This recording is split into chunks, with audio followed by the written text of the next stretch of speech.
Against the backdrop of the evening city, the philosophical thought sounds that everything in this world has its price. The young man wakes up at 5 o'clock in the evening and turns off the alarm because he has to go to work. His name is Chen Yang. He is 23 years old, and he lives in a mid-level city in the south. Chen Yang is preparing for work at the Shine nightclub, which is located in the city's entertainment district. As a manager, he has a small sitting room next to the ladies' room. An attractive blonde approaches him as fifth brother and asks him to take care of her tonight. The woman complains that yesterday the damned Ah Jiang put her group at the very end. He touches her buttocks, thinking about the amazing feeling while she praises his girls. Hugging him, she insistently demands that he let her have a good rest tonight. He notes her stunning body, pale skin, and attractive office lady vibe. She offers to help him relax, but he asks her to stop teasing him. He says he has guests who have booked the room and hints that it's time for her to leave. He recounts his career path from busboy to one of the club's 4 executives. A red-haired man appears, older than Chen Yang, but looking young and perpetually dissatisfied. The girl with pink hair asks the red-haired man why he is so late, and he offers her a smoke. Chen Yang greets Sister Feng, and she informs him that Big Boss Ma will be coming tonight. Sister Feng asks Chen Yang to keep an eye on her today, as this is one of his tasks. Chen Yang confidently promises that she can rely on him, and the red-haired guy frowns. He tells the red-haired man to sit and count the money, but Sister Feng insists that they need fifth brother. He thinks about the problem with the 2 red cards, but decides it doesn't concern him and goes to the shower. Girls in red dresses greet guests entering the club with smiles. The mustachioed man and his friends laugh happily as they greet the club staff. The club does very good business, and all the private rooms are filled by 9 o'clock. His job is to drink beer with customers, build relationships, and manage staff. Tired after work, Chen Yang falls onto the bed in his room and sighs. Suddenly, Mary appears above him, and he asks in surprise if something has happened. Mary leans towards him and asks with a grin if she can only come on business. She sits on his lap, and he puts his arms around her waist, making a soft sound. He presses himself against her chest and asks if she came here just to seduce him. She gently hugs him around the neck and invites him to join her for the evening. Her expression turns serious, and she says that she needs to tell him something. Mary asks him to help because 2 ladies from Xiao Feng's group want to switch sides. Suddenly, he abruptly changes their position and ends up on top, pressing her to the bed. She says she still has a lot of work to do and they can't do it right now. She calls him a monster for turning her on so much and now leaving her so aroused. She ends up on top again and playfully places her hand on his thigh, taking the initiative. They are interrupted by a scream from behind the door, informing them that something has happened downstairs in VIP Room C. The employee reports that the guest had drunk too much and tried to take off Xiao Di's clothes. Another employee reports that the guests are refusing to pay and demanding to see the manager. Chen Yang asks what layer the guests are from, but the subordinate replies that they don't recognize anyone. Chen Yang decides to deal with the new guests who don't know the rules himself. Entering the room, he is confronted by an aggressive guest who asks who is in charge. The bearded man yells angrily at Chen Yang for keeping him waiting. Chen Yang calmly offers his guest a cigarette and politely asks if this is their first time here. The guest knocks the cigarettes out of his hands, shouting that he came here to have fun and not to put up with this.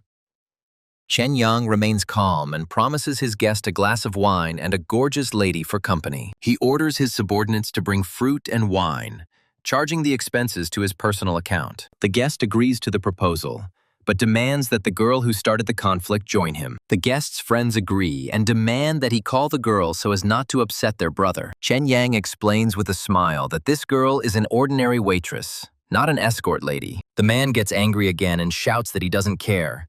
He wants this girl and no other. Chen Yang, glass in hand, reminds the guest that the establishment has rules, but the guest only yells back. The guest states that since the girl entered his room, he has rights to her and will not pay. The angry man calls the place shitty and is about to leave with his friends for another club. Chen Yang stops him and asks him to pay the bill, which is 3,000, including tips for the girls. The guest angrily shouts that his mood has been ruined and refuses to pay the bill. The man pushes Chen Yang away, and Chen Yang asks with an icy gaze if he is sure he won't pay. His 2 friends, angry, grab bottles and prepare for a fight. One of the friends shouted and swung the bottle, aiming it straight at Chen Yang's head. Chen Yang blocks the blow with lightning speed and delivers a powerful kick to the attacker's stomach. The bearded leader attacks Chen Yang from behind, grabbing him and shouting insults. Using a combat technique, Chen Yang easily throws his opponent over himself. He throws the bearded man to the other end of the room,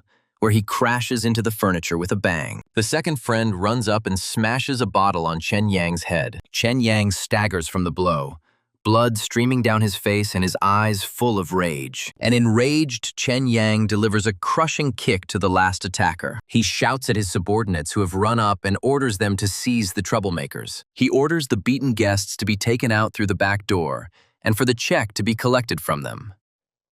Colleagues run up to the wounded Chen Yang and ask with concern if he is okay. Later, Chen Yang is standing on the street with a girl named Xiao Di who is eating ice cream. Xiao Di apologizes, believing that today's incident happened because of her. She explains that she came to thank him for standing up for her this evening. He says it's not her fault and suggests she call him fifth brother like everyone else. He sends his subordinates back to the club, instructing them to find a certain Jiang to sort things out. Chen Yang irritably refuses the offer to walk him home, saying that he is not a girl. Xiao Di volunteers to see fifth brother off, considering it the least she can do in gratitude. He asks if she is afraid of him, but the girl replies that everyone considers him a good person. The girl adds that she heard him called the best of the 4 leaders. Suddenly, Chen Yang feels pain, and ahead on the road he sees a group of rowdies waiting for them. The beaten and bandaged hooligans recognize their offender with surprise and fear. Chen Yang, his head bandaged,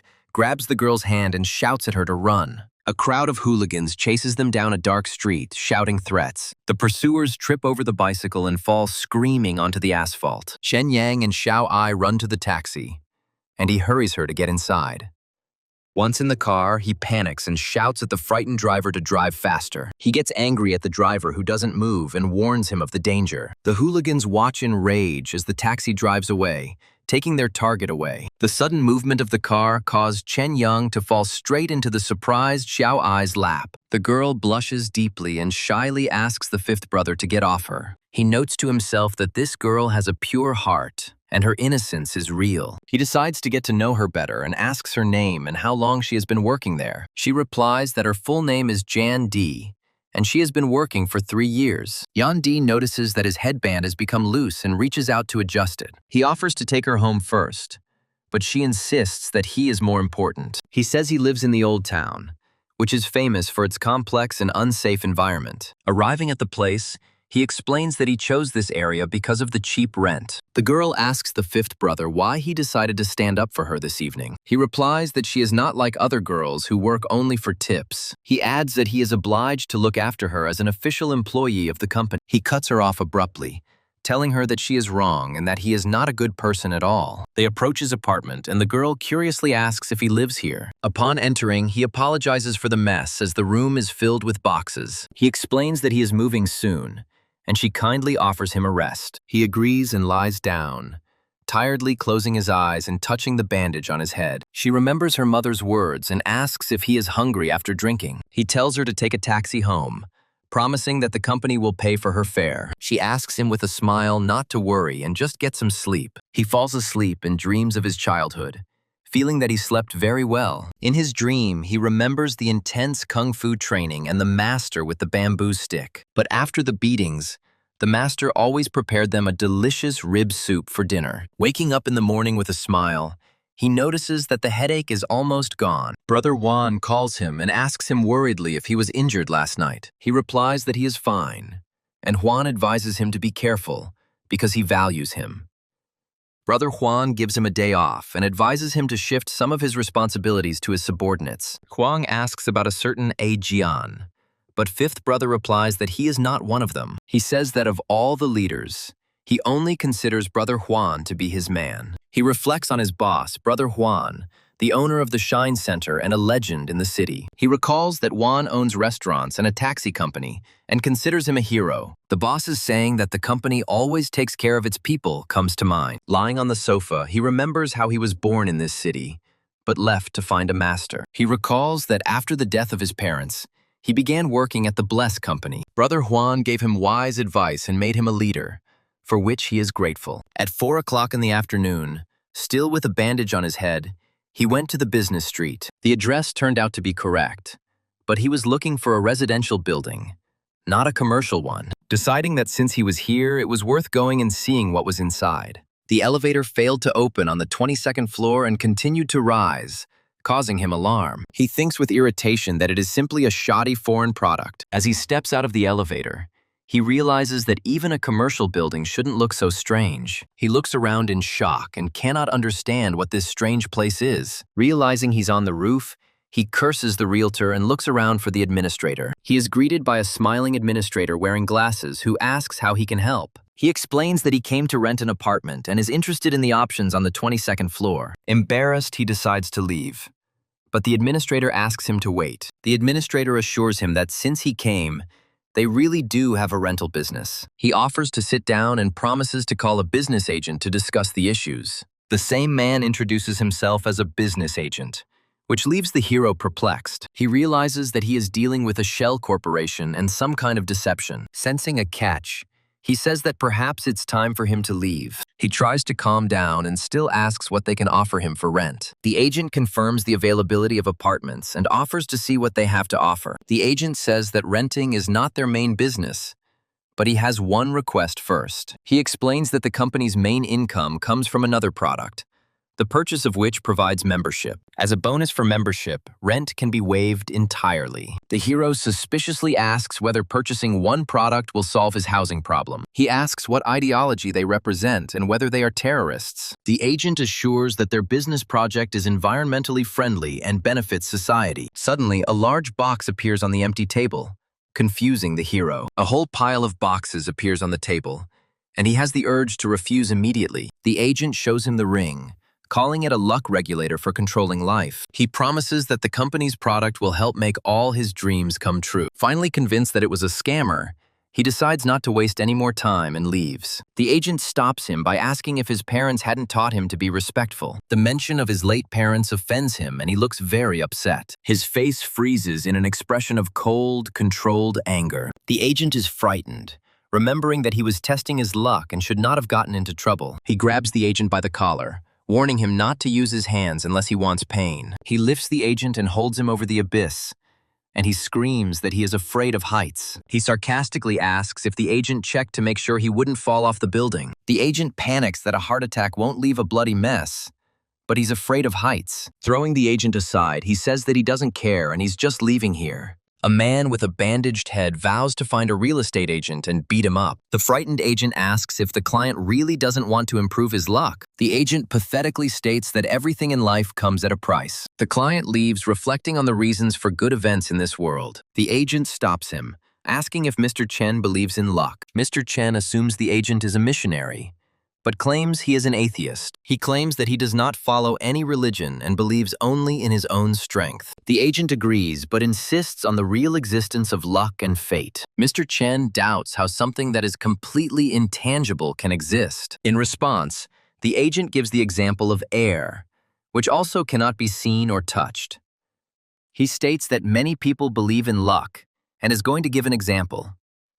He begins his explanation, standing next to a disgruntled Mr. Chen, with the equipment in the background. Mr. Chen counters by urging people not to confuse luck with intelligence and brain development. The agent asks if intelligence guarantees business acumen, and Chen makes a sarcasm about novellas. The agent compares the brain to a radio receiver to explain his theory. Mr. Chen lights a cigarette and asks to explain what kind of substance represents luck. The agent also lights a cigarette and, to the client's surprise, honestly admits that he doesn't know. Mr. Chen explodes with indignation, and the agent justifies himself by saying that he is just a salesman. He explains that as a salesperson, he only needs to understand the basic concepts. The salesperson hugs the client and offers to introduce him to the company's product. He displays a shining ring that is said to enhance one's ability to attract good luck. The agent promises that with this ring, good luck will follow Mr. Chen every day. He urges him to buy the product,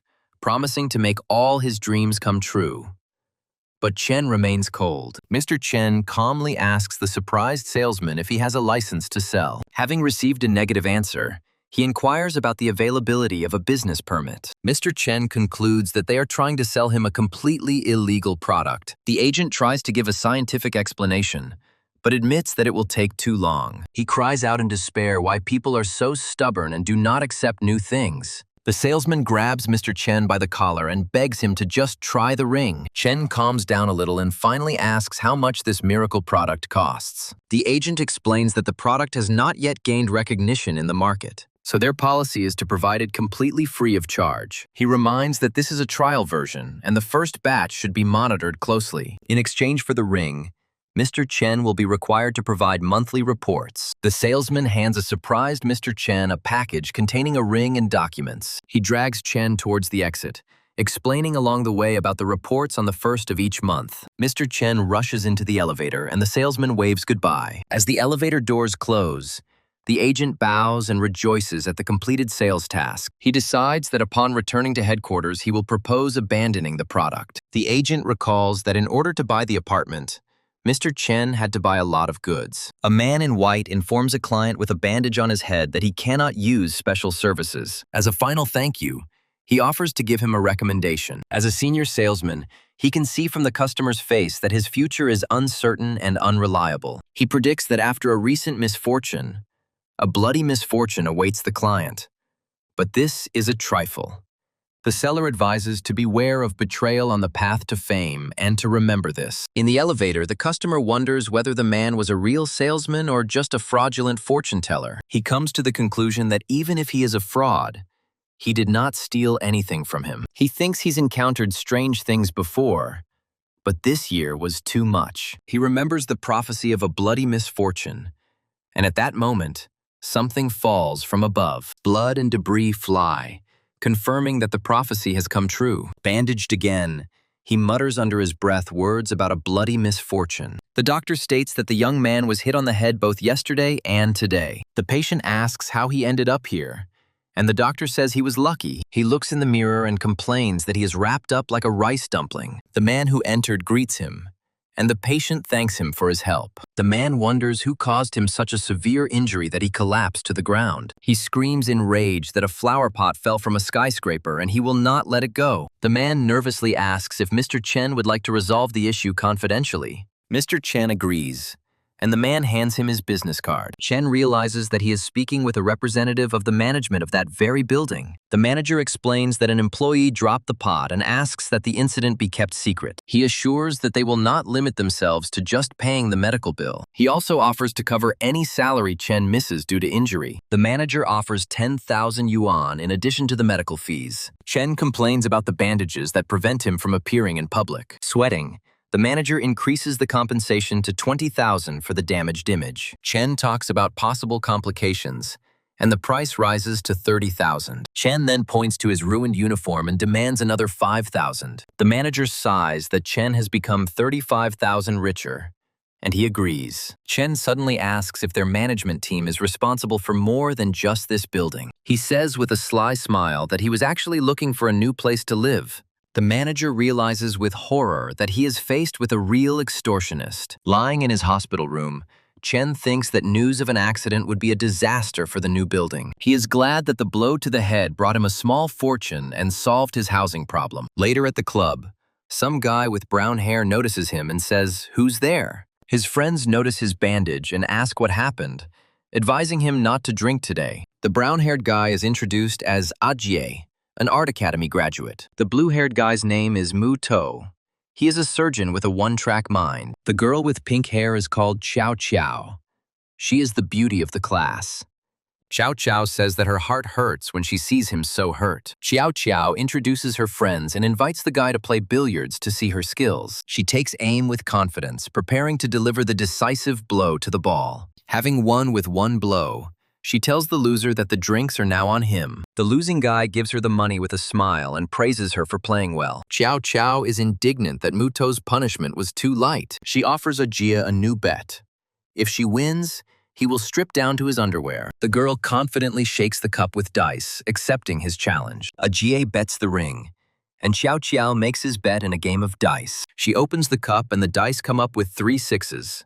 The crowd cheers. Ajia calmly lights a cigarette and says that, unfortunately, he cannot fulfill the condition. She laughingly admits that she can't either, because she didn't wear a bra today. He calls her a liar, and she consoles him, saying that it's too late. Xiao Qiao approaches him seductively and offers to stay with him for the night. He leaves silently, and she shouts after him, asking if he is scared. Ajay stops and coldly tells her that she is beyond his capabilities. Another girl greets him joyfully, calling him fifth brother. He is surprised to see her at his door, and she replies that she just finished work. She says he needs to be taken care of while he's injured, and she doesn't have a number. He tries the food she brought and happily notes that it is very tasty. The girl seriously informs him that she wrote a letter of resignation today. She found a new job selling lottery tickets in the city center. He doubts the legality, but she assures him it is a state lottery. She thanks him for saving her last night, admitting that she is getting scared. She heard another girl being drugged while Ah Jiang was on duty. She says she would be lost without him, and he shockedly denies knowing about it. He only knew that the girl started working for Sister Tsiei after a successful month. He becomes gloomy, thinking to himself that Ah Jiang is becoming too insolent. The girl notices his anger and asks worriedly if she said too much. He strictly orders her not to tell anyone else what she told him. She gets into a taxi and asks him to call if anything happens, and he waves his hand at her. An elderly man in a red suit says on the phone that he will sort everything out. Ajay calls away and orders him to gather everyone in the company an hour earlier. He sits at the head of the table at a meeting and asks if everyone is in place. Ajay turns to Awei, who is standing nearby, and asks where Ah Jiang is. At this moment, Ah Jiang enters the hall with a girl, surprised that everyone has already gathered. Ajay is furious when he sees Ah Jiang arriving late. When Ah Jiang tries to sit up, Ajay asks in an icy tone who gave him permission to sit down. Ajay starts the meeting by saying that the company has always had good business. He states that everyone wants to make money, but to do this, they need to follow the rules. He shows everyone the financial documents that he asked Khan to give him. Ajay, with documents in hand, asks Izyan why he doesn't explain the expenses amounting to more than 60,000. Izyan replies that they are both managers, and Ajay has no right to question him about the amounts he wrote out. Ajay claims that half of his expenses were for Mr. Ma, who spent 400,000 last month. Ajay points out that Izyan's client spent less than 40,000, but he claims that it was for guests. Izyan gets angry and shouts that Ajay doesn't command them even if he is one of Brother Huang's men. Ajay calmly agrees and asks the next question about who opened a few drops last month. Izyan recalls rumors that Ajay used to be a famous male escort, but he grew old and came here to work. Izyan panics and screams at Ajay not to frame him and demands proof, but he only looks at him coldly. Suddenly, Ajay screamed and punched Izyan in the face. Two men in suits grab Izyan and force him to the table. Ajay approaches with a bottle in his hand and is about to ask the question again, while Izyan begs him to stop. With a scream, he smashes the bottle on the table right next to Izyan's hand, who screams in horror. Holding the broken bottle over Izyan's bloody hand, Ajay asks again whether it happened or not. Izyan breaks down in tears and admits that it happened, promising to tell everything. In the flashback, Ajay is playing dice with a girl and makes a small bet. In another flashback, Ajay complains about the bandages and is offered 10,000 in compensation for his damaged image. The staff discuss new guests who don't know the rules, and Ajay says he'll handle it himself. On the phone, Ajay tells someone that he is not one of them and is not special in any way. He thinks about the charming girl who tidied up the apartment before leaving, but he is interrupted by a phone call. The voiceover states that A Jiang's leg was broken that night, and he never returned to the club. Ajay reflects that he did not touch Xiao Feng, and is surprised that she decided to continue working as a lady. Looking at the city at night, he thinks that it is easy to fall from this world, but difficult to get out, and he is tired of such a life. Ajay, awakened by the call, shouts into the receiver that he will take revenge on the one who woke him up. The protagonist, wearing a headband, ponders whether to call Chow Chow, assuming she will react like Ajay. A girl wishes her colleague good luck, and then is surprised to notice someone behind his back. She joyfully recognizes the protagonist and exclaims that she did not expect to see the fifth brother here. Sitting on a bench, the girl is surprised by the number of people wanting to buy tickets, and the fifth brother remarks that everyone wants to get rich. The girl says with envy that many have won big prizes, but the fifth brother only smiles silently. The fifth brother gives her money for tickets for the two of them, saying that he must support her on the first day. She asks if he wants to win too, and he replies that he needs money to find a wife. While he waits, the girl runs towards him and the ring on his finger suddenly flashes brightly. The girl runs up with a pack of lottery tickets and joyfully hands them to him, saying that it will give him money for a bride. They agree that she will erase the protective layer, and they will split the winnings in half. Suddenly, the girl looks at the tickets with a shocked expression on her face and asks what happened. He announces that all 30 of their lottery tickets were winning ones. The girl says it's just incredible, and fifth brother also looks surprised. A crowd gathers around them, looking at the winning tickets with disbelief. While the people around cannot believe what has happened, the fifth brother asks if they can get their prizes. The elderly organizer apologizes for the delay, explaining it by checking the large number of prizes. The organizer confirms that all tickets are valid and asks whether they would like to receive prizes or their cash equivalent. The girl joyfully greets the fifth brother. The fifth brother lists the prizes he has won, including cars, equipment, and money. He gives her the winnings, saying that all the money is now hers. The girl tries to refuse, but he insists that it is her merit. He offers her his card to transfer the remainder, and she gratefully accepts. Delighted with the wealth, the girl offers to treat the fifth brother. He agrees and offers her to choose a place, and she jumps happily. In a cafe, she feeds him with a spoon, and for the first time, he experiences the taste of happiness. While they are talking, breaking news about a fire appears on the TV screen. The announcer reports a serious fire in a residential area of the city. The girl notices the report and points anxiously at the screen. The fifth brother jumps up from his seat, horrified to realize that his apartment is on fire. She screams that he needs to hurry there, but he is frozen in shock. He looks at his ring and wonders if it was luck or a curse. They stand in front of a burning house, and the girl comments on how badly everything is burning. At night, he walks with a suitcase, and she worries about where he will live. He says that he will live with the company for a couple of days and will soon start looking for new housing. In his temporary room, he unpacks a box of things that survived the fire. He finds a burnt brochure and decides to search for information about the company on the internet. Sitting at his laptop, he decides to find out if the ring really does affect his luck. On the internet, he finds a group researching mysterious substances. The search reveals many types of rings,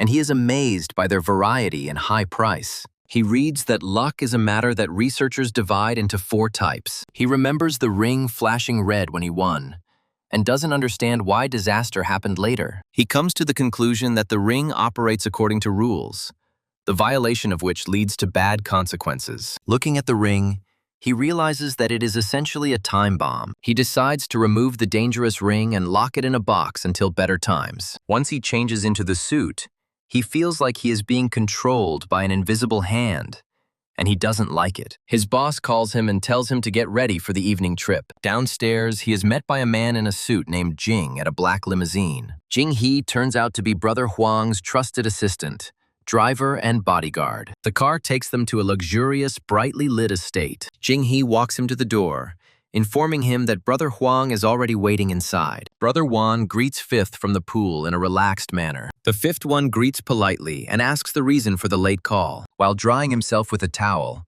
the boss asks Fifth's opinion about this place. Brother Huang explains that all the elite of southern China gather here. Taking a sip of wine, he declares that he wants to hand over all affairs to the fifth. The boss asks how he felt about Five during the 4 years they worked together. The fifth one replies that Brother Huan was very kind to him and treated him wonderfully. Brother Huan tells Fifth that it is time to find out about the affairs he has been involved in. Huan asks about the most profitable business, and Five suggests that it is arms and drug trafficking. But Huan counters that there is nothing more profitable than trading in power and money. He explains that by combining them, incredible influence can be achieved. Huan invites Fifth to change clothes, promising to open his eyes to the world this evening. Already dressed, Huan asks the assistant if Miss Yang has arrived. Huan in the red suit asks Five if he likes the place, and he replies that it's great. He introduces the fifth, Chen Yan, to the girl, and asks her to show him everything, giving him chips for the game. Huang tells Chen Yan that someone will come and pick him up in an hour. The red-haired girl addresses him as Mr. Chen and asks him to follow her.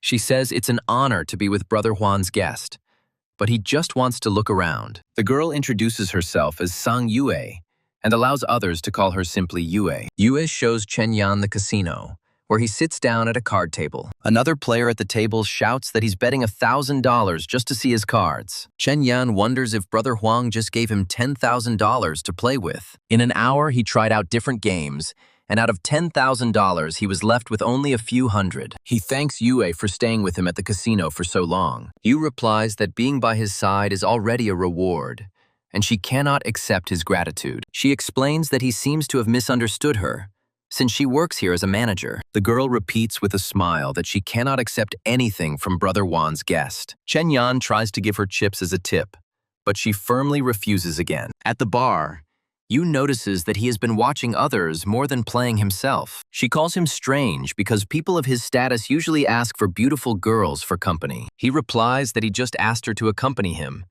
and Yue asks if that's a compliment. Chen Yan says with a grin that this is not a compliment, but simply a statement of the truth. In response, Yue coquettishly remarks that she is already getting old and asks if he knows her age. A man approaches them and informs them that Brother Huang has sent for Mr. Chen Yan. Chen Yan says goodbye to Yue, saying that it was nice to meet her. As he says goodbye, he whispers to her that he is not really rich at all. He enters the room where Wan is at the table complaining about his bad luck at the game. Chen Yan replies that he was also unlucky and lost all his chips worth $10,000. Huang is surprised it took so long, and Chen Yan admits that he was mostly watching others. He calculated that 4 such tables could bring in at least $40,000 an hour. With roulette and other games, the outside room earned about $200,000 in an hour. Huan praises Fifth, because he understood why he was left in the hall and showed observantness. Now Wan invites him to meet Miss Yang,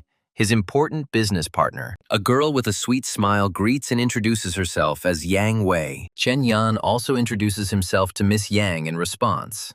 Looking at her, Huan invites Five to sit down and tells Miss Yang that he is his most trusted man. Miss Yang agrees to their proposal, noting that it is their money anyway. Huan tells Miss Yang that he makes the rules here, not her family. He reminds that it is his money, so he has the right to make demands. Miss Yang smiles and tells Mr. Chen Yan that she looks forward to working with him. As she leaves, she asks Wan not to skimp on pleasantries, and he smiles slyly. The Fifth, remaining with Wan, says that then he will not be modest. When they are alone, Juan sighs with relief and takes some pills. He tells Five that he planned to give him a couple more years, but time is running out. Juan admits with a serious expression that he doesn't have much time left, but then he smiles and assures that he is not worried and will not fall so easily. Juan asks Fifth to listen to him very carefully, without interrupting or asking questions. He admits that everyone thinks of him as just a small-time rich guy who got rich by accident. Juan begins to tell the story in order, mentioning the casino and the hotel under his name. The casino's annual revenue is enormous, but he himself owns less than 10%. There are powerful organizations behind the casino that ensure security. Juan says he is just a representative and doesn't even know who is behind all this. He trusts the Fifth, but doubts whether it is worth introducing him into this dangerous circle. Juan gives Five a choice, offering to follow him into this environment. The Fifth one replies that everything in the world has its price, and he is ready to pay it. He says his life belongs to his brother Juan, who saved him from poverty. The Fifth one declares with determination that he will not hesitate and will follow his mentor. Juan is pleased, saying that he knew about his choice, because he himself was once the same. He explains that Miss Yang Wei represents a family that secretly owns a Las Vegas casino. Suddenly, the intercom on the table beeps, interrupting their important conversation. The assistant reports that Miss Young's people won $2 million in 10 minutes. Quan calmly orders her to be allowed to play and win as much as she wants. He explains to Five that Miss Young seems to simply want to express her dissatisfaction. Her family wants to cooperate, but the girl herself seems to be against this union. Juan lets Fifth go for the evening, promising to show him something else tomorrow. That night, Yang Wei won $10 million, and then lost it all, showing her character. The assistant escorts the Fifth to his room and says that he will pick him up in the morning. Left alone, Five wonders what Brother Juan has planned and what he wants from him. He goes to the window and looks thoughtfully at the night city, holding a glass in his hand. Suddenly, An unfamiliar girl wearing only a towel appears in his room. The fifth one recognizes her and asks in surprise if she is the twin sister of the one who was with Juan. The girl shyly replies that she is the older sister. The fifth one says that he is very tired and the only thing he wants is to take a bath. The girl readily offers him her help to fill the bath. Suddenly, she trips and falls onto the bed right in front of a stunned Five. He rushes to her aid and she, opening her eyes, asks if he has returned. The girl pulls him onto herself and starts screaming, exposing him. The fifth and the girl are lying in bed, and she is moaning loudly, creating the appearance of passion. Suddenly he stops, and the girl begs him to leave her older sister alone. With despair in her eyes, she promises to satisfy him if only he agrees to her conditions. Suddenly, another woman in a towel enters the room, and Five is shocked by her appearance. The fifth one, getting dressed, asks in confusion what is happening. Seeing two sisters in front of him, he sternly asks them to stop crying and asks if someone forced them to come to him. The fifth one turns to his sister in a towel and asks point blank if this was her first time. Enraged, he puts on his jacket and throws both girls out of his room. After leaving the hotel, Five walks alone through the lobby of a large medical center. As he steps outside, an expensive sports car drives up to him at high speed. There is a blonde woman behind the wheel who asks him if he has any cigarettes. He shows her the pack, and the woman imperiously orders him to get into the car. She looks at him intently and says that she is very curious about him, Mr. Chen Yang. Sitting in the car, he listens silently as she discusses his deal and her curiosity. She explains that she knows about Ye Huang and his men, and she was curious who he would send. The money will go to a casino in Las Vegas, and she is surprised because she has no information about it. He wonders if Brother Juan wants him to run a casino she knows nothing about. She says the local casino is not up to standard, but he can learn a lot. The girl abruptly changes the subject and asks directly what connects him with Ye Huan. She looks at him and states that she doesn't really need to ask him about it. She boasts that in just one day, all the information about him since childhood will be on her desk. He asks with cold logic why she even took him along for the conversation. She makes a bold guess that he might be Ye Huan's illegitimate son. His abrupt reaction takes her by surprise, and she defiantly asks, "What's wrong with that?" She asks what's strange about this, hinting that she herself might be in a similar situation. He tries to stop her, saying that's not what he meant, but she's already getting out of the car. They stand by the car on a dark road, and he thanks her for the cigarette, and she thanks him for the ride. She mentions that she heard about some personal problems that Mr. Ye Huan has. She clarifies that these are personal issues that he must take care of personally. She suggests that his organization has no interest in these issues coming to light. Suddenly, she interrupts the conversation,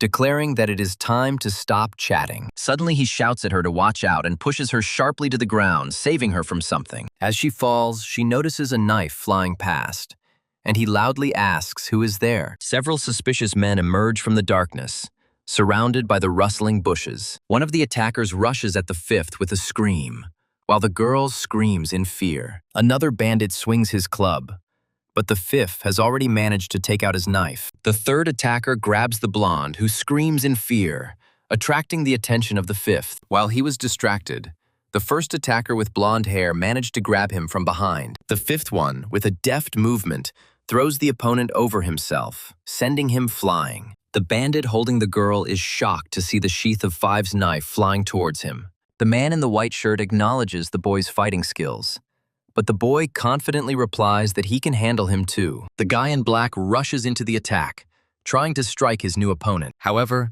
the enemy is faster and delivers a crushing blow to the chest, throwing the guy back. The guy in black doubles over in pain, realizing that his opponent is no ordinary thug, but a skilled fighter. The man takes out a gun and, pointing it at the guy, orders him to stand up slowly. He grins and praises the boy's fighting skills, but threatens to fill him with lead. The villain grins and delivers a powerful kick to the guy's stomach, causing him to double over in pain. Meanwhile, his accomplices continue to hold the girl, ordering her to shut up. The lead bandit looks at the girl and confirms to his partner that it is indeed her. Suddenly, the girl headbutts the bandit holding the gun, taking him by surprise. The guy takes advantage of the moment, grabs the girl and jumps off the cliff with her, escaping from the bandits. Upon landing, the guy is breathing heavily, his head is bleeding, and the girl is lying unconscious. He examines his injuries, realizing that he is lucky to be alive after such a fall. The girl comes to, and the guy explains that they were lucky not to be seriously hurt in the fall. She notices his injured arm, and he assumes it is probably broken. He grits his teeth as he thinks about the attackers and their motives that brought them here. The girl desperately asks where she should go now, and the guy doubts that they were the target. She gets to her feet and says with a serious look that she understands everything. The girl finds a stick to support the wounded boy and declares that they cannot give up. She helps him walk and asks about his bleeding head, to which he sadly jokes about his bad luck. The girl begins to take off her jacket to change the bandage and asks him to turn away. She tears off a strip of cloth from her clothing and carefully bandages the wound on his head. While changing the bandage, she notices his wandering gaze and sternly asks where he is looking. They continue on their way, and the guy asks why she was followed so far from home. The girl claims that her family has no enemies who would persecute her for the purpose of killing her. He asks if anyone knew about their plans, but she suggests that her car might have been followed. She comes to the conclusion that they were being watched from the moment they left the hotel. The guy suggests that it could have been someone local, and the girl thinks about this version. He puts forward a theory about an internal conflict within the organization that is causing them to want to kill her. The girl admits that this is just her guess, and she is not sure of anything. The guy notes that the attackers were skilled with weapons, unlike her personal security. She thanks him for saving her and asks curiously how he knocked down the bandit so easily. The guy sheepishly admits that at that moment, he had something in his hand. He is angry that she could have been shot, but she counters that she wouldn't have fallen if he hadn't pulled her. Suddenly, the girl hugs him tightly from behind, taking him by surprise. She explains that she just wanted to keep warm and threatens to kill him if he moves. They decide they need to look for help, but they can't get back to the car with the GPS tracker. The girl's stomach is growling from hunger, and the guy asks her with a smile if she is hungry. She sheepishly admits that she left her hotel in the middle of the night to try some local street food. He tells her she's lucky to have run into him, but she coldly replies that she's already thanked him. The girl asks him why he needs money, and he replies that it's a long story while she's worried about his wound. He tries to reassure her, telling her that he's not that badly hurt, but she still looks worried. The guy compliments her, noting that she would be more feminine if she tried less to show off. Seeing her silence, he awkwardly offers to tell a good joke to diffuse the situation. The tension finally subsides, and from the loss of blood, he feels himself beginning to feel sleepy. At the hospital, a doctor informs a man in a suit that the patient's injuries are not life-threatening. A man named Juan sits by his bed and says that he already knows everything that happened. Huang relays Yang Wei's words that someone from their organization could have been behind the attack. He tells the guy not to worry about it,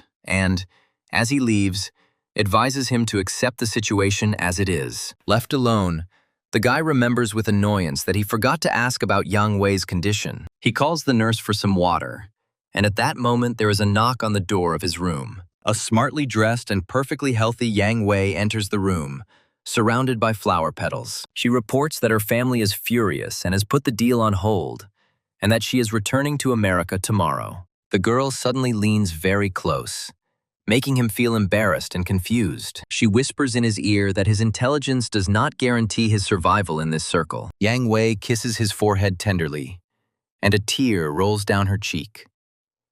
Immediately after she leaves, he jumps out of bed and excitedly asks the nurse for the phone. Receiving the phone, he looks at it with a cold and determined expression on his face. He explains to the nurse that he has some guesses, but first, he needs to find proof. The nurse jokingly complains that he always picks out indecent articles for her, and he flirts with her. A striking woman with red hair enters the room and notices that Mr. Chen has completely recovered. The red-haired woman admires the nurse's beauty, and Chen asks her to buy him some newspapers. Chen addresses the guest as Miss Chang Yu, and asks if Brother Huang sent her to check on him. He recalls how Huang asked him to take charge of everything because of the deal that was broken due to Yang Wei's fault. He is worried that Huang left suddenly without leaving him any specific instructions. Chang Yu reassures him, saying that Huang simply asked her to take care of him. She hands him a check from Brother Huan and her business card in case he needs anything. She reports that in the morning, Huan's place at the hotel was taken by someone else on the orders of the boss. Chang Yu touches his cheek and advises him to avoid this circle for now, since he has become the successor. She continues to say something to him, looking at him with a mysterious smile. After giving him one last look, the red-haired woman leaves. Returning to work, he meets Sister Mary, who asks in surprise why he is there. He complains that he only missed a few days,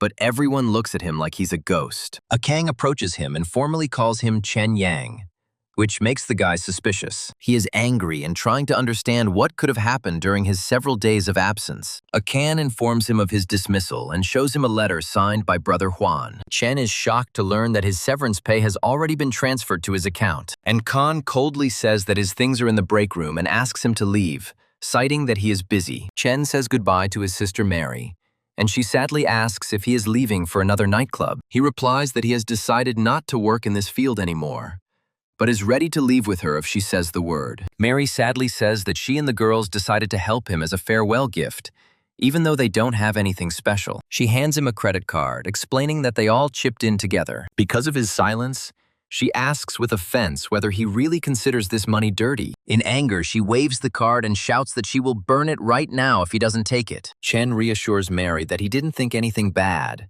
and asks her to come to him for help. Later, Chen hugs a green-haired girl named A. Mei, and Mei declares that she will live with him because she has already been paid, and she is ready to sleep even on the floor. Chen, who has a broken arm, receives a call from a realtor who happily informs him that he has found an apartment for him. The realtor shows them the apartment and offers to sign a contract on favorable terms. And Mei stops him and begins to list in detail all the shortcomings of the apartment, from the ecology to the lack of light. As a professional negotiator, she demands a huge discount and free services, and the realtor agrees. Mei happily jumps on the sofa, and Chen says that since she will be living here, she must clean. She objects that she is his nurse, not his maid, and leaves on company business. Left alone, Chen grumbles that this little money grabber didn't even help him with the cleaning. He reflects on his fickle luck and looks at the ring, wondering if that is the reason. He studies the report related to the ring, but finds no mention of a luck meter. Chen decides to fill out the form and email it in hopes of getting responses. He counts his money and realizes that the remaining amount should be enough for him to live for 6 months. He gets a call from a girl who calls him her 5th brother and asks him to wait a bit because she is at work. Chen listens to her with a tired expression, holding the phone to his ear. Jan D excitedly asks why he didn't answer, and says that she even looked for him at the club. He replies that he no longer works there and changes the subject, asking about her current job. She happily announces that she works at the mall, and he immediately agrees to meet her. Arriving at the place, he sees Yan Di surrounded by men and jealously thinks that they want to seduce her. Yan Di notices him and asks with concern in her voice what happened to his hand. She doesn't believe his explanations and persistently asks him what really happened to him. She looks at his bandaged hand again with concern, repeating her question. He teases the blushing Jan Di, and she, embarrassed, suggests that they hurry up and go to dinner. Suddenly, she apologizes and says that she cannot go because she promised to help her friend. She says her caregiver friend asked her to help with a client who made her do laundry. Chen asks with a grin if her friend's name is A. Mei and describes her appearance accurately. Yan Di is surprised by his guess, and he, nervously, awkwardly tries to explain something. At the apartment, they are met by an angry A. Mei, who demands an explanation from Yan Di about how she knows Chen, and Mei stands between them, defending her friend and advising Chen to look for girls at the bar. Not here. She then turns to him and asks him point blank if he has feelings for Jan Di. An embarrassed Jan Di says that this is too much and turns away, while A. Mei smiles slyly. But Mei doesn't let her leave, reminding her how she constantly complained about her 5th brother's silence. She again demands a direct answer from Chen about whether he likes Yan Di, calling him indecisive. Blushing, Chen finally admits and shouts out that he really likes Yang Di, and Mei is pleased that they finally confessed. And Chen says with a grin that she forced him to. An embarrassed Jan Di leaves to cook dinner, and Ah Mei calls her shy. Ah Mei says that she trusts Chen because while she was taking care of him, she realized that he is an honest guy. Chen smirks and provokes Ah Mei by asking if he is just an idiot who wants to get Yang Di. Ah Mei seriously replies that the world is dangerous, and it is time for Jan Di to find a good man. Chen jokingly asks if she is mommy, to which A. Mei angrily shouts that she is only 20 years old. Because Yan Di was worried about Chen's injury, she moved in with him to take care of him. A few days later, the action moves to the hospital. The doctor tells Mr. Chen that his arm has fully recovered. Miss Tsang Yu calls him and congratulates him on his recovery, mentioning the reports from his nurse. Chen asks her seriously if there is any news from Brother Huan. Sang Yu offers him a job as an assistant to his girlfriend, noting that the salary is not bad. She asks him to come to the company today, and Chen gratefully agrees. Chen Yang arrives at the company and introduces himself to the girl at the reception. The secretary informs him that the manager is waiting for him and invites him to come in. Walking through the office, Chen is surprised to notice that the company is staffed entirely by women. The girl takes him to the manager's office and asks him to come in. The secretary announces that Mr. Chen Yang has arrived for the meeting. He thinks the lady boss has problems because she only hires women and just draws something. A woman with purple hair and glasses looks up at him and asks if he is Mr. Chen. He confirms, and she introduces herself as Fang Nan and asks him to call her Miss Fang. Miss Fan says she needs an assistant, but she doubts she can trust him. Chen answers honestly that he is afraid she cannot trust him at the moment. He explains that strangers cannot trust each other when they first meet, and she agrees. She says he made a good impression, and she trusts Sang Yu's recommendation. Miss Fan warns him that she is strict with those around her and advises him to know his place. Chen confidently declares that he can handle it, and she notes his sense of decency. She explains that he will be her personal assistant with a salary of 80,000 a month. When asked about work, she replies that he will have to solve difficult cases and communicate with different clients. She throws in the keys and tells him to take the car from the parking lot and wait for her at the entrance to the company. When Chen leaves, she says on the phone that he really does look like him. A little later, Miss Fan emerges from the building wearing a business coat. Chen asks Miss Fang about their plans, and she mentions meeting soon. She reminds him that he must carry out her orders during working hours. Miss Fan looks thoughtful and a little embarrassed for a moment. She looks at him again and thinks to herself how much he resembles that man. She answers his simple question hesitantly, clearly embarrassed. He asks her to call the elevator and wait, and she looks down, still nervous. A hostess greets them at the establishment, but Miss Fan says that they will have to wait for someone. She orders herself a regular drink and turns to Chen Yang. Miss Fan invites him to try the rare Blue Mountain coffee, which is not served anywhere else. Miss Fan says with a smirk that Chen Yang is as ignorant of Blue Mountain coffee as most young people. She explains that real Blue Mountain is almost never exported to China and is only available in 10 coffee shops. Chen Yang replies that he cannot distinguish this coffee from Nestle instant coffee. Miss Fan finds him interesting and asks if he can play billiards or poker. He confirms that he plays well, and she explains that his job is to accompany a male client. She strictly orders him to lose to the client, but to do so in such a way that the victory appears fair. A customer, Mr. Jin, arrives with a girl and they greet Miss Fan. Miss Fang introduces Chen Yang as her assistant for today. Mr. Jin invites Chen Yang to play a few rounds of billiards, and he agrees with a smile. Mr. Jin gives Chen Yang advice on how to seduce a girl, thinking that he works at the establishment. Chen Yang says he's just curious, and Mr. Jin decides he's not interested in girls. Mr. Jin suggests playing snooker. He confidently rubs the cue with chalk and takes the first shot. Chen Yang is surprised to realize that Mr. Jin is a real professional player. Chen Yang picks up the cue, noting that Mr. Jin made a mistake by not pocketing the fifth ball. Mr. Jin makes a difficult shot. Mr. Jin tells Chen Yang that he needs to practice, but he thinks that he needs this job. Chen Yang thinks that he needs money because he supports 2 girls and his girlfriend. They continue playing billiards. Suddenly, the black 9-ball flies off the table, surprising Chen Yang. Mr. Jin is furious and shouts what's going on, and his companion states that it's a loss. Chen Yang smiles and suggests that Mr. Jin calm down and play blackjack for a change of scenery. Mr. Jin agrees to blackjack, declaring that he doesn't want to play stupid pool anymore. Chen Yang thinks he should lose at cards to cheer up the client and hopes that the effect of the lucky ring has worn off. He looks at his cards in horror, realizing that he has been incredibly lucky again. In a panic, he suggests that Mr. Jin play something else. Mr. Jin suspects deception, says that he has never seen such a lucky person, and leaves. In the car, Chen Yang asks if he can get his salary before he quits. Miss Fan thanks him, saying that he helped close the deal and this is his reward. Suddenly, the car jerks and Miss Fang asks Chen Yang if he is okay. She yells at him to be careful. Later at the office, Chen Yang asks if his car is being repaired, and Miss Fang confirms it. She lists damage to several cars, but tells him not to worry about hers. Ms. Fang said she paid 300,000 yuan in compensation for the damage he caused. She states that she will deduct half of his salary, and he will have to work for her for at least 6 years. Chen Yang is surprised that he wasn't fired for such a mistake on his first day. She explains that Mr. Jin asked for a meeting that would help her business, so he is staying. In the hallway, another employee asks Chen Yang if he was scolded. She says that Director Fang is actually friendly,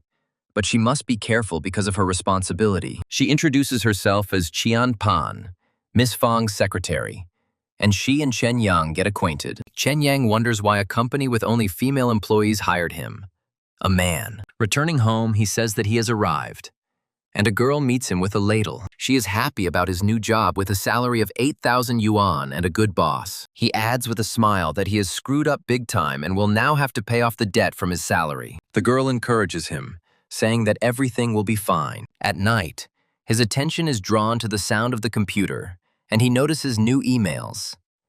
He leafs through the directory in confusion, as he cannot find the country by its strange number. He calls the number and asks if the ring has any effect on luck even when it is not worn. They explain to him with the help of a diagram that the ring does not influence luck if it is not worn. The following graph compares the luck of ordinary people and a user of a ring with a meter. Chen Yang guesses that without a luck meter, bad luck can strike at any moment. He wants to buy the meter separately, but he is told that this is not possible. The interlocutor agrees that rich people will not be interested in a dubious ring. Despite the product's failure, Chen Yang says he admires the invention. They explain to him that the ring changes luck thanks to a special metal from meteorites. The interlocutor reports that only 2 people in the world, including him, use this product. Chen Yang is shocked that there are only 2 of them, but the project was cancelled due to budget overruns. The second ring belongs to a wealthy European magnate, Mr. Herotus. Chen Yang is desperately wondering how he can find this European tycoon now. Miss Fan calls him and invites him to go with her to a charity auction and party. Chen Yang sits behind the wheel of the car, waiting for Miss Fang. At the auction, he sees the finished product, that very ring, and realizes that this is his chance. He regretfully realizes that he doesn't have the money even for the starting bid at the auction. He looks at Miss Fan, realizing that she is his only hope of getting the ring. He brings Miss Fan home and is amazed at the luxury of her home. He wakes up Miss Fan, who dozed off in the car on the way home. She asks sheepishly if she looked ugly while she slept, but he says he didn't notice. She invites him inside, mentioning that she has a job for him. She asks him to wait in the living room and offers to get drinks from the refrigerator. In the refrigerator, he finds Little Panda's cigarettes and wonders why she needs them. He thinks for a moment that she bought them for him, but immediately pushes the thought away. Miss Fan confirms that she did indeed buy these cigarettes especially for him. She lights a cigarette and advises him to relax, imagining that he is visiting a friend. He reminds her that she is his boss, and besides, he owes her 300,000. He feels the atmosphere become awkward as she is about to say something. He breaks the awkwardness and reminds her about the promised job. She says that the cabinet door in the kitchen is broken, and the girls are not good at repairing it. Chen Yang starts repairing the cabinet door under Miss Fang's supervision. After fixing the door, he learns of new problems with the kitchen lights and switches. She asks him to mow the lawn, but he refuses because he doesn't know how to use a lawnmower. Miss Fan says with a smile that the gardener comes every week. Chen Yang is angry, not understanding why she made him work. She apologizes and says she has a reason. She gives him a new shirt and asks him to go with her to the auction. He sees that the shirt is expensive and fits perfectly. He puts aside the idea of seduction and simply thanks her. He thinks that such a rich and beautiful woman has no reason to fall in love with him. He assumes that he is similar to her ex, which is why she acts this way. She notices his disheveled appearance and offers to help. He politely declines and says that they need to have a serious talk. He lists all her good deeds, including gifts and compensation for damages. She lights a cigarette and asks if he really thinks she's a weird boss. He reminds her that yesterday she said that he looked like someone. He offers to listen to her if she wants to share. She pours wine and says that he is her first guest in a long time. She admits that she is not seducing him, but simply feels warmth next to him. Crying, she remembers the man who left and will never return. Losing her balance from the drink, she falls right on top of him. She asks in tears why her older brother didn't look for her for 10 years. He is completely confused by her words about her brother and sister. He's worried about how she manages her business if she gets drunk so easily. Remembering the auction, he decides to find her a hangover cure. He brings the pills, but after drinking them, she falls on him again. In an awkward fall, his hand accidentally ends up on her breast. He turns away shyly as she hugs him, half asleep. She comes to, and he quickly explains that he was just helping her. She apologizes for getting drunk and making a fool of herself. He is irritated by the ringing.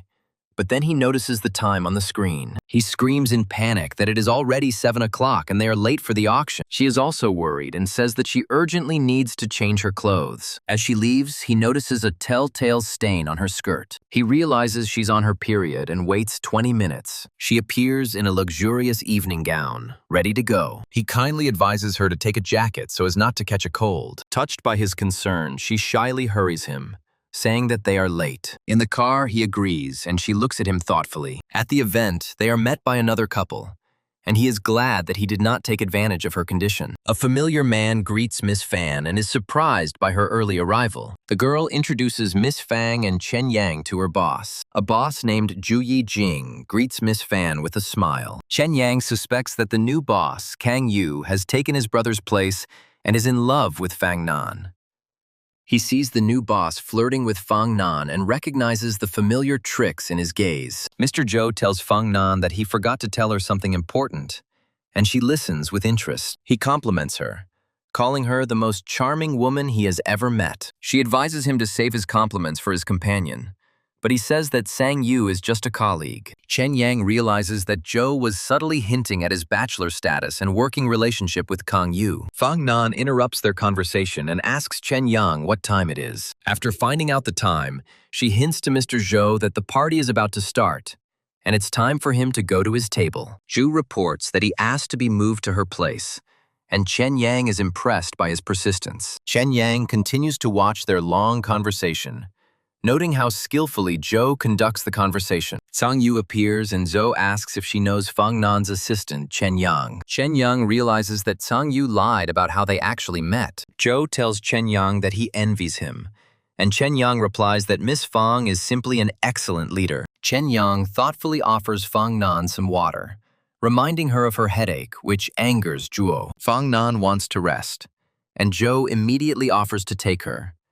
But he is interrupted. Sang Yu coquettishly takes Zhou's arm and asks him not to refuse her company. Fang Nan notices that Zhuo Jing seems to be very interested in Chen Yang. She admits that she doesn't need someone who is only interested in beauty, but a man for a long-term relationship. Embarrassed by her frankness, she asks Chen Yang if he understands her. Fang Nan abruptly changes the subject and asks why Sang Yu hid their acquaintance. Chen Yang panics, thinking that Kang Yu is afraid for him because of Zhuo's feud with his brother. Seeing his confusion, Fang Nan says that he doesn't need to explain anything. Chen Yang apologizes and says that he needs to step away for a while, leaving her alone. He catches up with Sang Yu, assuming she wants to talk about his brother Huang. Sang Yu is surprised by his appearance in the ladies' room and asks what he is doing. She gets angry and says that he is interfering with her work and is meddling in things that are none of his business. Suddenly, they see Mr. Jin through the half-open door, hugging the actress. Chen Yang watches in shock as the passionate scene unfolds outside the door. The man behind the door whispers vulgarities to the actress, unaware that they can be heard. Chen Yang mentally calls the couple animals and asks Kang Yu again what she wanted to say. She asks him to be careful and not to do anything against Fang Nan. Sang Yu says with concern that she may have made a mistake in offering him this job. She confirms that Zhou Jing is on the side of brother Huang's enemies, and Chen Yang asks where his brother is. Sang Yu replies that Huang is underground and they should also be very quiet. Chen Yang guesses that she is also on her brother's side, and she confirms it. She tells him to return first so that they are not seen together, and leaves. Upon returning, Chen Yang meets Mr. Jin, who offers to play again. Jin offers to teach him poker, and someone whispers to Chen Yang about lipstick on his collar. Mr. Jin bids farewell to Fang Nan and Kang Yu, announcing that he and the actress are leaving. He waves goodbye to Chen Yang and says that they will see each other next week. Zhou invites Chen Yang to smoke, but he declines, suspecting that the man is trying to pick on him. Chen Yang decides that this is a good chance to talk to him alone, despite his suspicions. The man apologizes to the ladies and takes Chen Yang away for a short conversation. Chen Yang directly asks Mr. Zhou about the purpose of their conversation, which earns his approval. Mr. Zhou smiles and admits that he likes straightforward people, after which he asks for help. He sits down and explains that his request concerns Miss Fan, to whom he is very partial. Zhou wants to know what Miss Fang saw at the auction, hinting at expensive jewelry. Chen Yang asks Zhou if he wants to buy the item she chose, and he confirms his intentions. Chen Yang smirked, deciding to take advantage of this persistent guy's offer. Zhou offers Chen Yang a check for 300,000 for information about what Miss Fang liked. The man hands over the check, declaring that he never allows anyone to help him for free. Chen Yang reports that Miss Fang's first target is the diamond brooch, the third lot in the auction. Zhou says that he knows about this brooch and its price, after which he asks about the girl's other goals. Smiling confidently, Chen Yang names item number 5, a diamond double ring. Mr. Zhou notices that the ring doesn't look like a woman's ring, but decides that's not a problem. Zhou thanks him for the information and asks him to keep their conversation secret, giving him a business card. He thinks that he can't buy the ring himself, but he will let this idiot do it for Fang Nan. Returning to Fang Nan, he hears the waiter asking for some ginger water. He serves the girl a drink and tells her that it is his job to take care of her, to which she thanks him. Suddenly, Chen Yang cries out in pain as Chang Yu subtly pinches him from behind. Sang Yu asks to borrow an assistant for a few minutes, and Fang Nan suggests that she ask him to dance herself. During the dance, Sang Yu says that he regrets meeting her and warns her not to flirt with Fang Nan. He replies that he is an ordinary guy with no money or past, so he is unlikely to be able to please her. He says that Fang Nan will realize that he is not the one she is looking for, and advises her to be wary of Zhou Jing. Sang Yu is sure that Zhou has no chance because he doesn't know about Fang Nan's past, which intrigues Chen Yang. The girl asks him to calm down and live a normal life, as her brother wants for him. He assures that he will not touch Fang Nan, but in his mind, he is already making a plan to take the ring from Zhou. Chen Yang wonders if he will be able to live a normal life at all once he receives this ring. Sang Yu notices his thoughtfulness, but he brushes it off, saying that he simply saw someone he knew. The auctioneer announces the start of the auction, mentioning that all proceeds will go to charity. He stands on stage in front of the guests and announces that all the items for the auction were donated. The presenter bangs the gavel, announcing the sale of the second lot for $1,200,000.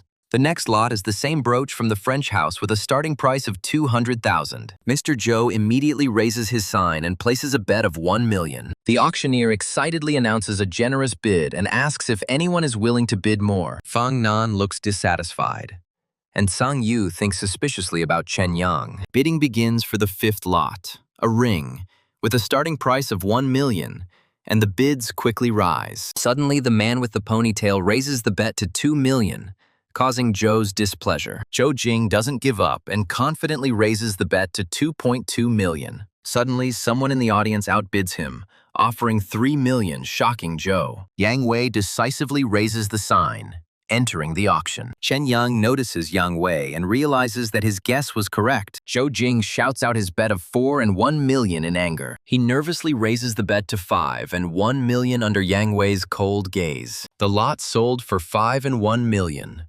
and Chen Yang doubts Zhou's romantic motives. He speculates that Zhou's persistent bargaining is connected to some gesture by Yang Wei. Miss Fang asks Zhou if he knows the lady who congratulated him with a gesture. The girl with red hair guesses that the gesture meant the end of their calculations. Zhou Jing apologizes and leaves, and Chen Yang suggests that Miss Fang also leave the auction. Miss Fang looks at Chen Yang as he suggests that she leave. As they exit, they are stopped by Mr. Zhao's driver with 2 boxes in his hands. Chen Yang notices the man's rough hands and realizes that he is not just a driver. He continues to watch the bodyguard as Miss Fan asks him to take the boxes. She hands him the gifts with a smile, but he remains serious. Chen Yang ironically suggests that the boxes contain jewelry. In the car, Miss Fan asks not to take her home, but just to drive around the city. She answers him sharply, and he does not understand what has caused her displeasure. Miss Fan was offended that he called Sang Yu by her first name and her so formally. He feels tension when she asks directly about his closeness with Sang Yu. Chen Yang calmly replies that he has only seen Sang Yu twice before this evening. She recalls him leaving at the same time as Sang Yu before the auction. She accuses him, saying that she noticed his strange behavior and unnatural appearance. He tries to remind her that their relationship is strictly work-related. To his surprise, Miss Fan begins to cry,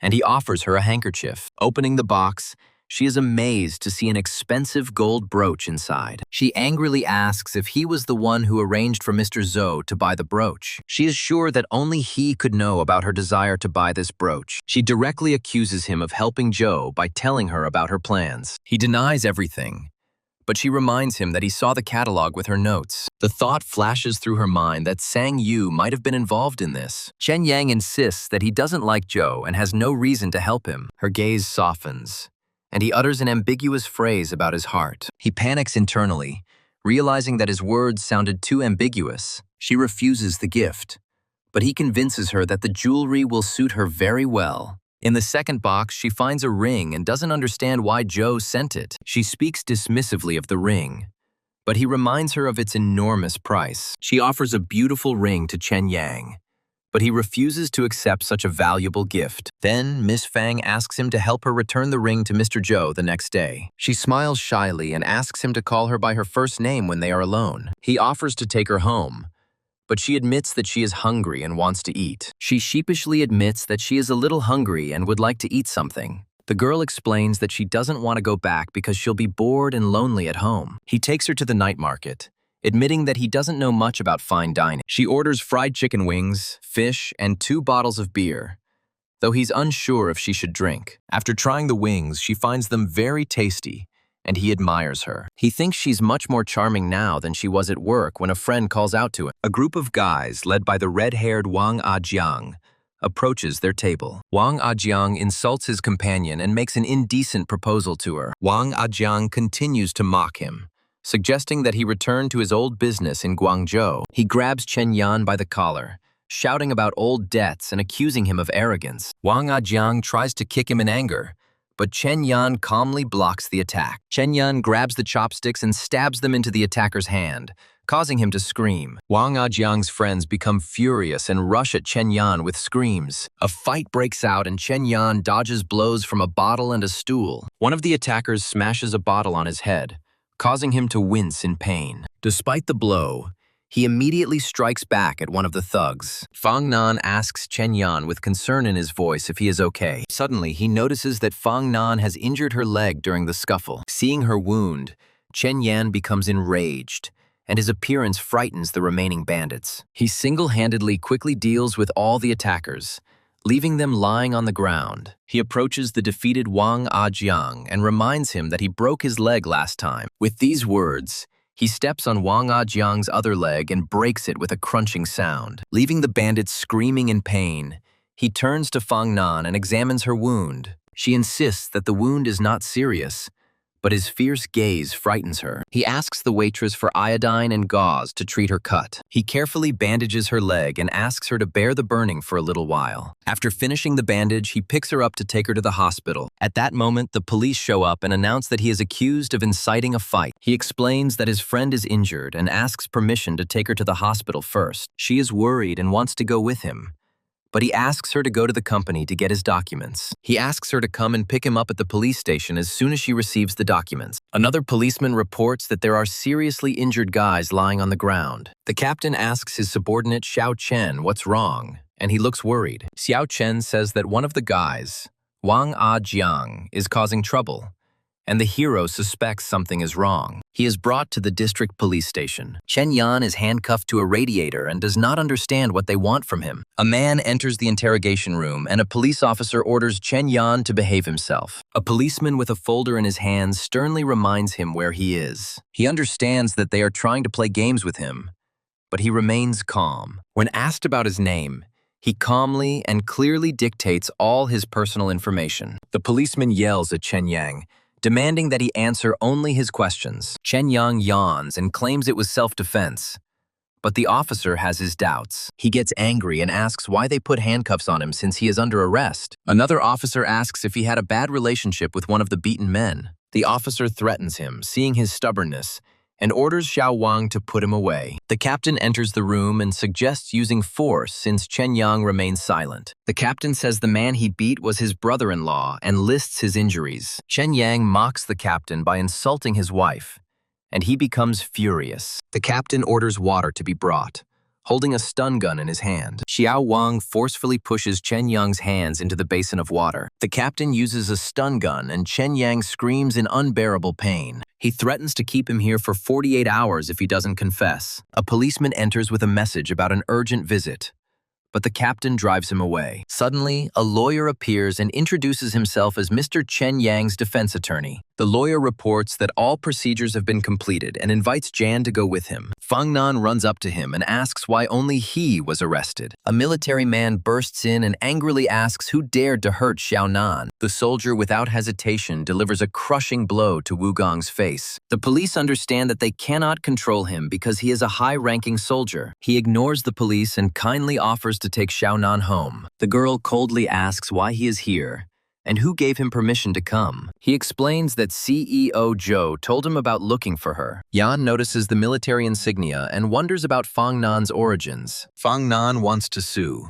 but Yang asks her to forget about it and thanks the lawyer. The lawyer modestly says that this is Ms. Fan's fault, not his. Chen Yang refuses to go to the hospital, saying that he is fine. She says they'll pick up the car tomorrow, but he insists on being independent. At her house, he is about to leave, but Fang Nan shyly invites him in. An inner voice warns him of the danger of the situation if he enters. He refuses, citing the late hour, and she offers him her car. The military man appears and asks what his relationship is with Xiao Fang. The man offers him a new job so that he leaves Xiao Nan alone. Jan sharply replies that he earns his own money and does not need her patronage. The military man grabs him by the shoulder, but Chen Yang easily blocks his sudden blow. In response, Chen Yang delivers a powerful and accurate kick straight to his face. The soldier calmly stops the fight and says that he is no longer worried about him. He explains that Xiao Nan is not an ordinary girl, and the smart Yang must know his limits. The man tosses him a military token,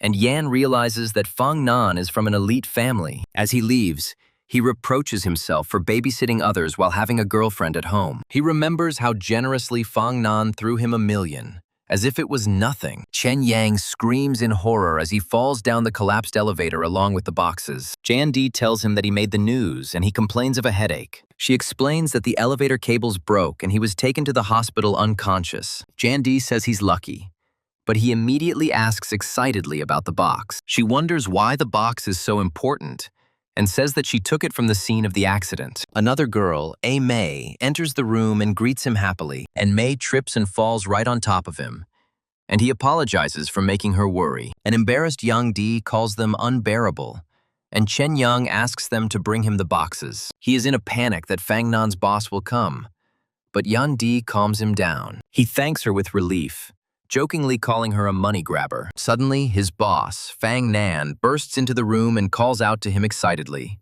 She leans towards him and reproaches him for not calling her immediately after waking up. Chen Yang awkwardly introduces his boss Fang Nan to his friends. Fang Nan immediately asks if Yan Di is his girlfriend, creating tension. She introduces herself as Yang Di and tells Chen Yang that she has reserved a room for him. Fang Nan asks him to get well soon and return to work, after which he leaves. And Mei says that she understood everything, and now she is his girlfriend, and he tries to object. In the corridor, he hears the nurses discussing a beautiful lady who ran out in tears. The girls bring clothes and tell that the elevator repairman won $5 million. He guesses that the winnings are connected with his ring and urgently asks for the boxes to be brought. He yells at Jan Dai to bring the boxes from home as quickly as possible. When he opens the box, he sees that the ring has been stolen, and there is talk of a robbery on TV. The reporter reports that the winner was robbed and the suspect fled the scene. Chen Yang realizes that the thief is unlucky because the ring has a side effect. He laughs, holding the meter, and says that now even a fake will work. He remembers that the ring is just an amplifier, and the meter is needed to test luck. He decides to immediately check his current luck level using the device. He is shocked to see that his luck is legendary, remembering the ranks from the instructions. He imagines a luxurious life full of money, success, and beautiful women. He smugly decides that he has been lucky lately because of high base values. An angry Miss Chow calls him and says she will be at the hospital in a second. He asks to postpone the meeting, but she shouts that it is very important for her whole life. 15 minutes later, she bursts into the room and demands that he greet her. She immediately starts flirting with Jan Di, calling her a hot nurse. Hugging Yang Di, she dubiously asks Chen Yang if he is really injured. He assures her that he is fine, And then she sits down and declares that she's going to get married. She shouts that same-sex marriage is prohibited in their country and demands that they help her.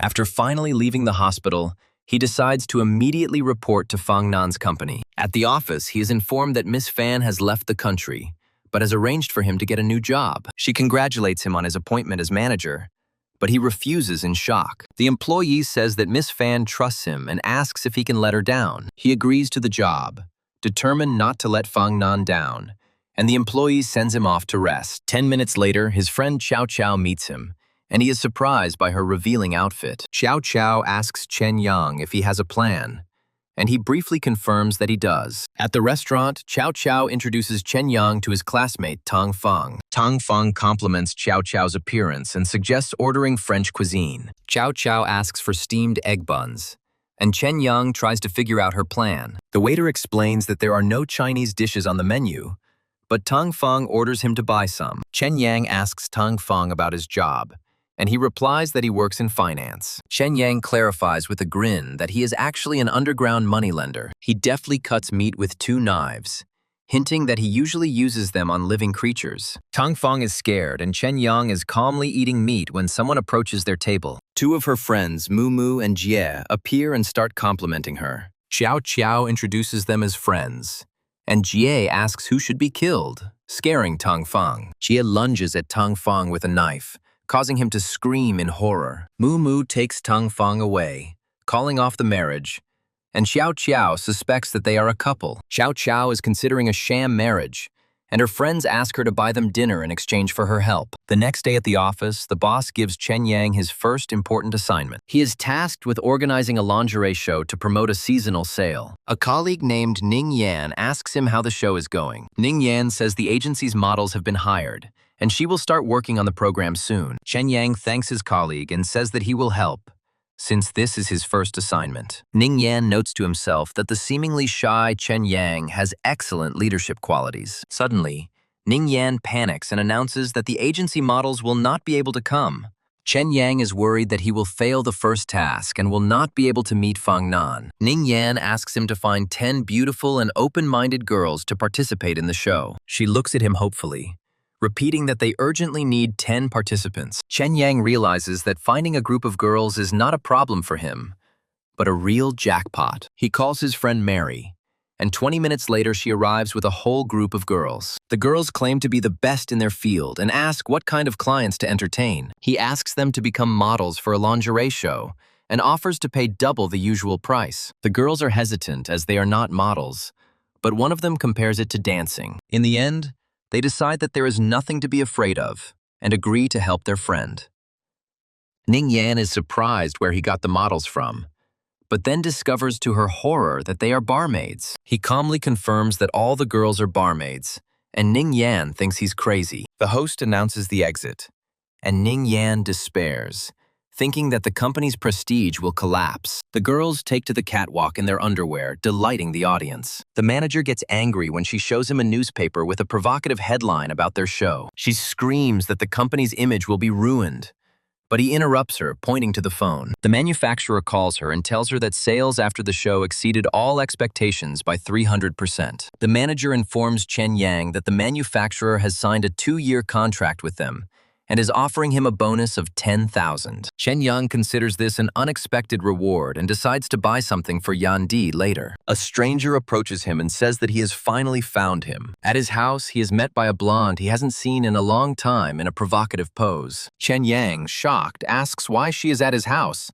and she replies that she was just visiting. She says she came back for business, and that is the serious reason for her visit. Lying on the couch with a drink, she adds that she needs to tell him something. She mentions a certain Zhou Jing, who pulled the strings last time. The woman explains that her family ordered her to contact Jing, but he wanted to use her, and she refused. She says she noticed they were following her and went out alone to find out who was threatening her family. He realizes she was bait, but she says she is grateful to him for saving her and was touched. She angrily recalls that someone ambushed her and her family terminated the contract. He accuses her of using him, but she denies it, saying she was thinking about the good of the family. She turns to him sadly and asks if they are still friends. In another scene, a girl asks a pale guy what happened, And at that moment, the doorbell rings. The guy answers the phone, and on the other end of the line is Chen Yang, who has business with Jing He. Two men are talking at night.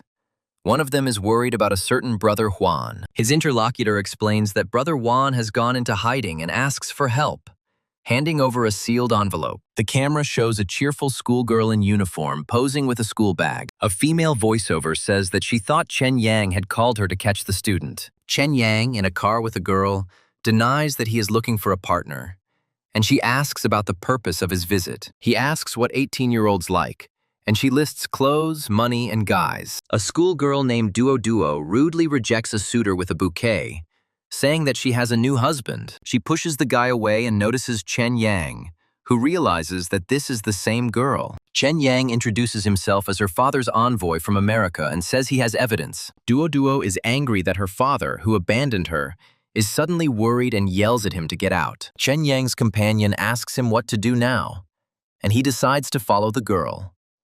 In the car, the woman wonders why he was looking for such a girl, but he thinks she is normal. She objects that such people lead wild lives, and she wouldn't be surprised if that drug addict sells her body. Chen Yang replies that he sees traits in her that are all too familiar to him. He remembers how his parents died, and he, like her, grew up alone. He says he saw himself in her, remembering his past, full of fights and broken places. He was like this until he met his master. He thought that the master pitied him and did not need mercy, continuing to fight. He ended up seriously injuring a man and was sent to jail for 10 days. It was very hard in prison.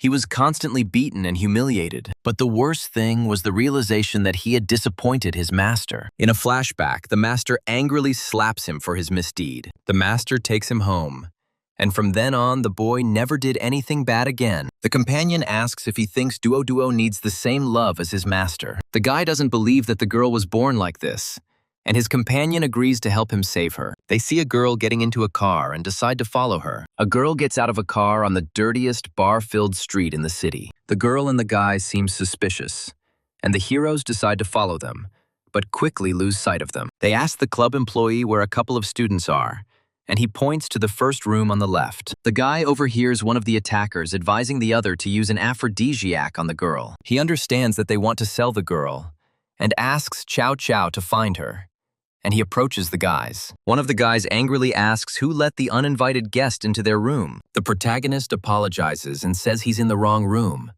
after which he attacks the guy with a knife. He grabs a bottle and smashes it on the head of an opponent who is trying to hit him. The second attacker in a t-shirt attacks him from behind with a broken bottle, threatening to cut him. The hero disarms the attacker and, holding a knife to his throat, recognizes him as one of the leaders of Blesk. Duo appears and shouts at the hero in a rage, demanding an explanation for what he did to her companions. Two boys kneel and repent, admitting that they should not have tried to sell their classmate. Duo shouts at him for what right he has to interfere, and he asks if she knew about their plans. He puts Duo on his shoulder and asks Chow for a car to take the girl home. He throws her on the sofa and introduces himself as Chen Yang, saying that her father is his older brother. She asks in amazement if this means that he is her uncle, since her father is his brother. Chen Yang angrily threatens her not to insult his brother anymore, and the girl becomes frightened. The girl is outraged by his invasion of privacy and asks how he found out where she lives. He gets angry again that she called his brother a bastard and spanks her, and she screams about harassment. In response to this, Duo grabs a small knife and rushes at him in a rage. Chen Yang easily intercepts her hand, stopping the knife strike. He disarms her and sarcastically asks if she could find another weapon. He suggests just talking, and she, smiling slyly, agrees. Suddenly, she hits him with a stun gun she was hiding in her hand. She sprawls on the bed and provocatively invites him to rape her to finish it all. He says he is disappointed because from the photograph, he imagined her as a sweet girl. Chen Yang admits that he is no better than her, but at least he can protect himself from her friends who want to drug her. She replies that her life has long been torn to shreds, and she no longer has anything to fear. He asks why she says that and remembers an elderly woman who, unfortunately, died. Looking at the photograph, he remembers that she lived with her grandmother several years ago. When he asks when his grandmother died, the girl coldly replies that it is none of his business. Hearing her stomach rumble, he offers her something to eat, then teases her with a card with $1 million from her father. He says he will keep the money for her because he doesn't believe she is responsible, and she tries to take the card away. In a modest noodle shop, she reproaches him for being petty, and he is surprised that she eats in such places. The girl eats noodles and replies that she has been going to this establishment for many years. In a flashback, she remembers eating here when her grandmother was in the hospital and didn't know how to cook. He asks if she ate here 3 times a day, and she confirms that she had no other choice. Amazed, he offers her beef from his plate, and the girl looks at him in surprise. The girl tastes with pleasure the piece of meat that he offered her. She stands up abruptly and declares that she will not eat anything he touched. She leaves the diner, and the guy follows her silently. She accuses him of stalking her, and he replies that she looked back herself. He comes closer and wipes her mouth with a napkin, telling her that she is being sloppy. She indignantly pushes him away, demanding that he stop worrying about her. He agrees, and she runs away, telling him to leave or go upstairs. The guy says he's hungry and suggests finding a place to eat. After eating, she sends him away again, but he suggests going to an ice cream shop. With ice cream in hand, she listens as he offers to buy her clothes. She tries on a new outfit in the store, and he approves of her choice. He suggests going to a spa, promising to leave immediately after the procedure. He asks if she wants him to go away, and she screams at him to disappear. After the transformation, she thinks she looks stupid, but he compliments her. He asks how she knows his boss, but she is interrupted by a phone call. She happily arranges to meet this evening at the same place. He asks to see her garage and, despite her refusal, points to it. When he sees the racing motorcycle, he realizes that she is a street racer. They arrive for the night races, and he is surprised by her outfit for such a place. The blonde guy accuses her of pretending to be innocent. The stranger calls her companion a pimp, and he takes the cigarette from her. The blonde-haired man mocks the guy, surprised that he forbids her to smoke. The guy coldly tells him to get lost, and he recognizes him as the one who offended his friend. A bald man in a racing suit appears and greets the protagonist. The girl is surprised that he is the 4th brother, but he says that he stopped drinking a long time ago. He quietly confesses to the girl that it was he who broke the leg of that bald racer. She assumes that he won the race and that he tried to beat him up. He explains that 4 is a gambling boss and she is betting on the favorite. The girl watches the racer with delight, admiring his technique. She bets on the Fury racer, but the guy stops her, choosing the NSR. He offers her a bet. If Fury wins, she will have to drive a lap. He ponders the simple conspiracy at the races and the possible losses of the 4th. The race ends and the green motorcycle crosses the finish line first. She is shocked by the NSR's victory and asks how he found out, and he says that they know each other. The winner takes off his helmet, and the girl is amazed to recognize him as the bus driver. The hero asks if he crashed the bike again, and the rider complains about the 4th. The 4th one pays the racer only $5,000 and offers to work with him. The bald man shouts that his leg hurts in the cold, but the protagonist shows no interest. The girl offers to have a drink with him if he feels bad, but he refuses to give the child a drink. He recalls the past, the death of the master, and his long-standing love for street racing. The hero recalls how, in his youth, he and his friends were carefree racers, a real family.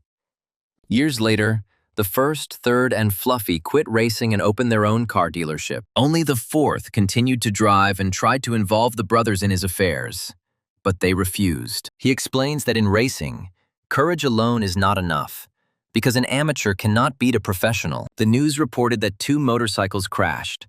One rider died at the scene and the other in the hospital. The girl asks if it was the 1st and 3rd brothers, and he confirms that it was the 4th who persuaded them. Upon hearing the news, he rushed to the hospital and in a rage broke the 4th brother's leg. Later, he learned of the 4th's debts and sold his house to help. But their friendship ended. He asks the girl if what happened was worth 2 lost lives and 1 maimed one. The hero reminds her of their bet and asks her not to enter into dangerous company anymore. He doesn't want her to become a nerd, but simply asks her to think about her loved ones before acting. He touches her nose gently and she smiles shyly, accepting his concern. The next day, he comes to the office and sees his subordinate Ning Yan sleeping at her workplace. When she wakes up, she apologizes, and he asks why she stayed after work. She talks about the upcoming auto show, and he suggests they discuss it on the way, looking around the center. He asks if her boyfriend would mind working after hours. As they inspect the car, an angry guy appears and yells rudely at Ning Yan. He grabs her hand and she tries to explain that Chen Yang is just her colleague. The guy doesn't believe her and shouts that there shouldn't be any men at her work. Chen Yang grabs the guy's hand, declaring that he will not sit idly by while he touches his wife. The guy mocks him, and Ning Yan, shocked, calls him shameless. In tears, she reminds the guy that he promised to stop harassing her. The guy demands 100,000 to avoid being charged with rape, and Chen Yang asks if he will accept the check. Instead of money, Chen Yang deals the guy a crushing blow to the face. He says he despises men who beat their wives, and Ning Yan asks him to stop. Chen Yang looks at the guy with an icy gaze and threatens to crush him if he sees him again. The beaten boy runs away, shouting that he will make Chen Yang pay for what he did. He reassures Ning Yan, and she thanks him, and asks him to meet the client in her place. At the airport, he is met by a woman he knows with pink hair, and is surprised that he is also here. He explains that he is meeting a client, and she says that she has come to pick up her father. The girl, in a panic, tells that her father brought her a fiancé from Singapore, with whom their destinies are intertwined. She suggests trying the old trick to scare off the Singaporean guy. Her father appears with a young man named Li Wenjing, the son of a family friend. Li Wenjing greets Chen Yang politely, noting that Xiao Qiao mentions him often. He says he is honored to meet them, and Chen Yang is surprised that they are talking about him. Xiao Qiao's father invites Chen Yang to visit and says goodbye as he leaves with Li Wenjing. Chen Yang thinks that Li Wenjing has no shortcomings and Xiao Qiao will be fine with him. He discusses the plan with Fu's supervisor, who is generally satisfied but asks to double-check the materials. After the meeting, a drunk Mr. Fu hugs Chen Yang and asks about his plans for the evening. Chen Yang asks the girls to entertain Mr. Fu, and he delightedly calls him the best. Chen Yang smokes after the meeting, thinking that everything went quickly and the girls are insatiable. Leader Fu asks Chen Yang if he is new, and he confirms that he used to be Leader Fang's assistant. Fu admires Fang, the boss, saying their company was chosen largely because of her extensive connections. Fu praises Chen Yang's potential, and Chen Yang, citing business, says goodbye and leaves. Chen Yang says goodbye, but suddenly freezes when he hears a familiar voice. He sees Li Wenjing and Zhou Zheng, and wonders if Li Wenjing is also Brother Huan's opponent. Chen Yang approaches Li Wenjing, who is surprised to see him, and makes small talk. Li Wenjing explains that he is here because of a misunderstanding with Miss Xiao Qiao, and Chen Yang realizes that they are just business partners. Over tea, Li Wenjing asks Chen Yang directly whether he came here only for marriage plans. Li Wenjing admits that he is against the marriage, shocking Chen Yang, who spits out his tea. Chen Yang realizes why he didn't like Xiao Qiao, and Li Wenjing shows him a message from her. Chen Yang chuckles, saying that his phone is dead and Xiao Qiao must be going crazy. An enraged Xiao Qiao appears and yells at Chen Yang for ignoring her and talking to Li Wenjing. Li Wenjing offers to introduce her friends, and Xiao Qiao agrees, since she doesn't know anyone here. At the club, Xiao Qiao's friends look at Li Wenjing with interest, and he introduces himself to them. One of the friends turns out to be a moneylender and offers his services, and Chen Yang thinks that this is usually his line. The moneylender boasts that he cuts debtors into pieces, and Chen Yang clutches his head in horror. Li Wenjing calmly calls his methods old-fashioned and offers his boss's business card for professional help. Another guy suggests they have some fun, and Chen Yang remembers that Xiao Qiao called it torture and feels sorry for him. The guy offers Chen Yang to try a white powder, which he calls snow. Li Wenjing refuses, but with a smile gives advice on how to get high from medical dextrose. Xiao Qiao, in despair, thinks that nothing can scare Li Wenjing away and looks for his weak points. The guy asks Li Wenjing if he is a dealer, and he replies that he did it when he was younger but stopped. A new guy shows up and says that everyone used to dabble in illegal activities, but he, for example, is an arms dealer. Li Wenjing recognizes him and notes that the arms trade in China is strictly regulated by the government. An arms dealer boasts of his underground dealings and invites Li Wenjing to discuss joint business. Li Wenjing refuses, and Xiao Qiao is mentally glad that they finally made him tense up. The arms dealer laughs, insisting his business is legal, and Li Wenjing tries to explain himself. Li Wenjing calmly claims that the largest arms trafficking group in Asia is a branch of his uncle. Chen Yang thinks Xiao Qiao is about to explode, and Li Wenjing offers to walk him to the hotel. Li Wenjing says he is glad of their friendship and asks him to tell Qiao Qiao that he is postponing the marriage for 2 years. Chen Yang jokes that Qiao Qiao loves women and suggests that his friends become her boyfriends as a cover. Li Wenjing calls the idea shameful, but invites everyone to have tea with him, calling Chen Yang the first friend in the city. As soon as Li Wenjing leaves, Chen Yang receives a call from Qiao Qiao, yelling at him for failing the plan. Qiao Qiao is glad that Li Wenjing is also against the marriage, and says that now she won't have to castrate him. Chen Yang asks his friend why he hesitated, and he replies that Li proposed that they marry Qiao Qiao. The friend laughs that it is better to give up 10 years of his life than to marry her, and Qiao Qiao is furious to hear this. Qiao Qiao grabs Chen Yang by the collar and shouts that the number of people who want to marry her would fill an entire city block. Chen Yang says she likes girls, but they see her as a tomboy, and Qiao Qiao gets upset. Qiao Qiao goes to the car, and her friend notices her strange behavior and shows Chen Yang the newspaper. A friend makes fun of Chen Yang when he finds out his lottery number in the newspaper. Chen Yang announces that he has won 8 million, and his friends are delighted. He realizes that he has actually won, and that can only mean one thing. The bank tells him that after paying taxes, he will receive about 6 million. A friend warns them that reporters are waiting outside, attracted by news of the prize. Back home, Chen Yang passionately kisses the girl who calls him fifth brother. Jan Di is surprised by his behavior, and he says that he brings good news. She happily hugs him, telling him that she has prepared his favorite dishes. Qian Pan calls him and asks him to meet Miss Fang at the airport the next day. Chen Yang is surprised since he is no longer an assistant, but they tell him that this is an order. At night, he lies in bed and thinks about Miss Fan, feeling indebted to her. A girl runs into the room and screams in panic that Ning Yan has been kidnapped by bandits. She tells how men accosted her and her friend and forcibly took Ning Yan away. Chen Yang is furious when he recognizes the kidnapper and decides to deal with everything himself. He calls away and orders him to gather people to bury someone today. Chen Yang notices one of the bandits on guard and realizes that they are professionals. He quickly attacks the kidnapper and deals him a crushing blow, threatening with death.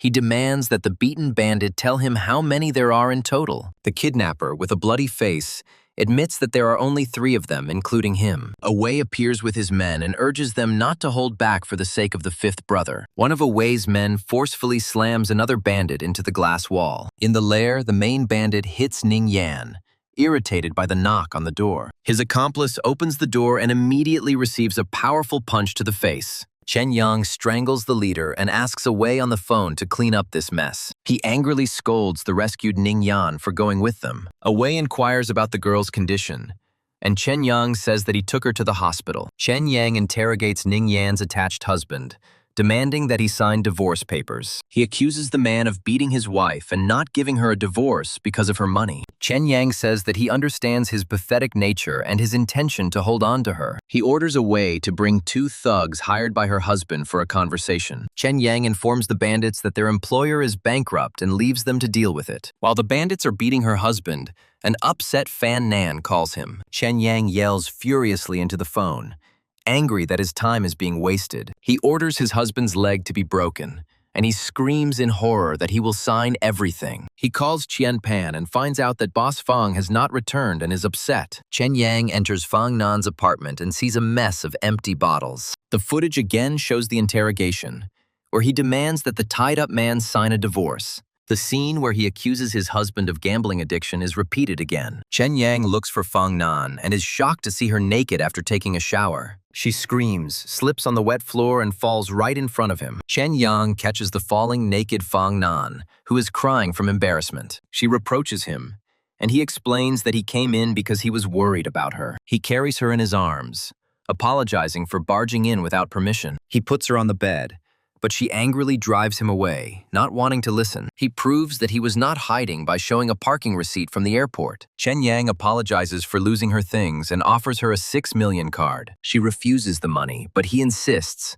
claiming he won the lottery. He adds 300,000 to the debt for the accident, saying that he owes her too much. Looking away sheepishly, Chen Yang tells Fang Nan that he wants to quit his job. She asks the reason, and he replies that she is too good for him. He understands that she made him a leader just so that he would be near her. He says that they are adults and should be able to separate reality from emotions. Fang Nan, shocked, asks if he really thought she saw someone else in him. With tears in her eyes, she screams that his words sound like a cruel joke. She is already 30, and she is afraid of getting old, noticing every new wrinkle. She talks about her loneliness, because no one is ever waiting for her at home. No one hugs her to comfort her when she wakes up from nightmares. She admits that on the day he came to do the renovations, she had a plan. Smiling shyly, she says directly that she wanted to seduce him. She knew it was low, but she just wanted to hug a warm body. In despair, she exclaims that she is not really a vulgar woman. She remembers how he carried her back in his arms and realized that he was not bad. She recalls how he beat up bullies while protecting her during dinner. All this made her want to win his heart, until she met his girlfriend. She asks him to stay, promising not to compete with his girlfriend and not to ruin his life. He says he's not such a good person, but he agrees to give her hope. After his consent, she pulls him towards her and kisses him tenderly on the lips. Breaking away from the kiss, he says that it's late and he has to go home. As he steps outside, he thinks that he should have left. Otherwise, he would not have been able to restrain himself. He approaches his door and wonders why he doesn't want to see girls. The next morning, he looks at the high romantic scale with surprise. He decides to leave before Yandi wakes up, as he feels guilty towards her. Yandi greets him with breakfast, and he thinks what a terrible person he is. He hugs her and thanks her, mentally wanting to slap himself for his actions. At work, Fan Nan also offers him breakfast, but sees that his girlfriend has taken care of him. She whispers in his ear about the business with Director Jin, and he tenses. She says Director Jin asked to take him with him to discuss business. In the car, she asks him if he knows an elite area in the eastern part of the city. He remembers this place from the time of Brother Huan, and says that one must be careful. Fang Nan emphasizes that Director Jin is very influential and their plans are important. Director Jin welcomes Chen Yan and Fang Nan, as well as the gambling king who has arrived. Director Jin introduces his friend, a famous professional gambler named Pulong Da. Jin introduces them to another friend, who, to Chen Yan's surprise, turns out to be Li Wenjing again. Li Wenjing and Chen Yan shake hands, surprised by the unexpected meeting. Li Wenjing introduces himself to Fang Nan, and Jin is looking forward to some serious fun with such experts. Chen Yan asks if Mr. Li likes to play cards, to which Jin calls him a maniac. Jin praises Li's talents, who is skilled in everything from horse riding to chess. Fang Nan suggests they discuss business first, but Jin says he has an interesting proposal. Jin offers to cover 5% of the deal if Chen Yan can defeat his friends. Chen Yan wonders if he can use his romance meter to win at cards by relying on the luck ring. Fang Nan whispers that these 5% will almost complete the project, and Chen Yan agrees to give it a try. Everyone sits down at the gaming table, and Jin asks what game they will play and what chips they will use. Li Wenjing suggests playing a simple game with bets in dollars. Chen Yan counters by saying that he doesn't have enough money to play on equal terms with them. Li Wenjing asks how low the stakes should be to keep the game fun. Chen Yan confidently bids 1,000 yuan. Jin is surprised by such a small bet, but Chen Yan replies that he just needs to win. Li Wenjing agrees, and Pulong mumbles something in Korean, calling Chen Yan a poor man. Jin says with impatience that he has been waiting for this battle for a long time. The players' cards are laid out on the table, and Li Wenjing is analyzing the possible combinations and chances of winning. Li Wenjing explains to Chen Yan that even with a flush, Boss Pulong can still beat him. Chen Yan thinks that his luck meter is low, and using the ring will have consequences. He remembers hiding the luck ring in his pocket, not knowing how important this decision would be. Chen Yan decisively goes all in, putting all his chips on the line. Li Wenjing folds, not wanting to take any risks, and Pulong says in Korean that Chen Yan will lose without the ace of hearts. Chen Yan asks what Pulong said, and Li translates that without the ace of hearts, he has no chance. Chen Yan grins as he turns over his last card, revealing it to be the ace of hearts, making him a royal flush. Jin is delighted and offers to lend Boss Pulong some money to continue the game. Li Wenjing gives up again, acknowledging Chen Yan's incredible luck, and Pulong concedes Jin's victory. An enraged Pulong suggests betting on something else, surprising Chen Yan. The waitress offers to bet on a football cup or a horse tournament under handicap rules. Lee explains the handicap rules and suggests betting on the edge since they're out of money. They're watching a football match, and Lee doubts that Chen Yan will be able to win much on this bet. Chen Yan confidently bets on the Chinese football team, which shocks Jin. Pulong laughs, saying that the Chinese will never defeat Korea, so he is betting on his country. The Korean team scores 2 goals. But then the Chinese suddenly score a goal back, shocking Pulong. The Chinese score 2 more goals in a row, making an incredible comeback, and Pulong can't believe his eyes. A shocked Jin yells at Chen Yan, demanding to know how he did it. In the car, Fang Nan asks him how he managed to win so many times, and he thinks about his ring. Fang Nan suggests they go out to eat, and Chen Yan decides he should be careful with his ring. Chen Yan tells Fang Nan that he has a headache, but she suspects that he is afraid of his girlfriend. He denies it, but in his mind, he worries about the consequences of using the ring and hurries home. He remembers how the last time his apartment caught fire because of the ring, and hopes for the best. When he comes home, he finds Ah Mei in her underwear and, in shock, says her name. An object flies past his head and he recoils in horror. An enraged Ah Mei, holding a knife and cleaver in her hands, screams at him to die, calling him a pervert. Chen Yan runs away, screaming that it's a misunderstanding and thinks she's gone crazy. He tries to calm her down, explaining that it was an accident.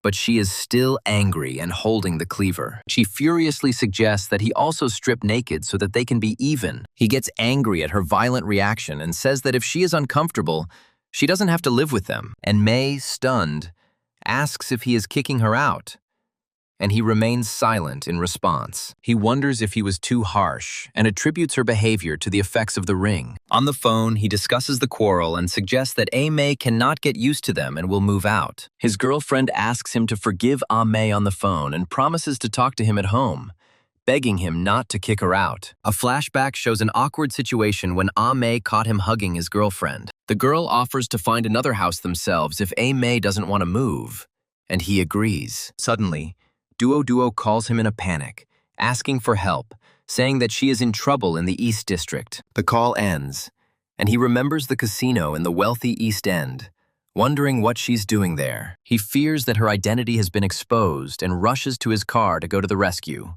In the Eastern District, a security guard approaches him and asks where he lives, as his face is familiar. Another guard says dismissively that only the rich man's mistresses live in this area. Seeing the light and hearing the noise, he assumes there is a party and opens the door. What he sees shocks him. He thinks he has stumbled upon an orgy, and he is very worried about Duo. He bursts inside, screaming her name and vowing to kill himself if anything happens to her. He sees a guy harassing a girl in a school uniform and thinks it's Duo. Taking a closer look, he realizes it's not Duo, but her frightened classmate with her blouse unbuttoned. He notices a syringe on the floor and multiple injection marks on the girl's thigh. The kidnapper angrily asks who he is and threatens to kill him. Hearing Duo's scream from the top floor, he pushes the boy away and rushes to help. His path is blocked by a bald man, whom he recognizes as the guard from the entrance. Without wasting a second, Chen Yan enters the fight and neutralizes the guard. Running into the room, he sees a girl on the bed and screams her name in horror. He sees a blonde man with another girl and realizes that he was mistaken. But it was Duo's voice that he heard. Suddenly, he hears Duo calling his name with tears in her eyes. He finally finds her on the floor, handcuffed, gagged, and with her clothes torn. In a rage, Chen Yan pounces on the blonde man and delivers a powerful kick to him. He frees Duo from the handcuffs and tells her they are going home. But she doesn't recognize him. The beaten blonde man gets up and threatens to rape the girl right in front of him. The villain taunts him, boasting about his influential father and threatening to take away his women. In response to the threats, Chen Yan mercilessly kicks the villain in the groin. Chen Yan delivers a crushing kick, causing the blonde to scream in pain. Chen Yan carries the girl away as the guards come running at the screams and decides to escape through the back door. In the car, Chen Yan reflects on the girl's irresponsibility, suggesting that she was drugged. He furiously scolds Duo, demanding an explanation and reminding her of her promise. To bring her to her senses, he pours a bottle of water over her head. The girl cries and makes excuses that her friend lied to her about the party. He shouts that she was lucky to escape violence, and she says that her friends dragged her there by force. He says her friend was high and expresses his disappointment in her. Chen Yan warns her that they are in trouble and tells her to change her clothes immediately. She doesn't understand why they're running, but he explains that being saved doesn't change the thirst for revenge. He remembers that he promised to call in case of trouble, and now he is forced to ask for a favor. He calls the pink-haired girl and tells her that he's in trouble. Sang Yu, busy with her affairs, tells him that she also has problems and cannot speak. He wonders why Sang Yu is busy today of all days, and urges Duo to change. He tells Duo to drop his clothes because they are not on vacation and need to leave. Duo, wearing a new dress, explains that she wants to keep the old clothes as a memento of his gift. Chen Yan brings Duo to his home and calls a certain Yang Di. In the living room, they are met by two women, one of whom, Fang Nan, was looking for him. He introduces Duo as a friend's daughter and asks Jan Di to help her with her things. Fang Nan explains that she came to check on him because he complained of feeling unwell. He assures her that he is fine and asks her to leave, to which she reluctantly agrees. When Fang Nan leaves, Yan Di apologizes to him, which surprises him. She explains her straightforwardness, and he hugs her tenderly to reassure her. She is afraid that he will leave her, but he gently reassures her, promising that this will not happen. Sang Yu calls him and orders him to immediately go down to her alone. She claims she's come to tell him about the chaos he's caused, and he knows she knows. Below, he sees Sang Yu with Fang Nan and listens to the order not to interrupt. Sang Yu predicts a terrible death for him and lists his recent misdeeds. She says she was brought there by force and she only called Fang Nan to make her leave. She strongly advises him to escape, claiming that death is better than captivity. Sang Yu shouts that they found his number in Duo's phone, and now someone named Zhou Jing is looking for him. Chen Yan asks who the people he beat were, and what Zhou Jing has to do with it. She replies that those people are not important, but even powerful bosses bow before their leader. The guy he crippled turned out to be the young owner, the son of the main boss. She screams that he made the boss's only son a eunuch and won't be able to get away with it. Fang Nan intervenes and declares that he will beg his old man to protect Chen Yan. Sang Yu calls her crazy because defending Chen Yan will be seen as rebellion. Sang Yu insists that Chen Yan's only way out is to escape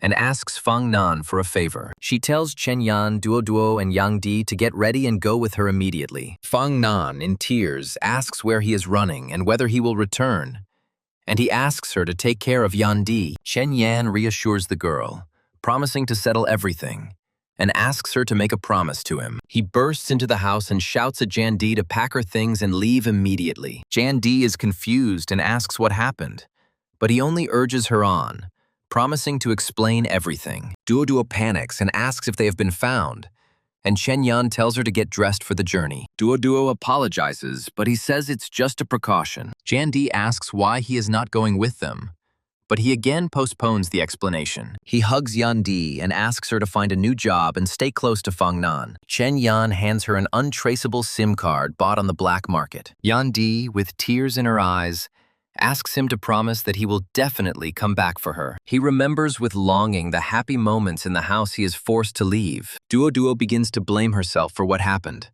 but Chen Yan sharply orders her to shut up. Duo despairs and says that now they are left alone against the whole world. At the station, he leaves Duo to wait while he goes to buy train tickets. There are no tickets at the box office, and he notices that a suspicious person has been watching him for a long time. The pursuer calls to say he has found him, and Chen Yan starts running. A crowd of armed bandits rushes towards him, shouting to stop him at any cost. Chen Yan deftly dodges the knife strike, throwing the attacker over himself. He sees in horror that he is surrounded by more and more pursuers and continues to run. He is knocked down, and another bandit swings a heavy baseball bat at him. He parries the blow, but his left arm goes numb and he runs on, overcoming the pain. In a desperate attempt to escape pursuit, he jumps from a high flight of stairs. He lands hard, wounded and exhausted, realizing that his pursuers are close. Wounded, he realizes that he is being tracked by 14 professional killers. Suddenly, someone grabs him from behind and he freezes in tension,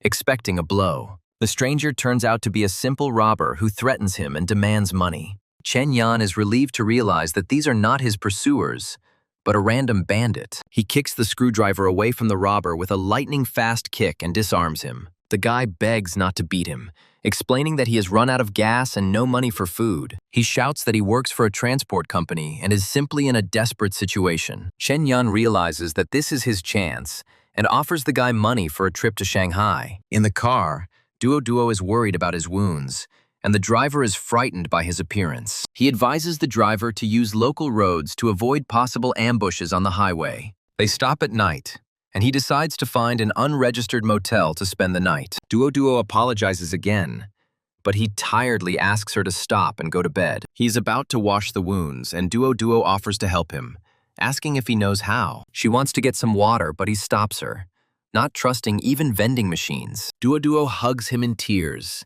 telling him how scared she is, and he promises to protect her. He asks her to respect his efforts, not to think about the bad and just go to bed. When she falls asleep, he takes out his phone to call the number Jinghe gave him. On the other end of the line, they say that his name is known in the South and promise to help with his escape. He is told to call tomorrow at the same time to arrange an escape route, and he thanks them. Jinghe says that this guy is causing a lot of trouble, and his enemies will not be satisfied even if they cut off his head. Chen Yang thinks that he used Jinghe's connections and worries that Brother Huang might interfere in this matter. He decides not to fantasize and called Jan Di to say that he is okay. He calls, but the phone is answered by Jan Di, who had been waiting for his call all night and now excitedly asks where he is. He assures that he is fine, but cannot say where he is and asks to call Fang Nan to the phone. Fang Nan picks up the phone and says that Zhou Jing hired someone to paint his portrait. She adds that they found her and Yan Di, but they didn't dare approach them because they were in her uncle's military district. Fang Nan says that this is all the information and offers to pass the phone to Yang Di, who has not rested since last night. He asks to pass the phone to Jan Di and tells her to take care of herself and stay safe. He promises to visit her when he returns and angrily warns her not to lose weight or a hair. After the conversation, he angrily punches the wall, calling on everyone who needs his life to come to him. The next day at Shanghai Station, two men approach him, offering him a room and a lottery ticket. He tells the seller that he doesn't need tickets, but will give him 300 if he does one thing for him. He hands over 2 ID cards and asks to buy 2 economy class tickets to Luoyang on train number 638. He holds 4 tickets and thinks that Zhou Jing's men will follow the false targets in Luoyang and Fuzhou. He returns with fried chicken, and the girl apologizes, admitting that she was wrong. He says that the past cannot be changed, and now they need to find a way to get out of here. He replies that he has bought several train tickets in advance, but needs to wait for specific instructions. She asks if he will go too, and he suggests that she can leave the country as she wanted. He worries about what Brother Huan will do to him, and she says that her father has his own plans for her. He reflects that he has betrayed his boss and is now afraid that Brother Huan, one of his men, might kill him. He tries to calm down by remembering that Brother Juan has always been like an older brother to him. Meanwhile, Brother Juan looks at his photo on the phone and says his nickname, Fifth. He gets a call that the route planning is complete, and he tells the girl that he'll be stepping out for a bit. The girl wants to go with him, but he tells her to stay, as 2 people are too visible a target. As he leaves, he thinks to himself that Ni Duo has been acting very strange since yesterday. An hour later, he returns and says that they will leave for Guangzhou in the afternoon, but receives no answer. He panics, thinking that she has run away alone, and realizes that if she is found, it will all be over. Hearing a splash from the bathroom, he gets angry, wondering if she's trying to give him a heart attack with her silence. He knocks on the door, assuming the worst and worried that she might be trying to commit suicide. Opening the door, he sees her completely naked and, in shock, asks what she is doing. She suddenly throws herself on his neck and kisses him passionately. He pushes her onto the bed and shouts angrily, asking if she has gone crazy. She confesses her love to him, saying that this is not a reward, but simply gratitude for his kindness. He coldly asks her what she knows about love and asks her not to throw around such words. She cries, saying that she didn't let anyone near her, and he understands that she is simply afraid that he will leave her. He sits on the edge of the bed and calmly explains to her that this is not love, but just dependence. He tells her to stop messing around, get ready, and says he'll go out for a smoke while they leave. Meanwhile, their adversary spots the couple on surveillance cameras at the Shanghai train station. Zhen Yang asks Duo to look after his things while he goes to the smoking room. In the smoking room, a stranger approaches him and asks where he is going, to which he replies that he is going to Guangzhou. The man is delighted by the coincidence and offers Jen Yang a very good job as a salesman. He assures that he is not a scammer and offers to show his goods to prove his honesty. The stranger takes out a condom and describes a multi-level sales system that promises wealth. Jen Yang coldly declines, citing his busy schedule, and walks away from the persistent recruiter. When he returns, he sees a bald man in his place and politely asks him to leave. Jen Yang grabs the insolent man by the shoulder and with one word forces him to immediately vacate the seat. Arriving in Guangzhou, he notices people looking for him and is confused about what is going on. He decides to leave so as not to be noticed and sees the same seller who has gathered a crowd. Jen Yang approaches the seller and, hugging him, says that he has changed his mind and wants to join. The seller is happy and decides that the guy and girl cannot be police officers and accepts them. The pursuers approach them, but the seller stands up for Jen Yang, calling him his own. The blonde stalker menacingly asks the seller if he is looking for trouble. His bespectacled partner offers to let them go, but the blonde guy looks down on them. The seller gets angry, calling them sick bastards, and realizes that they have a serious organization. The group boards a minibus, and Jen Yang decides that they will be safer from pursuers. While other people are looking for him, he decides that staying with this group is the safest option. The salesman proudly points to the building and declares that they have arrived at their prestigious company. Jen Yang notes that everything looks decent on the outside, but suspects that everything is bad on the inside. The seller promises newcomers quick instruction and assures them that they can easily earn money. Another employee shares a success story, claiming to have started making millions here. Jen Yang notes that everything looks legitimate and decides that this is a safe place to hide. The employee continues to praise the company, promising food and shelter to the newcomers. And Jen Yang listens. A woman appears and is introduced as the company's chief salesperson, Specialist Miss Liu. Jen Yang is surprised to recognize her as Xiao Feng, whom he once kicked out of the nightclub. He worries that she will recognize him and kill him while she is giving a lecture on achieving wealth. Xiao Feng announces that to join the club, everyone must purchase products worth $1,800. After the lecture, the newcomers are taken to see the living quarters intended for employees. Duo whispers to Jen Yang that he doesn't believe that such a squalid place costs so much money. The guy with the bruise tries to take Duo away, but Jen Yang sharply asks what he's doing. He intercepts his hand and firmly declares that the girl will stay only with him. He understands that they are being separated to prevent communication and notes the organizer's cunning. The other newcomers urge him to calm down, saying that they are all one big family now. Jen Yang punches the wall in anger, shouting that he is here for money, not for moral lessons. One of the guys tries to calm him down, assuring him that they have good intentions and everything is for his good. In the dining room, Duo looks at the boiled cabbage with disgust and says that he can't eat it. Jen Yang thinks about the people who were deceived and remembers that he needs to contact someone. He takes out his phone but is stopped, told that it is prohibited, and he lies that he is trying to make a sale. The guy believes him and encourages him, and at this time, Jen Yang manages to call and say his name. Jen Yang says on the phone that he won't be able to get to Guangzhou and suspects that his problems are not accidental. The other party is offended by the suspicions, and Jen Yang thinks that he should not doubt Brother Huang's people. His thoughts are interrupted by a scream, and he turns around in shock to hear Duo and Chen Yang calling his name. Duo screams that the woman is trying to take their luggage and documents, and Chen Yang runs into the room.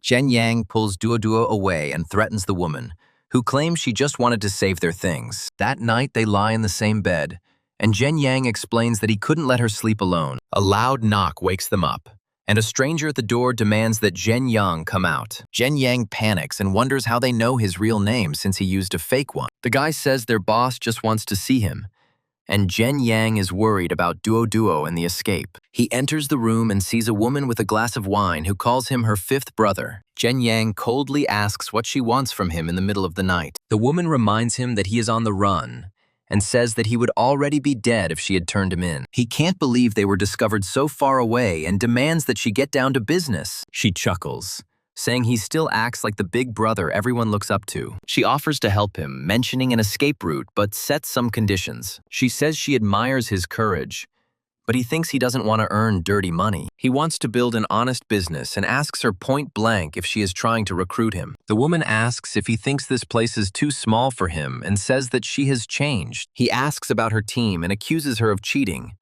but she only laughs at the word karma. She screams that she sold her body since her youth, and Brother Juan used her, and asks where is the karma in this. She promises to get him out by tomorrow, but he refuses, not wanting to take such a risk. She smiles maliciously and gives him until the morning, and he calls her disgusting and promises to remember it. He leaves with Duo, and the woman warns him of the danger he is exposing the girl to. Jen Yang asks Duo not to listen to her and promises to protect her, to which the girl agrees. Walking down the corridor, he suddenly notices police officers ahead and cries out in surprise. The woman screams in rage that she paid a huge amount of money to a guy named Zhang to keep him quiet. She wonders out loud if that guy could have turned her into the police. Duo suggests calling the police, but Jen Yang doubts they are real cops. Seeing the police cars, he realizes he has no choice and decides to act. He calls someone, and the person finally hears him and asks him to tell him where to pick him up. Hiding,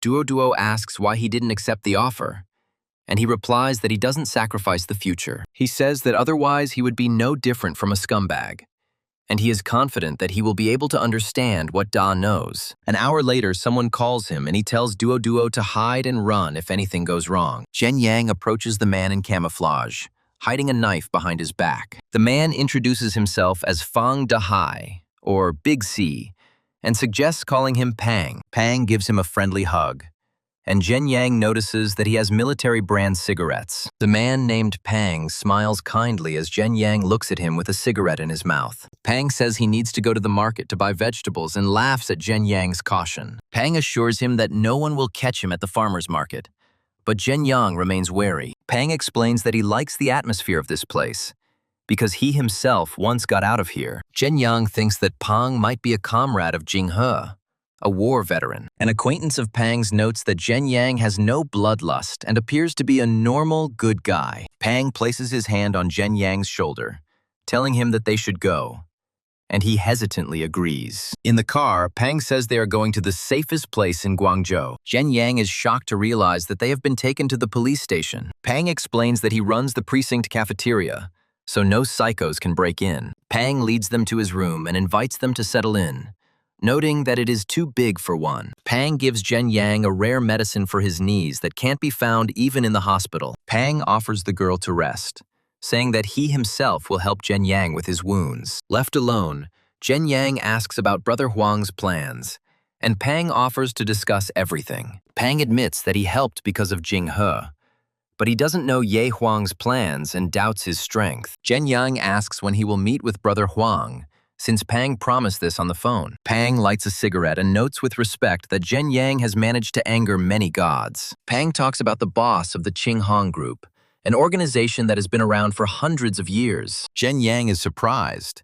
and Pang confirms that Qing Hong has existed since the Tsarist dynasty. Pang emotionally declares that even Hong Kong punks cannot compare to the power of Qing Hong. He explains that Jen Yang is young and has not heard of them, as such groups interfered in politics. Pang describes their connections with the Japanese, Americans, and British in the arms and drug trade. He adds that the Qing gang controlled the country and supported the revolution against the dynasty. Jen Yang asks with a smirk whether he really angered boss Qing Hong. Pang corrects him, saying that they always have a couple of bosses and Jen Yang angered one of them. Jen Yang asks about Brother Huang, but Pang says that he is only a subordinate and cannot help. Pang honestly says that he can't pull him out, but Jen Yang thanks him anyway. Jen Yang clarifies that he thanks him not for himself, but for saving the child. He explains that he was assigned to protect her and was not supposed to check the background of the attackers. Pang, based on Jing He's words, guesses that the rescued girl is Ye Huang's daughter. Jen Yang replies that if he thinks about value,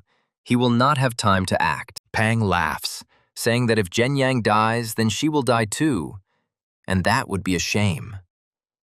As he leaves, Pang advises Jen Yang to get some sleep and not to leave the house under any circumstances. Left alone, Jen Yang checks his life meter and sees that he is in no danger for now. He decides that Pangu can be trusted, despite their recent acquaintance, and goes to bed. At night, he suddenly wakes up and jumps out of bed, seeing a stranger in a suit in the room. Zhen Yang attacks first, but the stranger easily blocks the blow and introduces himself as the fifth. Zhen Yang is surprised that his attack was blocked and asks how long Five has been here. The fifth one reports that he has already taken care of Duo while Zhen Yang was sleeping. Zhen Yang can't believe the girl was taken right from under his nose. Five explains that he made him sleep, and Duo has already met her father. Zhen Yang asks why he was drugged, and Five thanks him for helping Duo. The fifth one reveals a plan in which they found Duo's double and sent her corpse to the enemies.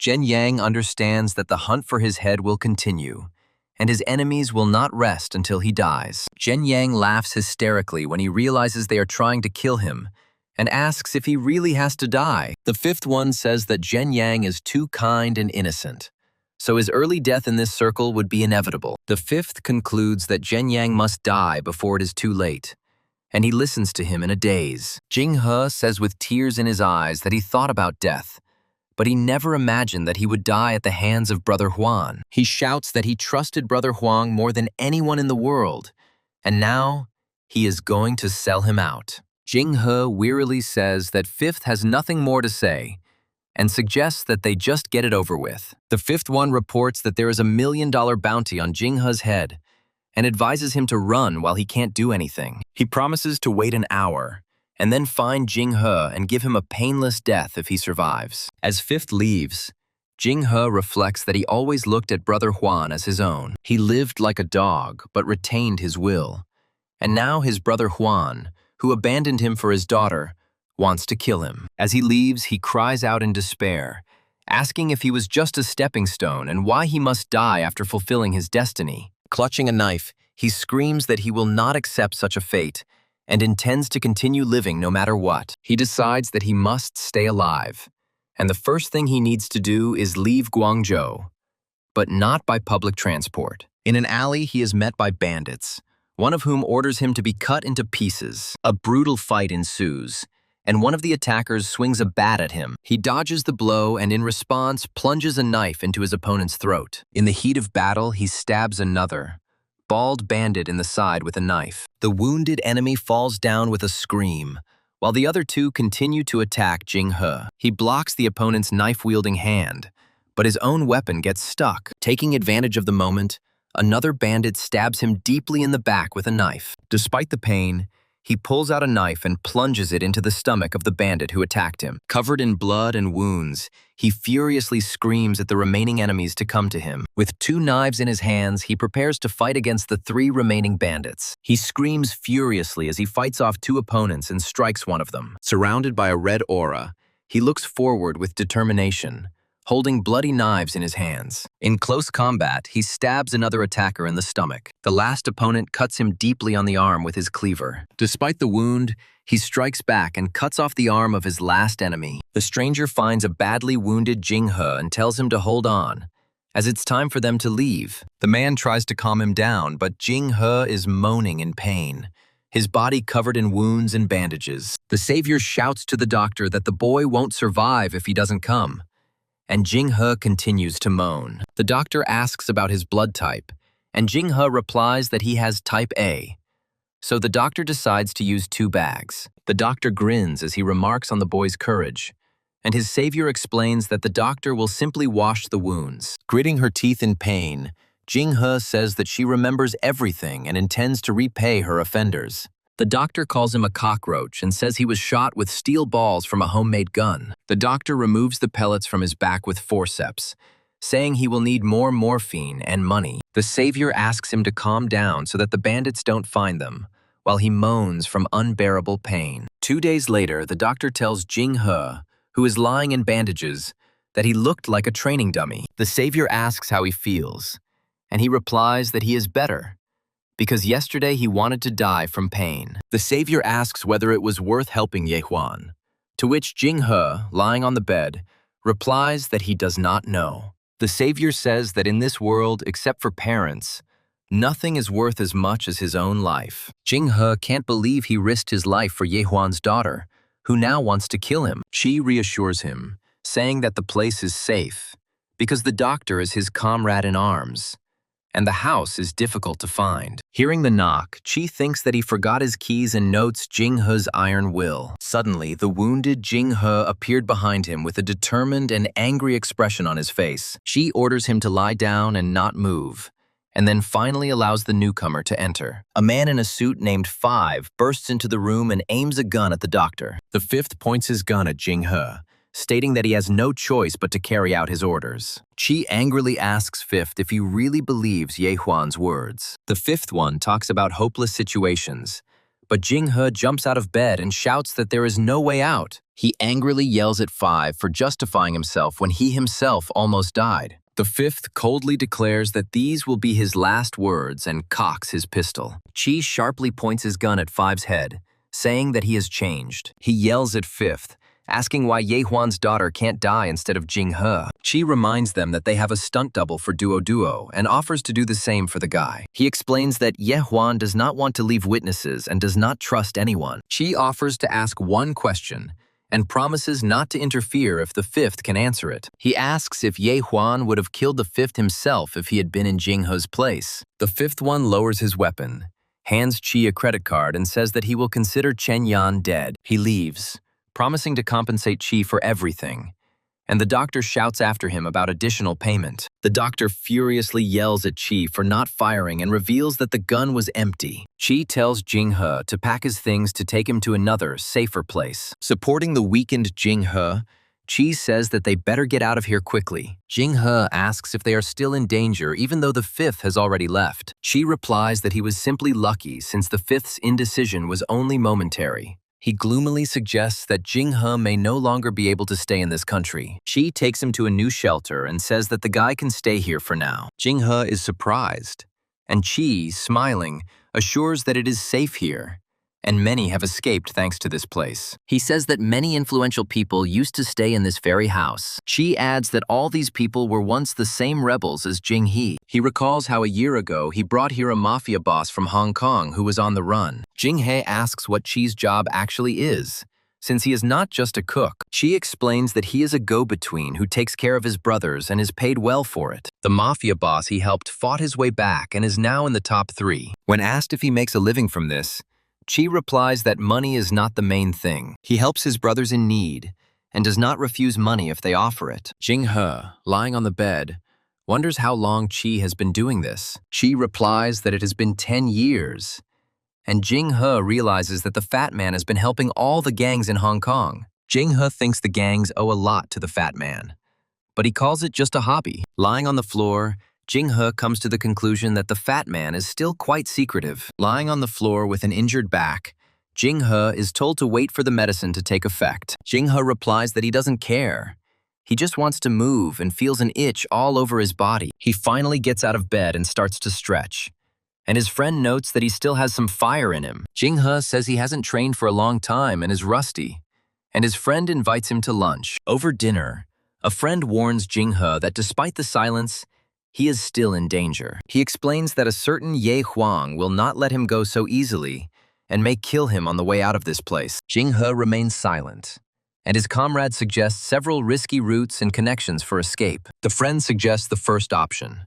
He will ask someone to change Jing-he's personality for a normal life. However, from now on, Jing-he will have to live peacefully, and he asks about the second option. The second option is to go abroad, where a friend has an acquaintance in Canada who is ready to help. He places a pistol on the table and warns that there will be no turning back from this path. Lighting a cigarette, the friend says that the only person Jing-he can trust is himself. Jing-he thoughtfully repeats that the only one he can trust is himself. Jing-he, resolutely taking the gun, announces that he chooses the second path. His friend chuckles and says that Jing-he remains young until the very end. He offers them a drink, because today they have a farewell meal, and tomorrow Jing-he is leaving. The friend gets angry and shouts that he wouldn't have stayed here for so long if he could have found someone to take care of Jing-he. In anger, Brother Fang smashes the glass in his hand, and Jing-he looks at him in surprise. Jing-he, with a cup in his hands, vows that he will never forget Brother Fang's kindness and will repay him. Brother Fang is surprised that such a young boy is performing the old-fashioned blood oath ritual. Jing-he confirms the sincerity of his words and proclaims that from now on,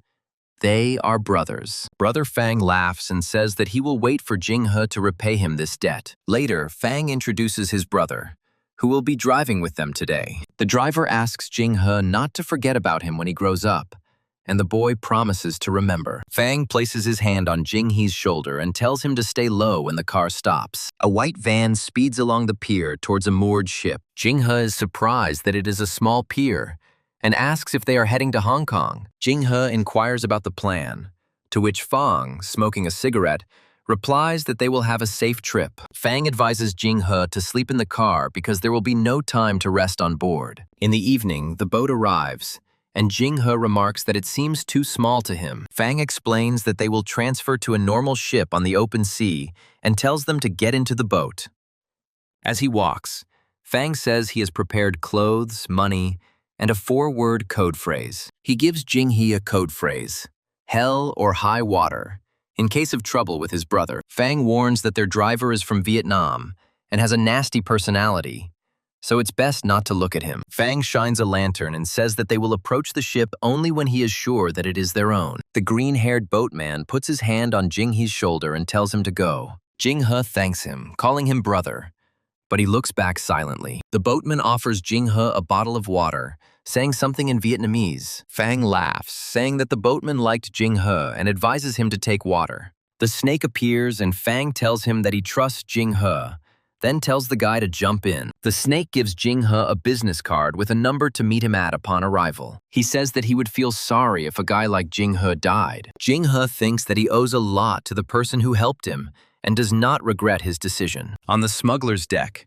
Jing-he sees the bodies of stowaways being disposed of. He understands that for smugglers, the lives of stowaways are worth nothing. Jing-he notes that even when they find new corpses, these people don't blink an eye. Suddenly, a strange sound is heard, and the guy tells Jing-he that it's time for him to change the vessel. Jing-he furiously asks why he wasn't warned about this before. He is taken to another ship, where he sees armed men who do not look like smugglers. The guy says goodbye to him, and Jing-he mentally curses the snake for betrayal. He realizes that he has been deceived and clenches his teeth in impotent anger. Suddenly, he sees something that leaves him in complete shock. Inside the ship, he finds many people lying unconscious. Jing-he hears a familiar female voice pleading for help. He recognizes the girl being harassed by the bandits as his friend Xiao Feng.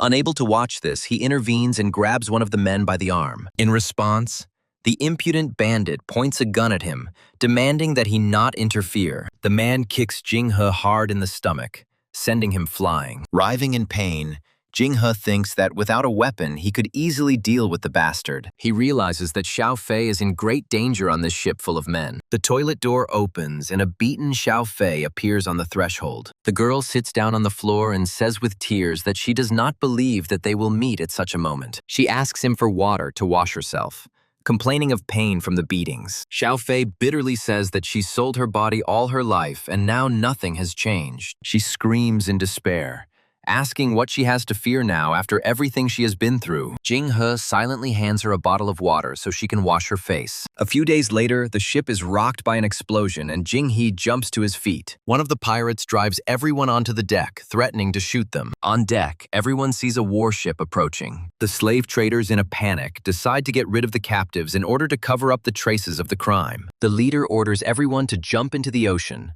Otherwise, they will be killed on the spot. The shooting starts, and Jing-he grabs Xiao Fei and tries to take cover from the bullets. He understands that he can neither jump overboard nor be seen by the military. One of the bandits discovers their hideout and shouts that they cannot escape. Jing-he attacks the pirate, landing a precise blow to his neck. Having neutralized the enemy, he quickly takes his pistol. Suddenly, the leader appears from behind and points a gun to his head. Jing-he turns around sharply and slits the bandit's throat with a hidden blade. He pushes the dying leader away, preventing him from shooting. Finding nothing useful, he jumps overboard into the dark waters of the ocean. In the water, he notices a lifeboat with 2 people and sees this as a chance for salvation. He understands that he will not be able to attack them from the water because there are only 2 people on the raft, and one of them is armed. A quarrel breaks out on the raft, and an armed man threatens his partner, demanding that he throw the cargo overboard. He swims up to the raft and shouts for help, which makes things easier for the bandits who notice him. Suddenly, the blonde man stabs his partner in the back while he is distracted by the swimmer. In response, the hero accurately throws a knife,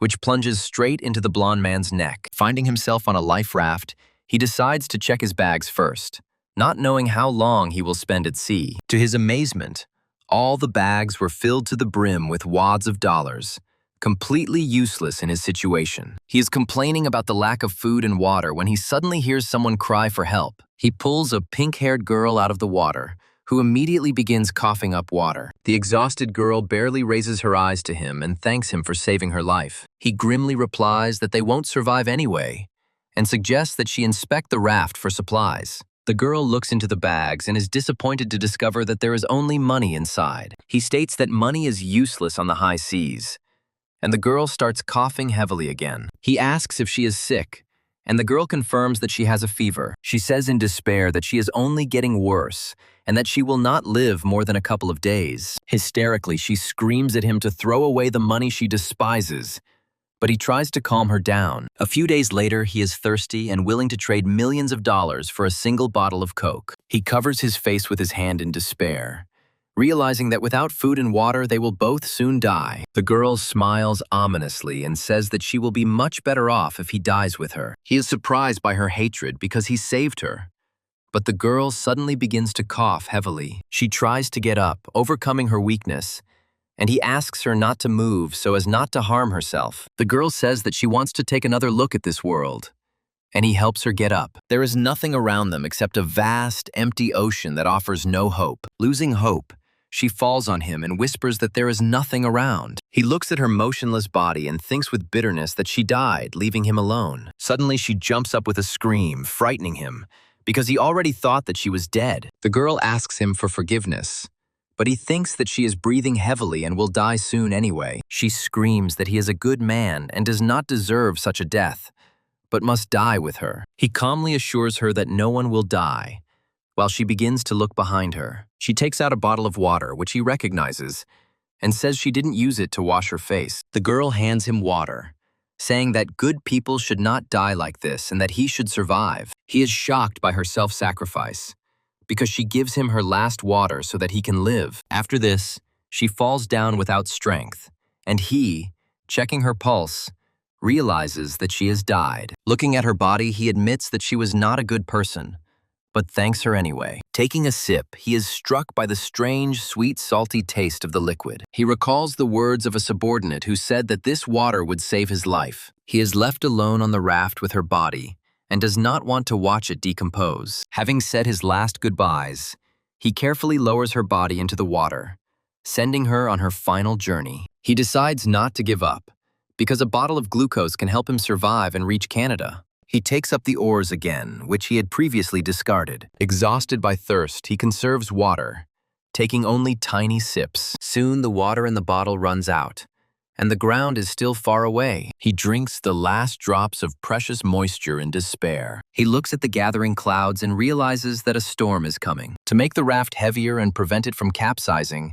he decides to tie up bags of money. He is thrown from side to side, choking and coughing. A giant wave engulfs him during a violent storm. Exhausted, he clings to the raft with all his might in the pouring rain. Suddenly, the storm subsides as quickly as it began. He is delighted to realize that fresh rainwater has collected in his boat. The collected water gives him hope to hold out for a few more days. Suddenly, he notices a ship on the horizon and desperately cries for help. On board the ship, two fishermen complain about a bad day and lack of money. One of them notices a man in the water and jokingly calls him a chick. The hero screams with all his might, begging God to let him be noticed. He realizes that he is saved, but at the same moment he feels his strength leaving him. Having lost consciousness from exhaustion, he falls from the raft into the water. He comes to his senses on a ship, where a muscular man speaks to him in English. The captain appears and learns from the assistant that their guest does not understand English. The captain laughs and says that he knows a little Chinese. He welcomes the rescued man on board and offers him a drink. Suddenly, the captain changes his tone and asks if he is an illegal immigrant. The guy honestly admits that he is an illegal immigrant and asks if the police were called. The captain takes out a pistol, declaring that only criminals have that kind of money. The hero denies the accusations, but understands that the captain is targeting his money. He offers a deal, promising a reward for rescue in silence. He emphasizes that money is not a problem as long as he is not turned over to the authorities. He asks the captain directly if he agrees to his terms. The captain accepts the offer, takes the bag, and calls him an esteemed guest. Later, the hero, already dressed, asks where the rest of the ship's crew went. He asks Captain Wake to help him get to Vancouver. The captain agrees, saying that delivering him to the ground is part of the service. At the port, the hero, disguised as a worker, must leave the area unnoticed. They point him to a truck and tell him to climb into the back door. The truck driver reports that the captain asked him for a ride and left something behind. He finds a set of clothes and $1,000, reflecting on the captain's kindness. He finally arrives in Vancouver and gets off the truck on Hastings Street. Fearing the police and not knowing the language, he tries to find his way around the unfamiliar street. He goes around several houses and finally finds the right address. He arrives at an address on Hastings Street and sees a building that looks like a car shop. Climbing the stairs, he assumes that Fatso's friend might be on the second floor. Suddenly, a bullet flies past his head and he recoils in horror. He barely dodges a barrage of shots that pierce the walls around him. The guy realizes that he has found himself in the epicenter of a gang shootout between two groups. He hears the man in glasses shouting angrily at his opponents,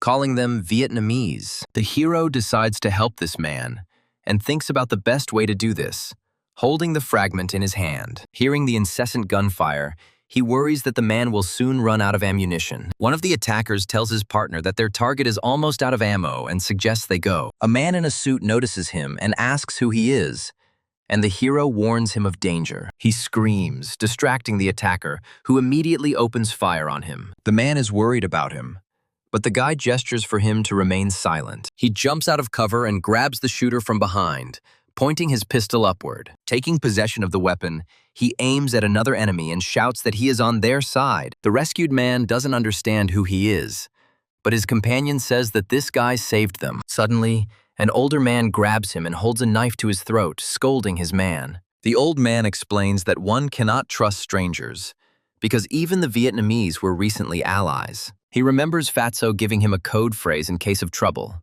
hell or high water. The boy says the code phrase, and the older man freezes in silent surprise. The seventh uncle lets him go, and the boy suggests jumping out of the window to avoid an ambush. But seventh uncle reveals that he is in a wheelchair and cannot do it. Their companion shouts that he is down to his last clip, and the enemies continue to advance. The hero promises to get the seventh uncle down and begins to climb out the window himself. The young assistant orders his uncle to leave with the boy, promising to detain the pursuers. Once outside, he helps the old man and points to the car, suggesting that he quickly get into it. In the car, the seventh uncle urges the guy, shouting at him to step on the gas faster. The Vietnamese pursuers return, and seventh uncle prepares to shoot back. The old man shouts at the driver to press the pedal all the way down, aiming his revolver at the attackers. The seventh uncle hits one of his pursuers with a well-aimed shot through the car window. The uncle asks who he is, noting his skillful actions in a dangerous situation. The seventh uncle shouts tensely,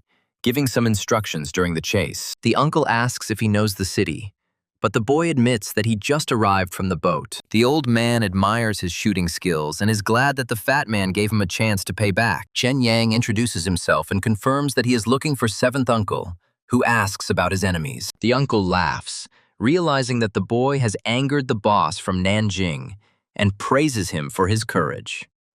Chen Yang thinks he almost died, but he is glad that seventh uncle is not on the side of his enemies. He begins to question seventh uncle about the Vietnamese who attacked them. Uncle angrily says that the Vietnamese are the worst here and always shoot to kill. He swears that one day they will pay tenfold for what they have done. They arrive at a safe place where they are met by seventh uncle's men, who rejoice at his return. A man in a wheelchair asks for a push, and the guy is surprised that all the workers in the auto repair shop are Asian. They enter a room where they are met by another man who asks who the child is. The boy calls the man the eighth elder, but he laughs and says he just has 8 fingers. The man in the wheelchair explains that this guy saved his life, which shocks his interlocutor. He says that the Vietnamese attacked his headquarters, and without the help of this child, everything would have been over for him. The man explains that his name is Feng Eight Fingers, but allows the boy to call him Eighth Elder. The man's smile and presence seem familiar to the boy, reminding him of someone named Brother Juan. The eighth elder presses the button, thinking about the incident with the seventh uncle's family and the Vietnamese. He worries that news of the incident has already gotten out, and someone outside the door confirms his fears. The man asks Chen Yang to simply call him Fifth, and the boy thoughtfully repeats the word. The fifth one explains that someone helped fake the guy's death so that people in his homeland would think he was dead. The guy understands that they want to kill him, and the fifth says that he has two options, since his business is illegal. The fifth one suggests the first option, pointing to the guy, a stable life in Chinatown under the protection of a lawyer. The guy is silent, and the fifth suggests a second option, to join them but forget about a safe life. Chen Yang explodes in anger, screaming that he is being hunted because of the life of some homeless person. The action moves to a boxing gym, where several muscular men are training hard. The fifth one asks Chen Yang for his opinion, and he, a little nervously, replies that it is very good. The fifth one points to their most experienced fighter, who is currently furiously sparring with an opponent. The fifth one smiles smugly, continuing his story about the fighters and their skills. The fifth one invites the guy to show what he is capable of, and he agrees, saying that now he has a reason. The fifth one calls over a red-haired fighter named Luo Shan to come over for a second. Luo Shan asks why he was called, and 5 asks the guy to show how he trains differently. The guy considers whether to fight seriously,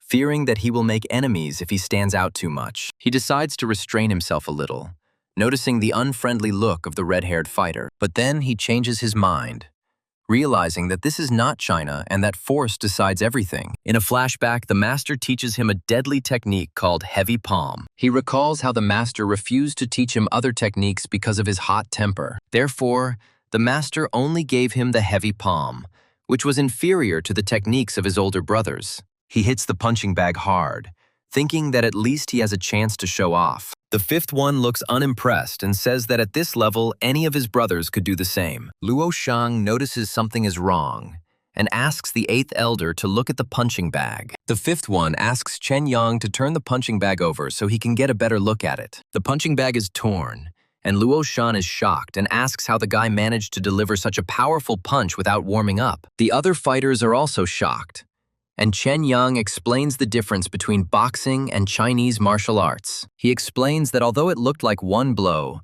it was actually the force of his entire body. The fifth one laughs and, putting his hand on his shoulder, says that he will become their secret weapon. The guy thoughtfully reflects on the words about the secret weapon, glancing sideways. He decides not to ask questions for now, but to focus on what awaits him ahead. The fifth one continues to enthusiastically say that he will find him a shooting teacher and make him a secret weapon. Chen Yang interrupts him, complaining of hunger, his stomach growling loudly in confirmation. Chen Yang eats greedily, remembering his recent hunger, and is glad that he can now eat his fill. He finishes everything down to the last crumb, and the red-haired guy offers to take him to his room. Shi Luo says that everything around, including the auto repair shop, is the merit of the eighth elder. Shi Luo says that one of his roommates has moved out, so there is a vacancy for Chen Yang. Shi Luo hands him the box and Chen Yang thanks him, who then asks if it is a gramophone. Suddenly, a glowing gramophone appears in the room, and Chen Yang says he likes it. Shi Luo explains that they are not used to foreign cigarettes, so they got Chinese ones for him. Chen Yang washes his car and thinks that the eighth elder hasn't spoken to him in 2 days. He works during the day, and after 3 o'clock, he goes to the gym with Shi Luo to hone his skills. He understands that these people are not bad guys, and communicating with them helps him feel in his place. Sometimes he teaches Shi Luo techniques, but he cannot show him the heavy fist since it is a secret technique. A week passes, and the eighth elder still makes no attempt to meet with him. He uses training as an outlet to let off steam and begins to hit harder and harder. Shi Luo asks what is happening to him, because he has not been himself in recent days. Chen Yang apologizes and says that he has difficulty controlling the power of his attacks. He kicks the punching bag with all his might, and it explodes from the impact. At night, Shi Luo wakes him up and tells him that they had a shootout with the Vietnamese. They watch the news about a shootout at a gas station involving Vietnamese smugglers. Shi Luo smiles and says that it looks like they will have a lot of things to do tonight. At the auto repair shop, they take apart the blue car and Chen Yang realizes that it belonged to those Vietnamese. Early in the morning, he looks at the dismantled car and thinks that now no one will find it. A man approaches him and says that the eighth elder wishes to see him. The eighth elder greets him, and Chen Yang wonders if he is going to give him a task. The elder hands him new documents and says that he is now an official member of the organization. He promises to take care of him since Fatty Feng sent him, and Chen Yang thanks him. The elder's face changes and asks if it's true that he's been having fits of rage lately. Chen Yang is indignant that he crossed the ocean not to wash cars, but for something worthwhile. The elder explains that there are many people in the workshop who have been waiting for tasks for years, and he is a newbie. He wouldn't single him out just because of Fang.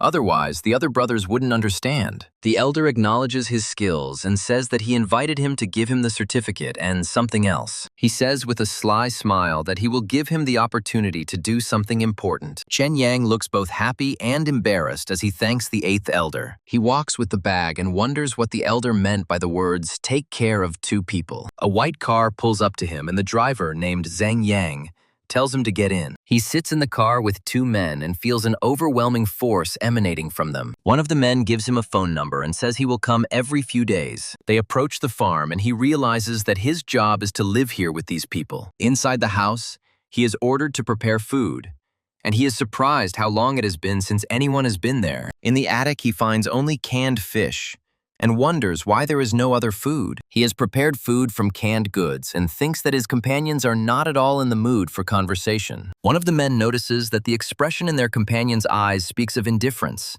and compares him to a certain Jin He. The hero decides not to refuse the job, although he is unnerved by the presence of these two, who are going off to rest. Left alone, the hero becomes angry at the disdainful attitude towards himself. At night, the hero hears a rustling sound and realizes that something is wrong when a gun is suddenly pointed at him. The attacker explains that he could have killed him 100 times, and the hero again remembers Jin He. The man gives the hero 5 minutes to get ready, and he wonders why they need to go outside so early. In the gym, they explain to the hero that by Feng's orders, they must evaluate his fighting skills. The hero is surprised that the eighth elder did not warn him and decides to show his best blow. After hitting the punching bag, the hero says that this is all he can do, but his mentor is not happy. The mentor orders the hero to learn all the vulnerable spots on the mannequin within 3 days. The hero begins the training by quickly pointing out the vulnerable points on the dummy as indicated by the instructor. Suddenly, the mentor hits the hero, explaining that in a real fight he would have already died. The hero, in shock, asks why he was hit in a vulnerable spot, and receives the answer that it was for memorization. The mentor assures him that he will not kill him, and that the pain will help him develop protective reflexes. The hero is outraged that he was attacked in 2 vulnerable spots at once without warning. The second mentor intervenes, saying that in battle no one will be given time to prepare. He rushes at the hero, shouting that they are simply teaching him killing techniques. After 3 days of grueling training, the hero is completely exhausted, and his clothes are in tatters. On the 4th day of training, he finally begins to be able to deliver accurate punches. The mentor says that he needs to continue practicing every day, and the hero obediently agrees. Once the hero has mastered the weak points, the mentors are ready to move on to the next stage of training. The hero learns that his mentors are named Old Cat and Old Kong, and Cat begins a lecture on ways to kill. The old cat explains that one must learn to use any available object as a weapon, even a toothpick. Over the next few days, Old Cat demonstrates to the hero his skills in killing using improvised means. The hero is amazed at how the old cat turns any object into a deadly weapon. He understands that to kill Kotu, all he needs is a rope, chopsticks, or even a spoon. The hero practices, and the mentor explains the importance of being able to quickly find a weapon in any situation. The old cat suddenly falls silent, trying to remember something, but cannot. The next morning, the hero is awakened not by the old cat,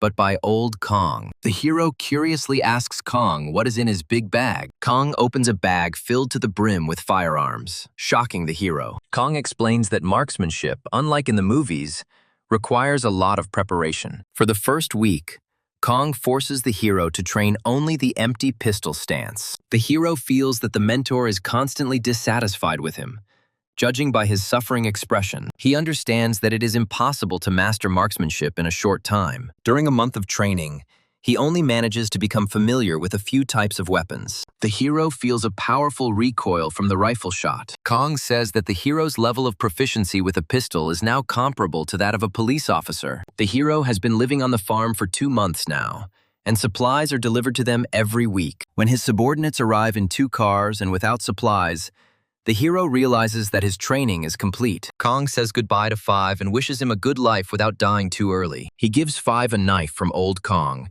explaining that he actually treats him well. Five asks what he can give in return, and Kong promises to fulfill his request at their next meeting. The fifth promises silently that if they meet again, he will call them his second masters. The man in the suit informs the fifth that the eighth elder is waiting for him. The eighth elder welcomes the returning fifth. The elder, cup in hand, asks if the fifth knows anything about tea. The fifth one suggests that the tea is of excellent quality, and the elder confirms its high price. The elder explains that the head of the organization must behave in accordance with his high status. He says that even though you appreciate the fifth, you must adhere to the rules he asks about. The elder says that Five must convince the brothers of his worth in order to join the inner circle. The fifth one understands that this is about the initiation ritual and asks what he needs to do. The elder reminds him of his first day in Vancouver and the incident with his seventh uncle. The fifth recalls how their business angered the Vietnamese, even though the details of the operation were secret. A shocked Five asks if the elder suspects there is a mole in their ranks. The elder furiously shouts that it was a local Chinese organization and that his uncle almost died. The fifth one is surprised because they are all Chinese and does not understand what benefit they get from this. The elder explains that their relationship with local underground groups has always been tense. He is outraged that they have gone too far, since his uncle has already retired and had nothing to do with this. He invited the heads of local gangs to talk, but they behaved arrogantly and indifferently. Therefore, they must strictly follow the rules. Otherwise, in the future, everyone will break them. The elder says that this is precisely why he called the fifth urgently. He shows the photo and orders that the man be killed within 3 days. Otherwise, the fifth will miss his chance. The target is an influential member of a local organization named Sand Snake. The fifth, in disguise, reflects on his mission, given to him by the eighth elder, to kill the Sand Snake. He understands that the serpent is not the main target. Otherwise, such a mission would not have been entrusted to a newcomer. According to the dossier, Smay occupies a high position in the hierarchy of his gang, but is not involved in drug trafficking. He spent the whole day spying on the target and finally discovered something interesting. It turned out that the Sand Snake is a lustful man who often visits his mistress. His mistress runs a beauty salon, which is actually a functioning brothel. Sand Snake pulls up in a white car, and Five decides to wait a bit before entering. Inside, a girl meets him and offers him to choose a companion, but he asks for a busty beauty. The girl takes him to the bedroom and asks him to wait while she brings him company. As soon as she leaves, he puts on the white mask and realizes it is time to act. He doesn't find the serpent in any of the rooms and wonders where he could be. The fifth one finds a locked door and picks the lock with a hairpin, remembering his mentor. He finds Snake relaxing in a chair, waiting for his girlfriend, Lee. Suddenly, a blonde appears behind him and asks who he is. He reacts quickly and knocks out the girl who caught him off guard with a precise blow to the neck. The girl lies unconscious, and the serpent calls her from the room again, not understanding what happened. Masked and with a cleaver in hand, Five looms over the Sand Snake, preparing for the kill. The snake looks at his captor in surprise, not understanding what is happening. The fifth one grabs Snake from behind in a chokehold, continuing to threaten him with the cleaver. With a cry of no choice, he plunges his victim's head under the water in the bathtub. During the struggle, he smashes a bottle of some purple liquid against the wall. Sand Snake lies lifeless on the floor, with the masked Five standing over his body. He tries to wash the purple substance from the broken bottle off his hands. Having completed the task, he gets into his car and drives away from the crime scene. Left alone in the car, he rips off his mask in a rage. In a fit of anger and despair, he slams his fist on the steering wheel with a scream. Upon returning, he burns his clothes and mask to get rid of the evidence. After committing the murder, he feels sick and bends over the toilet. Looking at his reflection, he thinks in horror that he cannot wash himself off. He feels like the smell of blood is not going away, and he rubs his hands furiously with a brush. Exhausted, he sits down and wonders if he is still himself. He remembers that he had to kill before. But now, everything is different. A memory emerges of a brutal fight where he was stabbed in the arm. He killed the serpent on orders, not knowing whether he deserved to die. The fifth doubts that he will ever be able to return to normal life. A sudden loud knock on the door startles him and he jumps up. The man who came asks if the task has been completed and informs about a meeting with the elder. He wonders why the elder's right hand came to him personally. The man introduces himself as Tai Ge and says that the fifth is now one of them. The elder praises him for his work and gives him a bank card with a large sum of money. The fifth one refuses special treatment and asks for permission to stay in the workshop. Returning to the workshop, he meets Shi Luo, who asks about the success of the mission. Shi Luo is happy for him, and the fifth offers to drink at his expense. They decide not to go to the bar and have a drink together right in the room. Shi Luo notices his friend's depressed state and asks why he is so sour. The fifth one suddenly asks Shi Luo if he has ever killed. Shi Luo reasons that in their line of work, murder is inevitable, and is surprised by his friend's calm. He looks closely at Five and says that he feels a change in him. They show a frame of a hanged man, hinting at the consequences. The news reports a series of brutal murders of gang leaders in Chinatown. The next day, a report about the death of the Sand Snake is shown on TV. Police are under pressure after a wave of gangland boss murders across the city. Shortly after the murders, mass shootings begin in Chinatown. The conflict escalates and heavy weapons, including grenade launchers, are used. SWAT police are making arrests in an attempt to stop a gang war. A powerful explosion symbolizes the culmination of a brutal conflict. A few days later, Shi Luo is invited to watch a war report on TV. The news reports on a gang war, and the heroes discuss their side's advantage. The guy with black hair doesn't understand who is shooting on their side. The mysterious fighters of the group turn out to be well-armed and trained. They act like a hurricane and disappear without a trace before the police arrive. After the disappearance of the eighth elder, a fragile peace reigned in Chinatown. The brothers are forbidden to leave the auto repair shop, and Shi Luo is going home. It was their turn to go for supplies, but the red-haired guy had a bad feeling about it. He tells his partner that he feels like someone is following them. Red is panicking about a possible shootout, but his friend with a gun is calm. He orders Shi Luo to slow down and park on the side of the road. Their path is blocked by a car from which a man they know gets out. The man identifies himself as Vancouver police and demands to see identification. He assures me that this is just a routine check and takes the card that is offered to him. The policeman looks at the document and notices with a grin that it is about to expire. The black-haired guy calmly objects that the term has not yet ended. The policeman says he's just warning them and asks them to open the trunk. The red-haired guy tensely asks why this is necessary and what the problem is. The officer asserts his right to search on suspicion of drug smuggling. His partner, searching the trunk, calls him to look at the find. The hero realizes that he was distracted while the second police officer searched the car. The second officer smiles and holds up a bag of what appears to be marijuana. The chief police officer demands an explanation, and the guy realizes that they were set up. He considers shooting the officer, but realizes that this will only make the situation worse. The policeman is surprised by his calmness and offers to come with him for a talk. The guy advises his friend not to do anything stupid and to wear gloves so as not to leave evidence. In the car, he wonders why they were deliberately separated and what the officer was planning. He says his friend is already calling his lawyer, but the policeman offers him a cigarette. The officer introduces himself as Jeff, and they both light cigarettes in tense silence. Jeff reveals his real name, Chen Yang, and says he knows about his illegal status. Chen Yang decides it's a bluff and refuses to talk without a lawyer. Jeff whispers in his ear, threatening him with one call to the immigration service. He directly states that he knows about Chen Yang's connection with the eighth elder. Jeff offers a deal, a residence permit in exchange for information, but Chen Yang laughs. Chen Yang is relieved to think that the officer has nothing and pretends not to know. Jeff laughs in disappointment,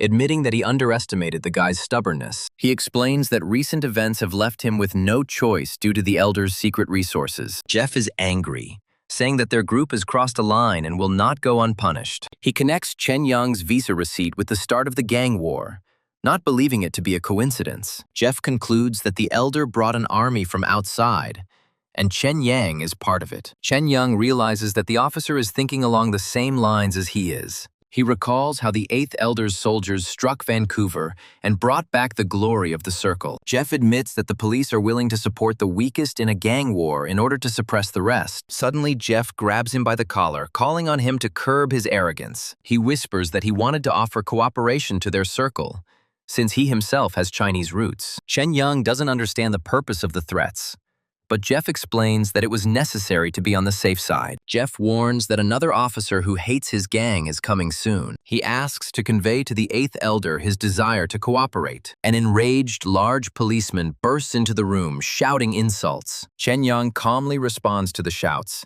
mentioning the planted weed and promising to file a complaint.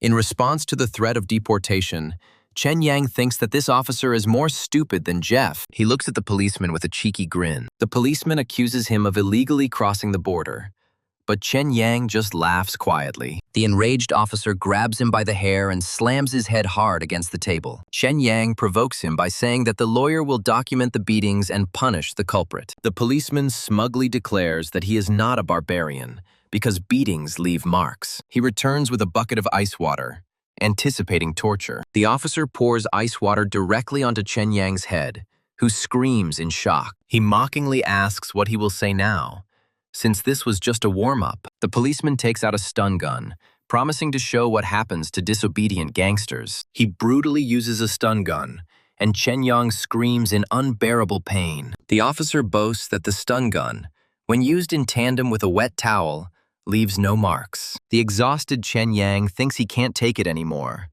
but the tormentor promises more. Suddenly, he comes to his senses and sees an elegant man in glasses standing in front of him. The stranger introduces himself as the lawyer Mr. Fan hired to secure his release. His friend says he was the real target, and the lawyer was called immediately after Jeff left. A friend asks what to do, and Chen Yang makes a dark joke about murder and the lack of the death penalty. He seriously suggests sneaking into the officer's house at night and quietly slitting his throat.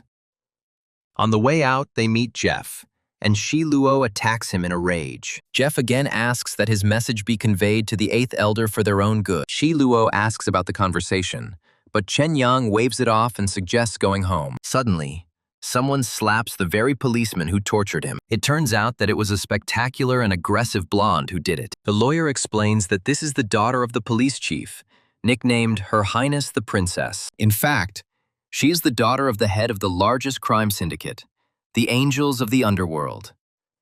They say that even Hollywood stars pale in comparison to her dazzling beauty. The lawyer greets the girl, calling her Sophie, which surprises Chen Yang. Sophie notices Chen Yang and asks with interest if he is Chinese. She introduces herself to the boys, and an embarrassed Shi Luo says hello in return. She explains that she had a falling out with an officer over bureaucratic delays. Chen Yang mentally jokes with the embarrassed Shi Luo, who blushed at the sight of the girl.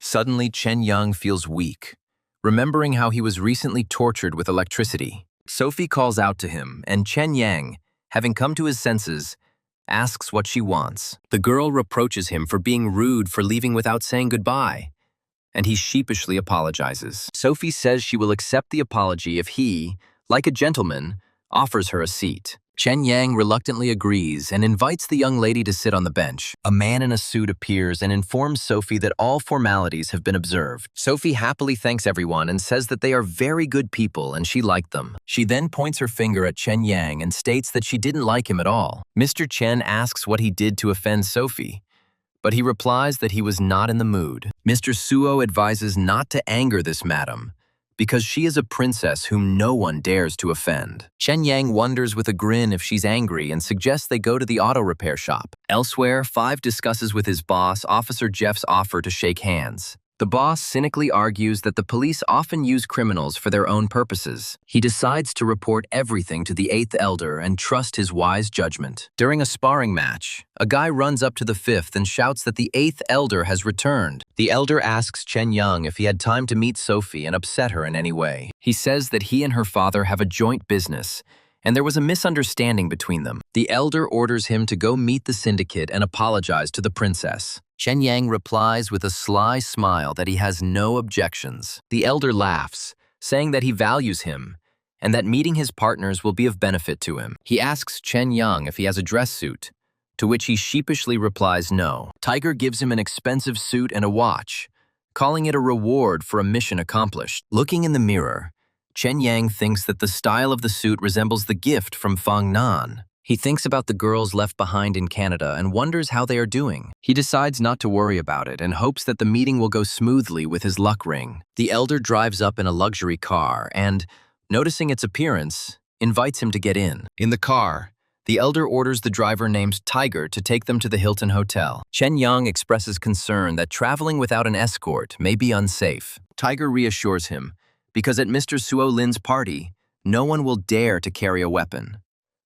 Arriving at the scene, Chen Yang thinks ironically about the criminals who organized the charity event. It turned out that all the people at this party were serious authorities of the underground world. The eighth elder introduces him to everyone as his nephew, but he only partially understands the conversation. For example, this seemingly harmless, chubby guy turned out to be a representative of a clan of drug dealers. Sophie appears in an evening dress, and Chen Yang thinks that she is a completely different person. The man who came with Sophie warmly greets the elder and notes his thriving business. They exchange pleasantries with a double meaning, talking about peace but hinting at war. The man notices Chen Yang and asks the elder with interest who this young man is. The elder introduces him as his nephew, and Chen Yang understands that this is not without reason. The man jokes about whether the handsome young man is his illegitimate son. Mr. Suo Lin invites his daughter Sophie to go for a walk with a young man, and she politely agrees. Chen Yang understands that the eighth elder and Mr. Suo Lin are about to discuss important matters. Sophie sharply addresses the thoughtful Chen Yang,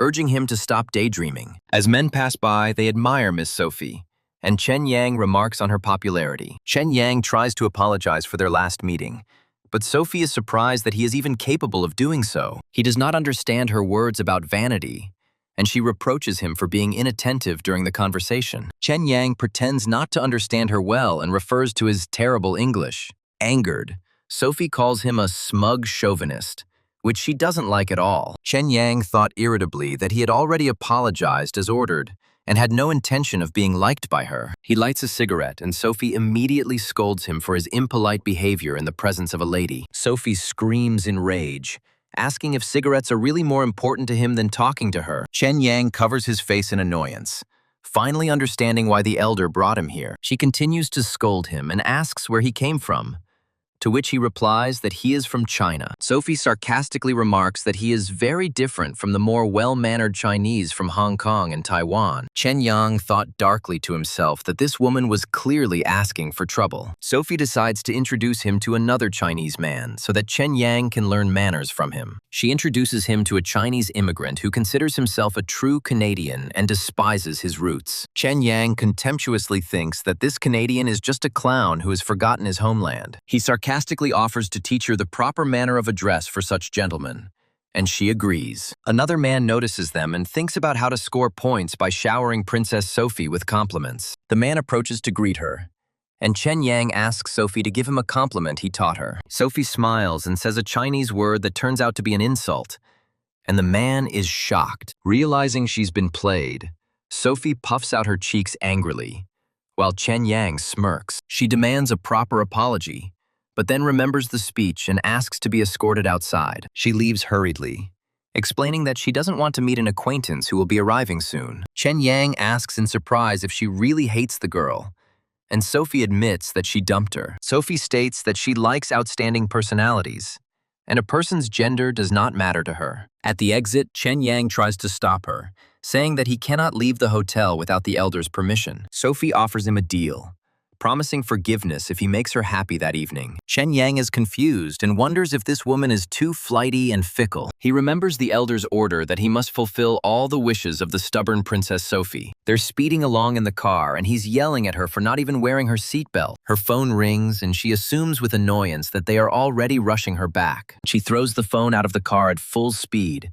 and Chen Yang screams at her in horror. Taking advantage of his confusion, she suddenly pulls him towards her and kisses him. He pushes her away, shocked, asking what that was and who just called. She teases him coquettishly, asking if there really aren't any real men among the Chinese. Enraged by her provocation, he shouts at her to shut up and roughly pulls her towards him. Later, he realizes with horror what he has done, because she is Mr. Suo Lin's daughter. She gently touches his face and says that she will not blame him for what happened. He notices a missed call from the 8th elder and worries that something critical has happened. The 8th elder urgently calls Chen Yang to his office, and he fearfully agrees. Meanwhile, Sophie coquettishly says that she hasn't played enough yet. They are met by a butler who informs them that the gentlemen are already waiting for them inside. The 8th elder greets Chen Yang and invites him to sit down. Chen Yang is surprised that even Tiger has to stand, and thinks that they are going to promote him. The elder says that Mr. Suo Lin considers Chen Yang to be the best candidate for some role. Mr. Suo Lin agrees to his relationship with Sophie if the young man will protect her. Chen Yang is shocked because he and Sophie were just fooling around,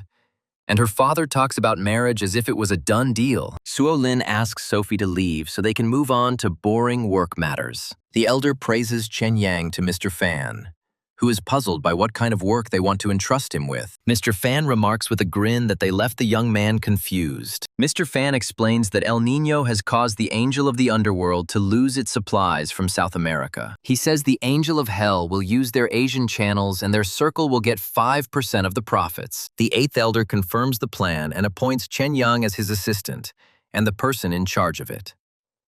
Later in the car, the elder asks Chen Yang if he has come to his senses after hearing this. The elder raises his glass, calling El Niño a great opportunity sent by God. He sees the 5% profit as a golden opportunity to modernize their business. He explains that the criminal world has changed, with prostitution being replaced by cybercrime. However, many brothers, including the 7th uncle, vehemently deny this new reality. The elder asks Chen Yang for his opinion, calling him the 5th, and he agrees with his arguments. Chen Yang believes that in the long term, this is an opportunity to fundamentally change their reputation. The elder is pleased with the answer and says that this is why he appointed him as the leader. To cooperate with the Angel of the Underworld, you first need to resolve problems with the local gangs. Indian drug trafficking goes through extremists, and the Angel of Hell does not deal with terrorists. Iranian gangs are too religious and risky, and Mr. Suo Lin does not tolerate fanatics. Vietnamese gangs in Canada are powerful, but they are inferior in terms of military might. The main problem is the local Chinese groups who have rejected them the most. The elder places great hopes on Chen Yang to solve these 4 problems. He won't have to wash cars anymore, because now, Tiger will teach him how to drive. Tiger began giving daily lectures, and the first topic was the history of the exploration of North America. In the 80s, the circle actively expanded its influence, forcing its way through with fists and weapons. The Tiger asks why the elder did not appoint him as an assistant, since he should trust him more. He smiles mysteriously and says that only the 8th elder knows the answer to this question. After the story, a new problem arose in the form of an English teacher. But Chen Yang realized the importance of language. A woman calls him and says she misses him, but he coldly asks her what she wants. She asks him for a favor and offers to accompany her to a meeting with someone very similar to him. She has heard about his dealings with her father and promises to put in a good word for him if he helps. At an elegant Chinese restaurant, they are met by a man waiting for his friend and a woman. The blonde says that she has become interested in him lately, and that with him, she will be able to forget about her.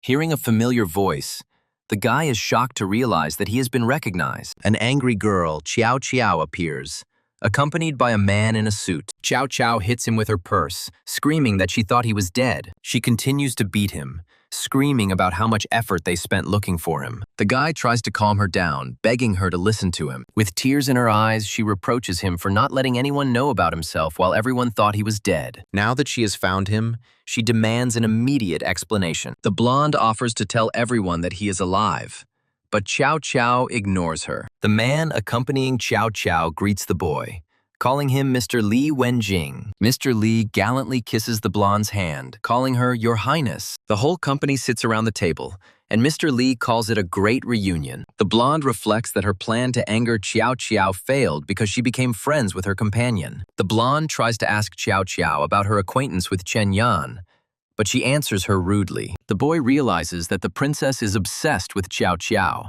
who in turn treats her coldly. The princess asks Chen Yang to teach her how to eat with chopsticks, which angers Qiao Qiao. The princess reminds Qiao of the wonderful night they spent together, shocking the guy. Xiao Qiao shouts in rage that this woman is trying to seduce her father. Xiao Qiao asks the boy if he remembers her father, and he answers in the affirmative. He remembers her father as a very elegant and charismatic middle-aged man. She tells how her father met Princess Sophie, who immediately showed interest in him. Xiao Qiao recalls how she seduced the princess to lure her away from her father. She asks the guy with a smirk if the princess is good in bed, which greatly embarrasses him. Xiao Qiao forbids him to communicate with the princess, considering her abnormal, and he agrees. Left alone, she asks him to tell her what happened, but he asks about his family. She recalls his disappearance and asks about his relationship with his former boss. She ironically praises him for managing to get a top-tier girl. Suddenly, she gets angry again,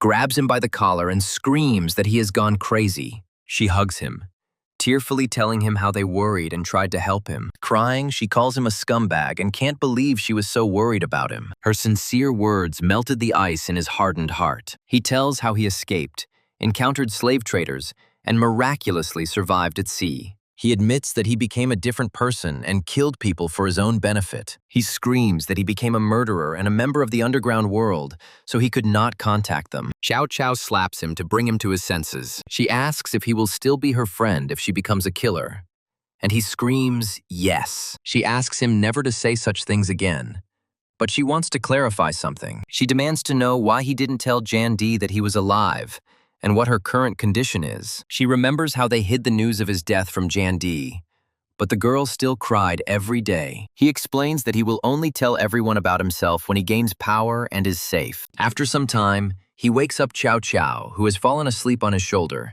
saying that it is time for him to leave. Xiao Qiao says that she has to go, as she has to be in Toronto in 2 days, and regrets that she promised to accompany Li Wenjin. Chen Yang asks how she ended up in Canada, and Xiao Qiao explains that it's a family act, and they're going to visit Li Wenjin's relatives. She tells Five that she has to go to Toronto but will be back quickly, and he asks her not to put things off for him. Suddenly, Li Wenjin arrives, and a surprised Xiao Qiao asks how he found her. Li Wenjin says that his subordinate was following them and hurries her so as not to miss the plane. The subordinate assumes that the princess is upset, but Five tells him to take care of it, promising to find him upon his return. Li Wenjin tells Chen Yang that Miss Sophie mentioned him joining the circle and doubts that such a life would suit him. He offers Chen Yang a good position in his clan if he decides to leave one day. Chen Yang approaches the auto repair shop and wonders why the police are still guarding it. Shi Luo calls out to him, calling him the fifth,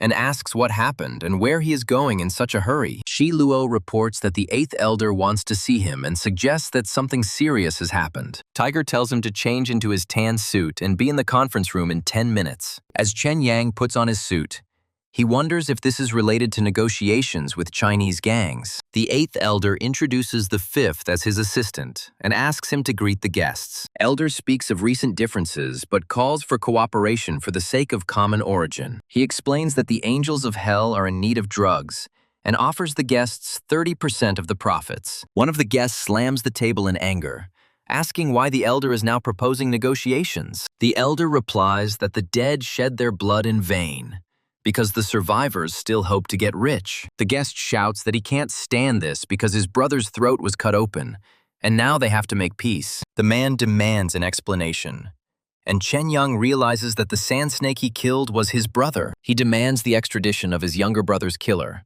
offering his entire share of the business in exchange. The eighth elder, Fan Eight Fingers, sarcastically asks if he is serious about asking for one of his men to be handed over to him. The man then challenges the elder to a fight, inviting the others to bet on the outcome of the duel. Chen Yang steps forward and asks the eighth elder to let him sort this out. Chen Yang volunteers to fight, but the man laughs, asking by what right does some youth have to fight him. Chen Yang admits with a grin that it was he who slit his brother's throat. The next second, the man punches Chen Yang hard in the face. Rubbing his bruised face, Chen Yang once again asks the elder to let him fight the sand tiger. He swears he will return the blow 10 million times over for the disrespect shown. The sand tiger grins, saying that this is the first time he has seen someone in such a hurry to the other world, and accepts the challenge. Chen Yang reflects that the sand tiger is very dangerous and his martial arts are abnormal. The elder agrees to the duel, putting the fifth's life and a generous reward for the union of groves on the line. He then asks what the grove triad can offer as compensation if they lose. The sand tiger laughs at the possibility of his loss and offers eight-fingered fan to set any conditions. The eighth elder stares at his opponent,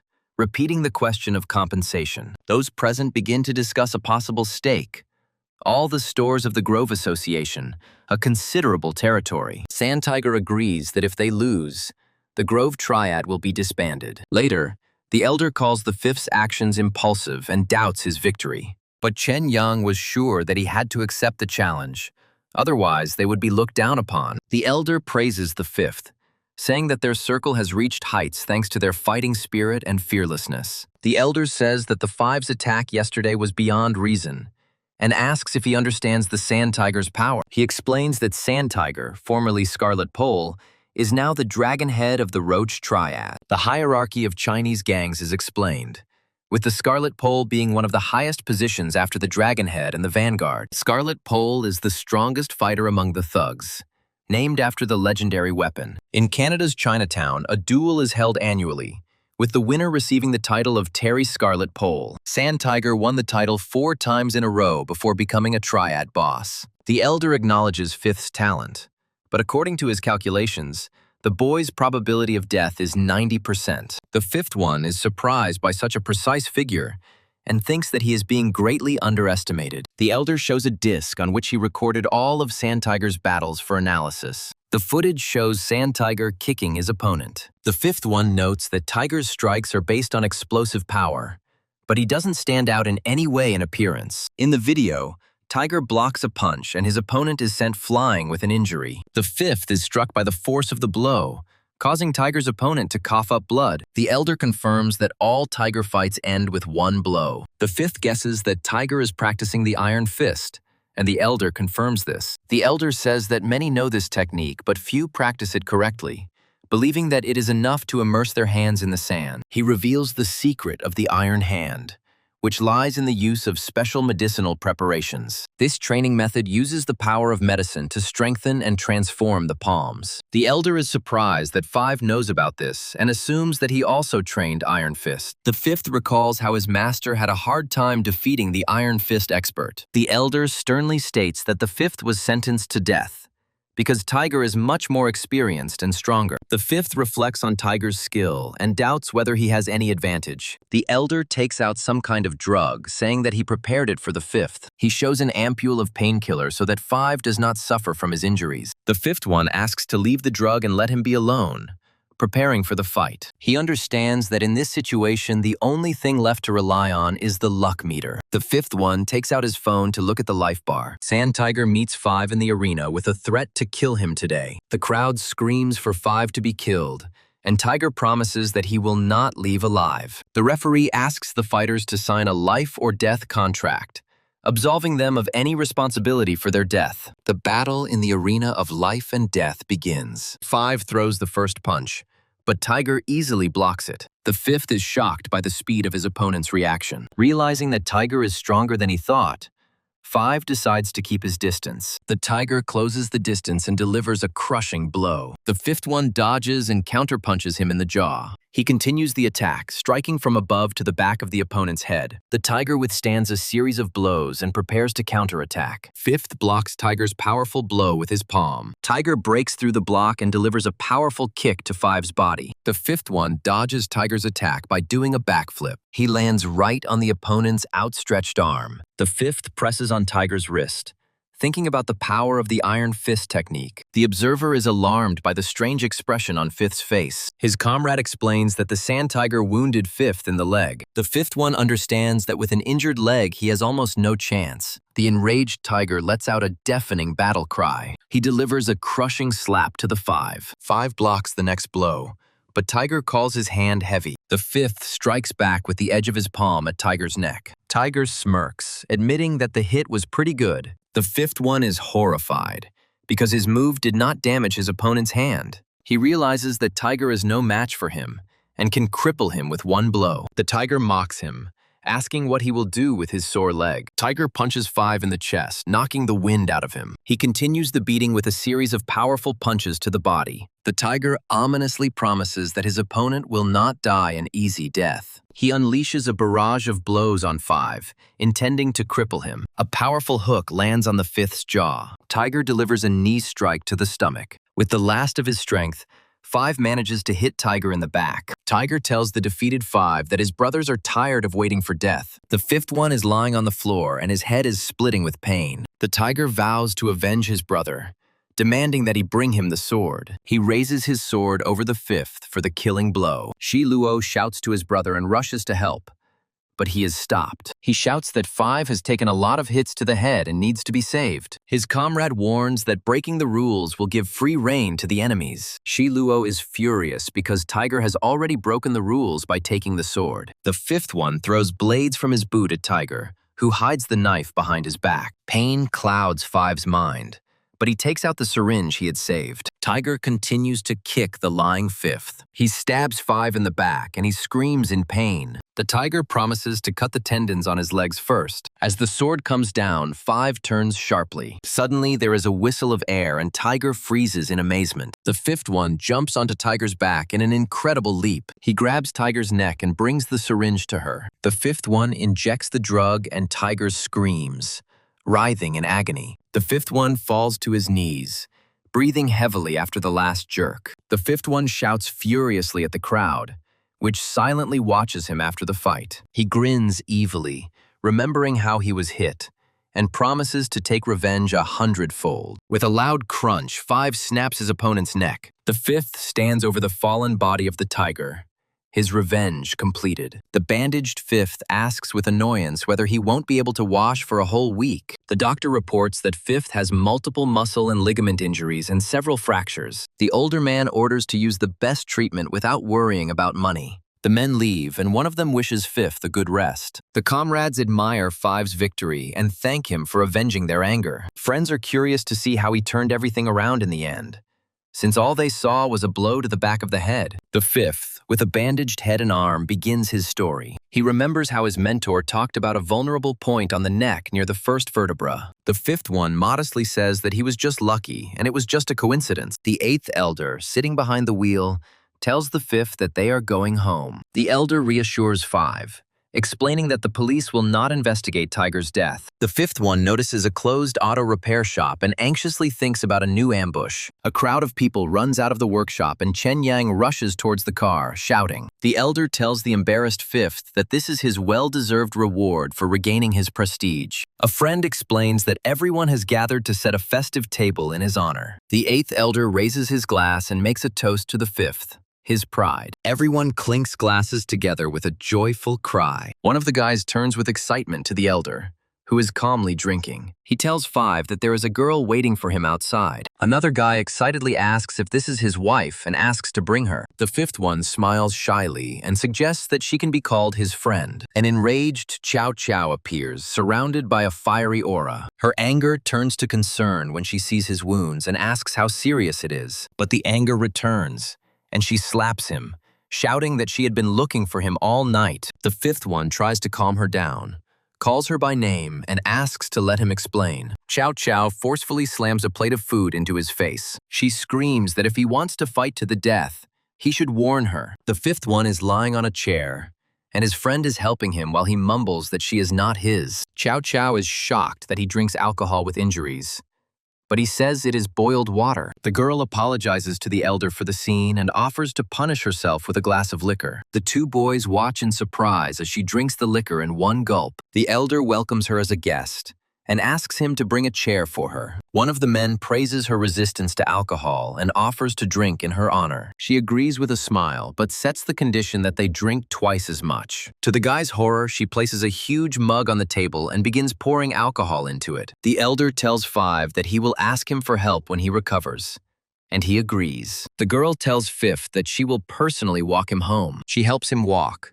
declaring that she will take care of him 24 hours a day. The guy anxiously asks again what she meant. She declares that she will live with him in the same room. He sheepishly changes the subject and asks how she found him. The girl gets angry and asks how he even had the nerve to ask such a thing. She says that in order to find him, she had to quarrel with Wenjing's family. At a meeting with his family, she was forced to get married immediately. She refused and, to avoid a scandal, decided to hide at his place. The fifth one thinks that her family is incredibly wealthy and dangerous. He clarifies that she wants to hide, and she confirms this. She says that only Li Wenjin knows her whereabouts, so he is the safest person to be with. He asks seriously if she understands what his elder does. She confidently replies that she knows about his big circle gang and their base in the auto repair shop. The guy is perplexed as to why she still hasn't given up on the idea of living here. The girl smirks and says she knows something else. He asks in shock how she knows all this. In a flashback, another man advises her to learn about Five's entourage. The fifth one realizes that Li Wenjin has told her too much. She explains that he told her the gang's secrets for her own safety. He asks her not to drag it out, and she asks about airborne operations. There are no traditional leadership positions like the vanguard in the big circle. Although their hierarchy is different from regular gangs, it is still very effective. Most of the gang members have combat experience, which helps them suppress other groups. In the 1980s, they were known as the Hong Kong Raiders. Their rapid response teams were made up of foreigners and the police could do nothing. The diagram shows how, in the event of a conflict, a foreign circle comes to the rescue. After their attack, the enemy suffers losses, and the authorities can only fight local gangs. She explains that if something happens in America, the Australian Grand Circle will step in. He asks what else Li Wenjin said, and she mentions corruption.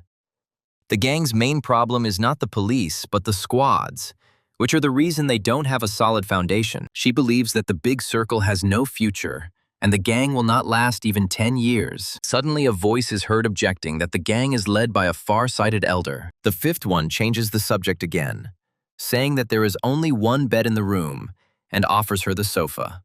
She waves it off, reminding him that they already slept together in Nanjing. He wakes up in bed and, finding her bra, thinks she went to take a shower. A girl in a towel climbs onto the bed right on top of him. She says he's not pretending to be asleep well and asks him to calm down. She offers to help him rinse off, promising to be careful with his wounds. The girl asks with a grin if he got turned on by the sight of a girl in a towel. He indignantly denies that he is looking at his girlfriend. The girl begins to undress him, offering to take care of him, and he screams in surprise. He asks her to stop, complaining of being incredibly tired. The next morning, his friend wakes him up, complaining about yesterday's prank.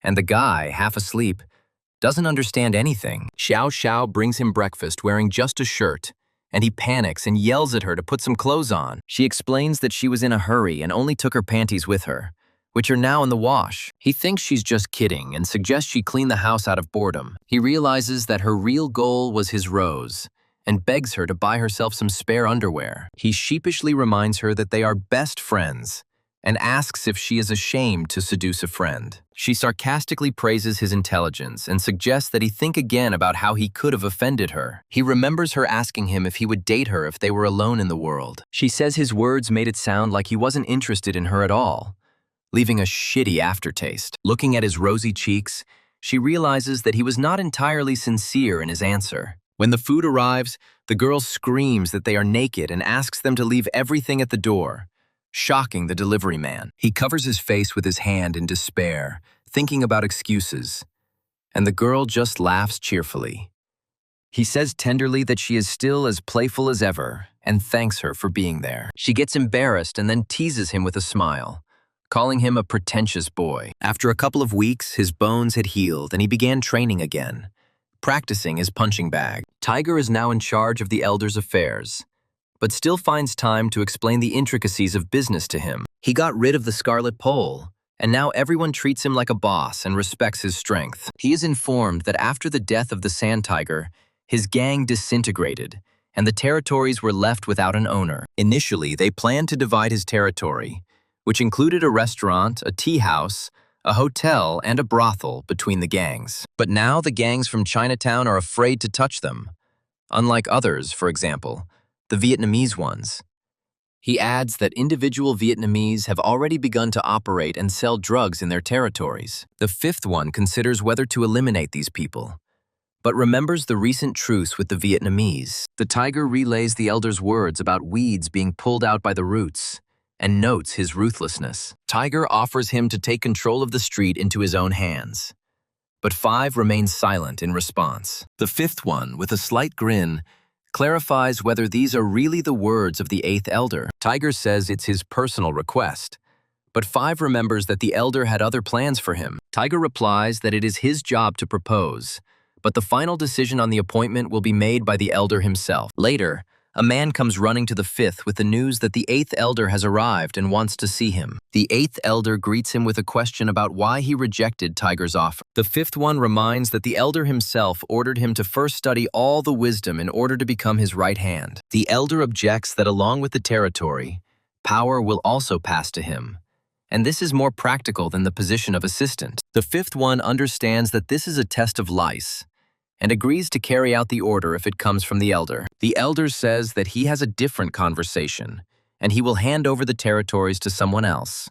For example, Shi Luo. The fifth one thinks that Shi Luo is a good option, but the guy is still too young and inexperienced for such responsibility. The elder decides to appoint someone more senior to the position and make Shi Luo his assistant. The fifth one says that Shi Luo wanted to work with him, which surprises the elder. The elder gives him a test, promising to give him the street if he succeeds, and to send him to wash cars if he fails. The fifth one asks what they want from him and thinks that it sounds extremely painful. The elder orders him to pack his things because he is sending him back to China. The elder reassures him, saying that they will simply meet someone in China and then fly to Vietnam. The fifth one understands that now is not the best time to return, but deep down, he really wants to visit his loved ones. The elder reports that the mission is not an easy one, so he has assigned Tiger and their liaison in Asia to help him. The elder whispers that the following information is secret even for Shi Luo and Tiger,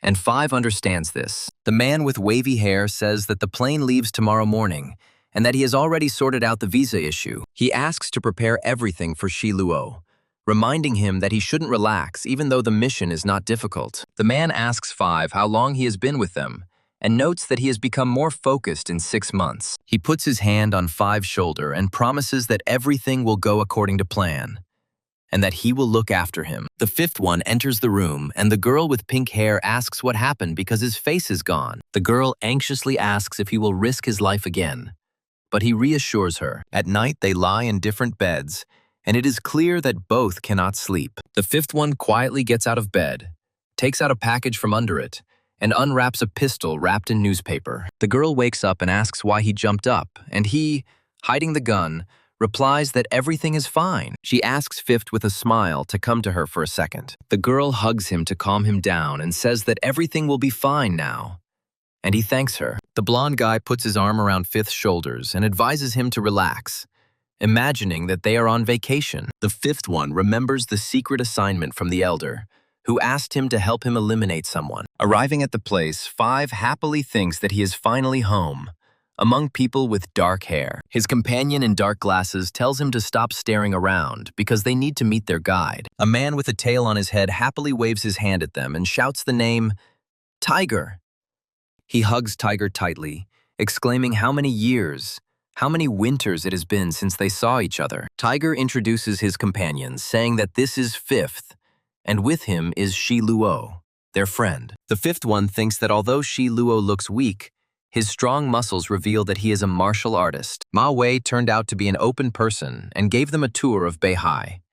And in the evening, they had dinner on the beach. Sitting at the table, Tiger turns to Ma Wei and asks what their next plan is. Ma Wei says that they will go to Vietnam on a cruise ship, where their targets will be. Tiger raises his glass and says that he knew he could rely on Ma Wei, because they have been brothers for a long time. Ma Wei notices Shi Luo's silence and asks if he is used to barbecue. Shi Luo replies that he has lived in Canada all his life, and this is the first time he has eaten in such a place. Ma Wei laughs, apologizing for not thinking about his brothers who have never been to China, and asks Fifth the same thing. Tiger calls out to Ma Wei sternly, and he apologizes, offering to knock over the glass as punishment. Ma Wei receives a message and announces that their guests have already cleared customs and are on the ship. At the harbor, Tiger says that they are there and should be on the ship in 15 minutes. The fifth one says that he's going to go have a smoke, but he takes out his phone and looks at a contact named Jan D. Hiding, he thinks about Yan Di and how they are now only a few provinces apart. Tiger appears from behind and warns Fifth against rash actions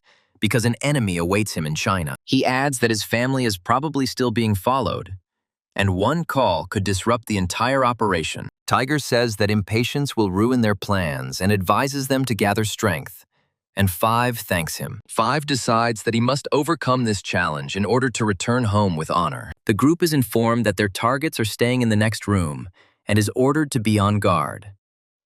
One of them sends the others to get settled, while he himself is going to confirm the location of the targets. The fifth one calls Shi Luo, and he readily responds. The fifth one reports over the radio that the targets are moving towards the casino and suggests splitting into two groups for surveillance. A partner reports that two of the targets are buying chips at a counter in the gambling area. The target turns out to be a man named Hong Da, who is accompanied by a bodyguard. The fifth recalls the dossier on Hong Da, a marginal of mixed descent who did not belong to any organization. Hong Da is a trusted confidant of Asian drug traffickers in North America through his connections. Previously, despite his Vietnamese origin, he only dealt with Chinese gangs. The destruction of the Roche Triad frightened the Chinese, and they meekly submitted to the Great Circle. Unwilling to swear allegiance, Hong Da defected to the Vietnamese gangs, which consisted of equal groups. Despite this, Hong Da continues to supply them with drugs. Their mission is not to simply kill him, but to follow him to Vietnam in order to kill his contact as well. The fifth one understands that now the only thing he can do is to keep his eyes on the target. Hong Da complains about the boring games, so a casino employee offers him a special show with a limited rating. The fifth reflects that the Vietnamese are the main enemies of the Great Circle, so Hong Da must die. Hong Da snaps at the employee and leaves, and Five stops Shi Luo to avoid giving himself away. The fifth one smirks, saying that from the lustful expression on the target's face, he knows where he's headed. He explains that the ship will go out to sea to show a special program that is banned in China. The fifth one assumes that their target is heading to a strip club and drags Shi Luo along with him. The fifth one asks for 2 tickets with a good view, but the employee replies that they are purchased in advance. They are led into a dark room where Hong Da sits in the front row, but suddenly, the lights go out. The fifth recalls his confidence that they would find their target in the strip club. Hong Da watches in delight as an armed man with an eye patch appears from behind the curtains. Shi Luo asks in confusion what is going on, and Five looks at the scene tensely. Five notices some movement behind the curtains behind Hong Da. He quickly gives the command to Shi Luo to come from the left, while he himself prepares for action. The fifth one jumps and attacks the man with the bandage, and the sound of a gunshot is heard. He throws his opponent to the floor and shouts at him angrily. It turns out it was part of the show, and the enthusiastic audience is demanding more. The fifth one realizes that he attacked the stripper with a toy gun. An embarrassed Five steps back, and the stripper clicks his fake gun back into place. Suddenly, the stripper points a toy gun straight at Five's head. The fifth one grabs a glass from the table and smashes it at the attacker with all his might. He continues the attack and deals a crushing blow to the enemy. With a powerful kick to the head, Five knocks the stripper out completely. He laments that he has already gotten into a fight and wonders who else might have a grudge against their target. Shi Luo reports that there are no accomplices outside and asks about his condition. The fifth decides that since the attacker was alone, he needs to be knocked out and taken away with him. The man with the cigarette finds out that the captured guy wanted to kill their target, Hong Da. Shi Luo suggests finding out who the attacker is working for, but his partner says their target is inside. The black-haired man asks to take care of the prisoner, and he himself is going to look after Hong Da. The man with the earring grins, thinking that their target has no idea about the life he saved. The captive, named Shi Luo, suddenly breaks free, shocking his captors. The mercenary pushes the red-haired guy with a scream, and he falls over the railing. The fifth one falls, but shouts at Shi Luo to hold on and not let the mercenary go. The eye patch-wearing mercenary desperately tries to escape from Shi Luo's grip. Shi Luo holds the mercenary tightly, promising that he will not escape this time. The mercenary delivers a powerful kick and breaks free from the hold. The fifth one climbs back and asks where the mercenary is, and Shi Luo replies that he jumped. Shi Luo seriously states that the mercenary signed his own death warrant by jumping into the sea. When asked by his comrade, Fifth awkwardly lies that he accidentally dropped his jacket into the water. The fifth suggests that the mercenary may have had accomplices on the ship, but there is no evidence. Shi Luo smiles as he shows the keycard he stole from the mercenary's pocket during the fight. The fifth is inspired by the find and is eager to fight, but Shi Luo asks him to wait. The fifth one reveals that he has a gun with him, but Shi Luo demands that he give the weapon to him. The fifth reluctantly hands the revolver over to Shi Luo. Shi Luo gives the fifth an order.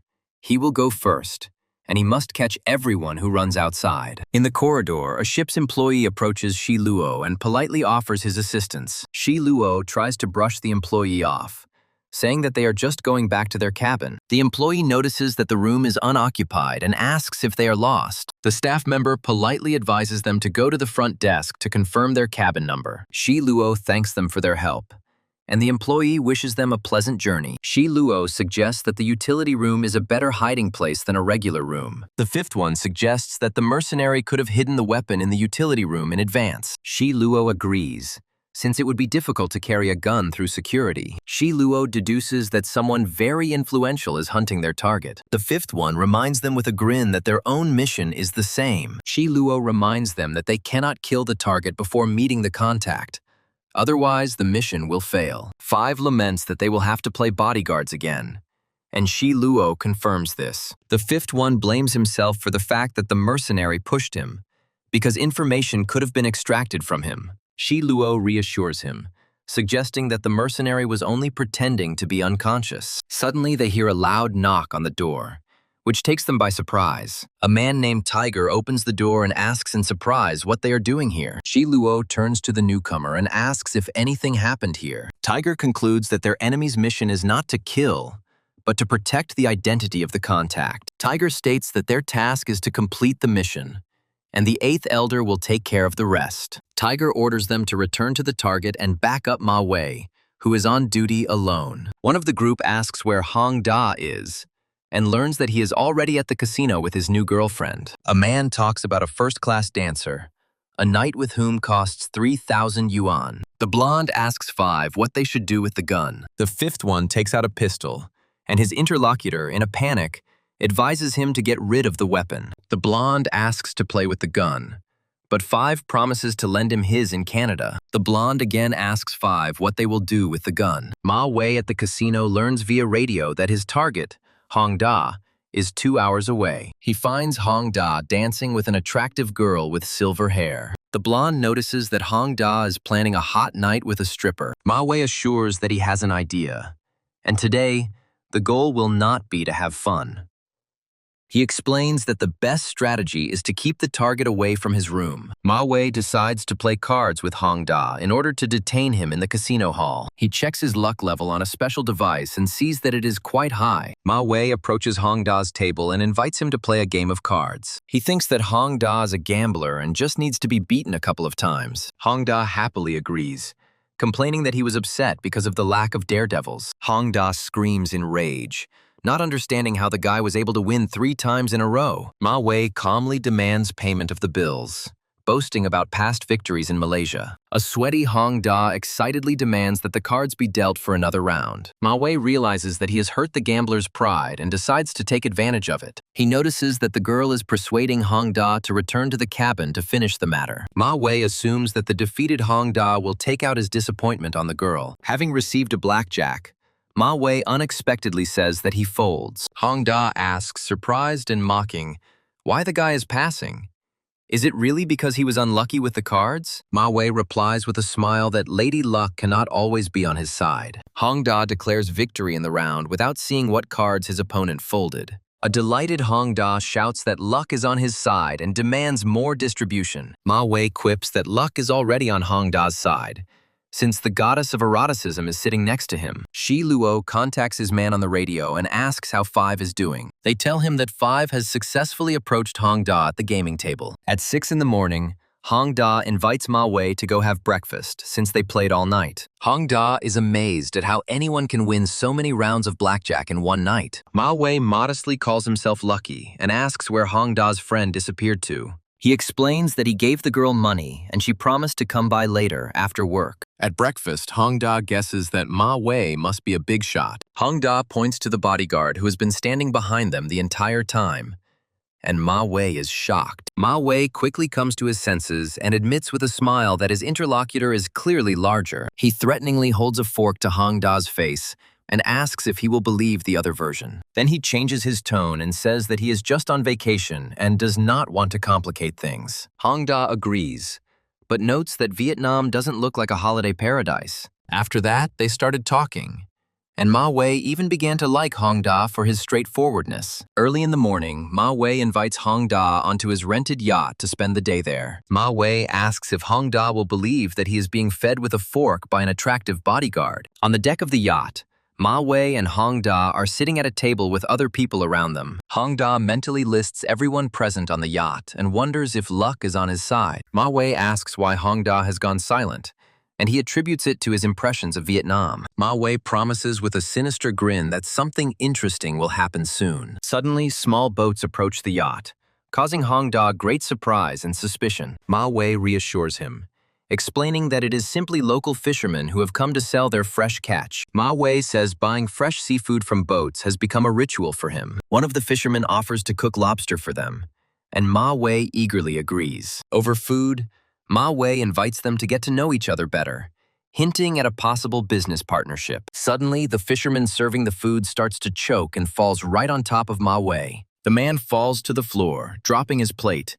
and a shocked Ma Wei jumps up from his seat. Hong Da checks his pulse and realizes that the fisherman is dead, poisoned by the food he ate. The next moment, the bodyguards and other guests on the yacht take out pistols and point them at the heroes. Hong Da's bodyguard takes aim at another guard and suggests that everyone calm down and talk. Ma Wei's guard aims his gun at him, and he demands that Hong Da order his man to lower his weapon. Hong Da nods, and his bodyguard Shi Luo reluctantly lowers the gun he was pointing at the other. Ma Wei says that he has shown his sincerity, and now it is Hong Da's turn to put away his weapon to talk. Ma Wei denies any involvement and says he can only vouch for his bodyguard. Hong Da objects, because it was Ma Wei who rented the yacht, and he and the security guard were in plain sight the whole time. Suddenly, they both realize that there was another person who could have slipped poison into their food without them noticing. They are looking for that same bodyguard girl.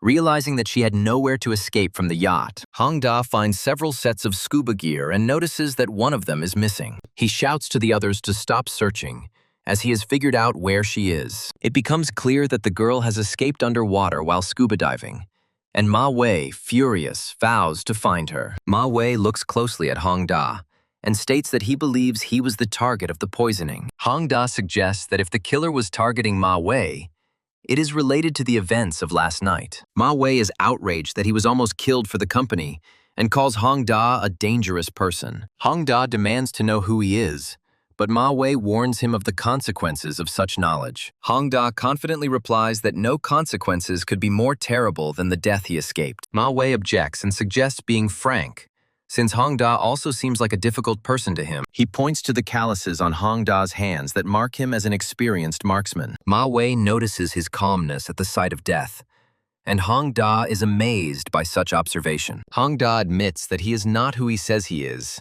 but is angry that he was almost poisoned too. Ma Wei ironically asks if they should call the police since everyone has their own secrets. Hong Da replies that people like them never involve the police in their affairs. He advises Ma Wei to hire security or leave, and he angrily throws the food overboard. Hong Da then offers an alternative, saying that he can help him personally. Ma Wei laughs, finding the offer of help very timely and funny. Hong Da suspiciously states that he doesn't believe in coincidences. The black-haired man sees a threat and thinks that his partner Shi Luo is not around. He rushes forward and with a deft movement knocks the pistol out of the attacker's hands. With one blow of his fist, he blows the weapon to pieces. Then he pins the red-haired man against the wall and begins to strangle him. He calmly says that their meeting was accidental. Taking the killer hostage, he tells Hong Da that he could have killed him long ago. He lowers his weapon and says that he doesn't work for free. Later, Ma Wei apologizes for not being there, but 5 reassures him. Ma Wei whispers, doubting that Hong Da trusts them.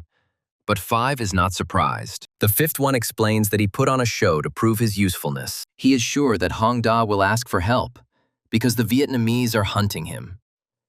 Hong Da decides to call his Vietnamese friends to find out everything. During the call, he becomes furious at what he hears on the phone. Realizing his hopeless situation, Hong Da decides to accept their help. He says that he is being persecuted, so he cannot trust anyone. He needs to get to Saigon and is willing to pay handsomely for an escort. Ma Wei, after some thought, agrees to help Hong Da. Meanwhile, a man on the phone orders that Hong Da be protected. Hong Da kindly suggests going to Hanoi and relaxing. He puts his arm around 5th's shoulders, anticipating an eventful journey. In the city, Ma Wei rudely pushes a passerby away, provoking his anger. The local boys surround Ma Wei, aggressively asking if he is looking for trouble. Hong Da intervenes, offering money and apologizing for the newcomers. He scolds Ma Wei for his recklessness, warning him of the dangers of the crowd. Ma Wei mentions that they have weapons, but Hong Da only laughs in response. He reminds them that they are in Vietnam, a country that has experienced a real war. Hong Da claims that many people here have weapons and lawlessness reigns. After the translator's note, Hong Da invites everyone to a familiar bar to relax. Hong Da takes 5 aside for a talk as a gesture of goodwill. Left alone, he offers to speak frankly with the 5th. Hong Da says she knows he is innocent, but still doesn't believe it was a coincidence. He asks directly what the 5th wants, since he is not interested in money. The 5th one reveals that he knows Hong Da's identity and his business. Hong Da is in complete shock and can't believe how he knows everything. The 5th one shows the main drug trafficking routes on a world map. He explains that Hong Da's distribution channels are tied to Asian gangs. The 5th one says that this year Hong Da has a unique chance. Due to crop problems in South America, markets have become interested in his product. But to do this, he needs to cooperate with the Vietnamese, becoming an enemy to others. Hong Da suspiciously asks 5 who he works for. The 5th one replies that he can't say, but they have common interests, so he won't let Hong Da die. 5 notices that something is wrong with Hong Da's lighter and asks about the strange spikes on it. Hong Da is shocked because there were no spikes before, and 5 yells at him not to touch the lighter. Hong Da realizes that the lighter has been switched and assumes that the spikes are laced with snake venom. Enraged, Hong Da wants to find the culprit, but 5 stops him, warning him of the danger in the bar. Shi Lu reports that the bodyguard noticed the suspicious waiter and chased after him. The 5th one thoughtfully repeats the word waiter, thinking about something. The 5th one sees an ambush below and suggests that everyone leave through the back door. While the Vietnamese deal with their own people, 5 can't shake the feeling that something is wrong. Hong Da is eager to fight again, and Shi Lu explains that the bodyguard was chasing a suspicious waiter. Hong Da punches the wall in despair, and 5 calmly asks about what to do next. Hong Da curses the waiter who switched the lighter, but 5 holds him back again. Hong Da boasts about his experience, and 5 teases him ironically. Once in the room, Hong Da confusedly calls 5th bro,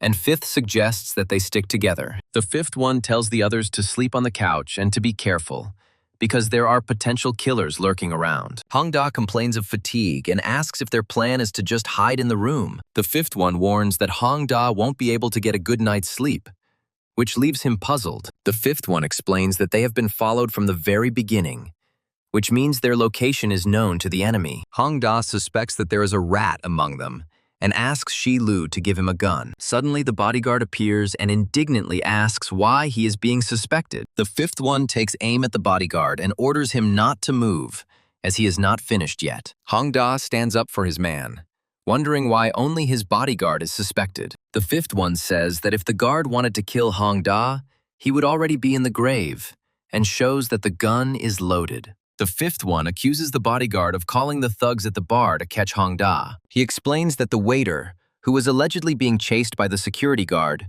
moved in the opposite direction. Moreover, the bodyguard blocked the gangster's path, and now in despair he shouts that this is slander. In a rage, the guard rushes at 5th, screaming that he will kill him. The 5th one pushes Hong Da away with his foot so that he doesn't get hit. The 5th one dodges the attack and intercepts the bodyguard's pistol. He deals the guard a crushing blow with the handle of his pistol. The guard falls unconscious onto the bed, with 5 holding him at gunpoint. The 5th one turns to Hong Da and says that he is alive again only because of him. Hong Da explodes in anger, screaming about murder without evidence. But 5 asks if he is completely dumbfounded by fear. The 5th one explains that he was only provoking the guard, but he seriously pulled out a gun and aimed at the boss. The 5th one promises to help Hong Da get out of the trap he fell into. Hong Da clutches his head in despair, unable to believe his man's betrayal. The 5th consoles him, saying that he is not the first boss to be betrayed by a subordinate. The 5th one confidently states that he guarantees Hong Da complete safety. Shi Lu asks 5th about his plans, and he replies that he wants to cut off all escape routes for Hong Da. The 5th one takes the phone from the bodyguard to find out who he was calling. He explains that he will insert the SIM card into his mobile phone and check the calls. The check showed that no one had called from the SIM card, and the bodyguard was innocent. Shi Lu shouts in rage, asking why the 5th killed a man without being sure of his guilt. The 5th one replies that he needs Hong Da's absolute trust. Otherwise, he will suspect them. Shi Lu asks if this means they can kill all the people they don't like. The 5th one reassures him, saying that he is not that cold-blooded. He admits that he did not shoot, but only stunned the bodyguard with a blow to the back of the head. Shi Lu asks with relief if this means they are both just passed out. Shi Lu is happy, but asks 5th, as a brother, not to cross the line in the future. The 5th one confidently promises that he has principles, and there is no need to worry. He offers to carry the unconscious Hong Da out through the back door. As they carry Hong Da, Shi Lu asks how they were tracked so easily back then. Shi Lu suspects that one of their own is constantly revealing their location. The 5th one grimly admits that all the evidence points to him. He reminds that they called Tiger, who knew their every move and room number. The 5th recalls how the elder assigned him a surveillance mission. Hong Da comes to in a taxi and asks confusedly where he is. 5 explains that he knocked him out because his panic was hindering their escape. Hong Da mourns the loss of the guard, and the 5th advises not to pity the man who betrayed him. The 5th one says that he understands the feelings of the guard because he was also suspected by someone he trusted. Shi Lu asks about future plans, and 5th suggests finding a new place to spend the night. Hong Da suggests a secret boarding house, but 5 thinks it's a bad idea. The 5th one recalls the shootout and the cameras that are now making them wanted as criminals. Instead, he suggests going to the most elite nightclub. He explains that such establishments have patrons, and the police don't go there. At a club called Paradise, they are met by a whole group of attractive girls. The employee escorts them to the VIP room and says that the selected girls will be arriving soon. The 5th one gives the employee money and orders him not to let anyone in without his permission. The club employee assures that they have a special approach to VIP guests, and they will not be disturbed. Hong Da tries to cheer up the tense Shi Lu by suggesting that he relax a little. Shi Lu is outraged that they are on the run, and 5 makes fun of his inexperience. The 5th instructs Shi Lu to keep an eye on Hong Da so that he does not leave the room. The 5th one takes the microphone and asks the girls which of them speaks Chinese. One of the girls answers him, and 5 asks her for one favor. He announces that whoever can get Hong Da drunk until she passes out will receive money, and the one who takes off at least one item of clothing from him will receive 1,000 yuan. The girls immediately pounce on Hong Da with drinks, offering to drink to his health. The 5th hands over the intoxicated Hong Da to the care of Shi Lu, who accepts the task. After telling everyone to have fun, 5 goes to the restroom and discreetly makes a phone call. The 5th one tensely asks on the phone if his interlocutor knows. On the other end of the line, Tiger, in pain, asks where 5 is. The voice on the phone explains that suspicions are growing, and this is a chance to lure out the traitor. The traitor was an important leader, and his open assassination would cause controversy. The 5th invites his interlocutor to meet and talk face-to-face. He makes an appointment on 36th Street to discuss the details. After hanging up, he realizes that he named the street at random and has no idea where it is. Not knowing the city, he asks a local girl to keep him company and help him. Seeing her doubts, he offers her money for help so that she agrees. The girl sheepishly explains that she is not allowed to leave with clients. An irritated 5 pins her against the wall, demanding that she simply show him the way. He asks if there is anyone here who speaks Chinese well. He grabs the hand of a girl with short hair and demands that she take him away. The 5th one remembers how Tiger treated him like a brother and helped him. He bitterly thinks that he hoped for the elder's mistake, but Tiger confirmed his suspicions. In the car, he thinks that the girl thinks he is a scoundrel and decides to talk. They drive silently in the car, looking at the lights of the night city outside the window. The girl smiles and offers to show him the city since they are going together. He thinks about meeting Tiger while the girl offers him Vietnamese food. At the cafe, he says he needs to go away and leaves her money to pay the bill. He coldly replies that if he were a drug dealer, she would already be dead. He is confident that the girl will not run away, because he has not yet paid her for the guide's services. The fifth one goes into a souvenir shop and buys a bamboo hat and underwear. Then he goes into a bakery and buys himself a flatbread with milk for dinner. He is met with the news that Ma Wei is in league with Tiger and that they were trying to poison them.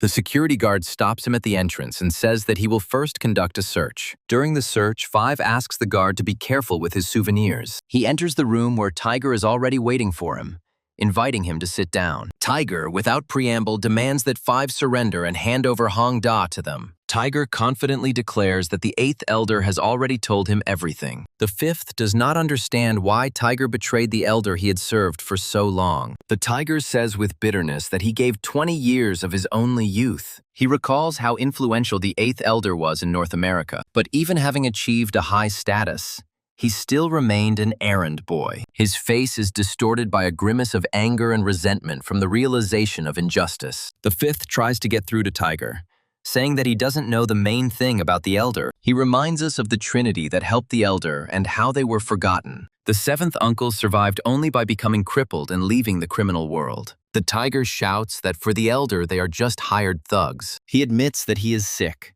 and doctors give him no more than 5 years to live. He says he's tired of competing with the eighth and dreams of a comfortable old age with money. The Tiger suggests that he retire, as the eighth elder will provide him with a comfortable old age. The man laughs at the proposal and reminds him of the sad fate of his seventh uncle. He tells how the once worthy boss ended up confined to a wheelchair. The eighth repaid his loyalty with a small sum in exile, as if he were trash. Tiger pauses, realizing just how stern and calculating the eighth elder truly is. He asks how the eighth elder will deal with him, his sworn brother. He shouts in rage that he didn't spend his whole life fighting to run some dive bar. He admits to having connections with the Vietnamese and passing them information about prices and clients. Tiger again tries to convince him that the eighth elder pays his subordinates well. He explains that if Hong Da makes a deal with the Vietnamese, he will be left with nothing. Once Hong Da dies, he will receive money from the Vietnamese and go into hiding. The Tiger angrily calls him selfish and reminds him of the spilled blood of his brothers. He offers to join forces with Tiger and promises to share half the amount as compensation. He guesses that Tiger has already eliminated Hong Da and has now come to kill him.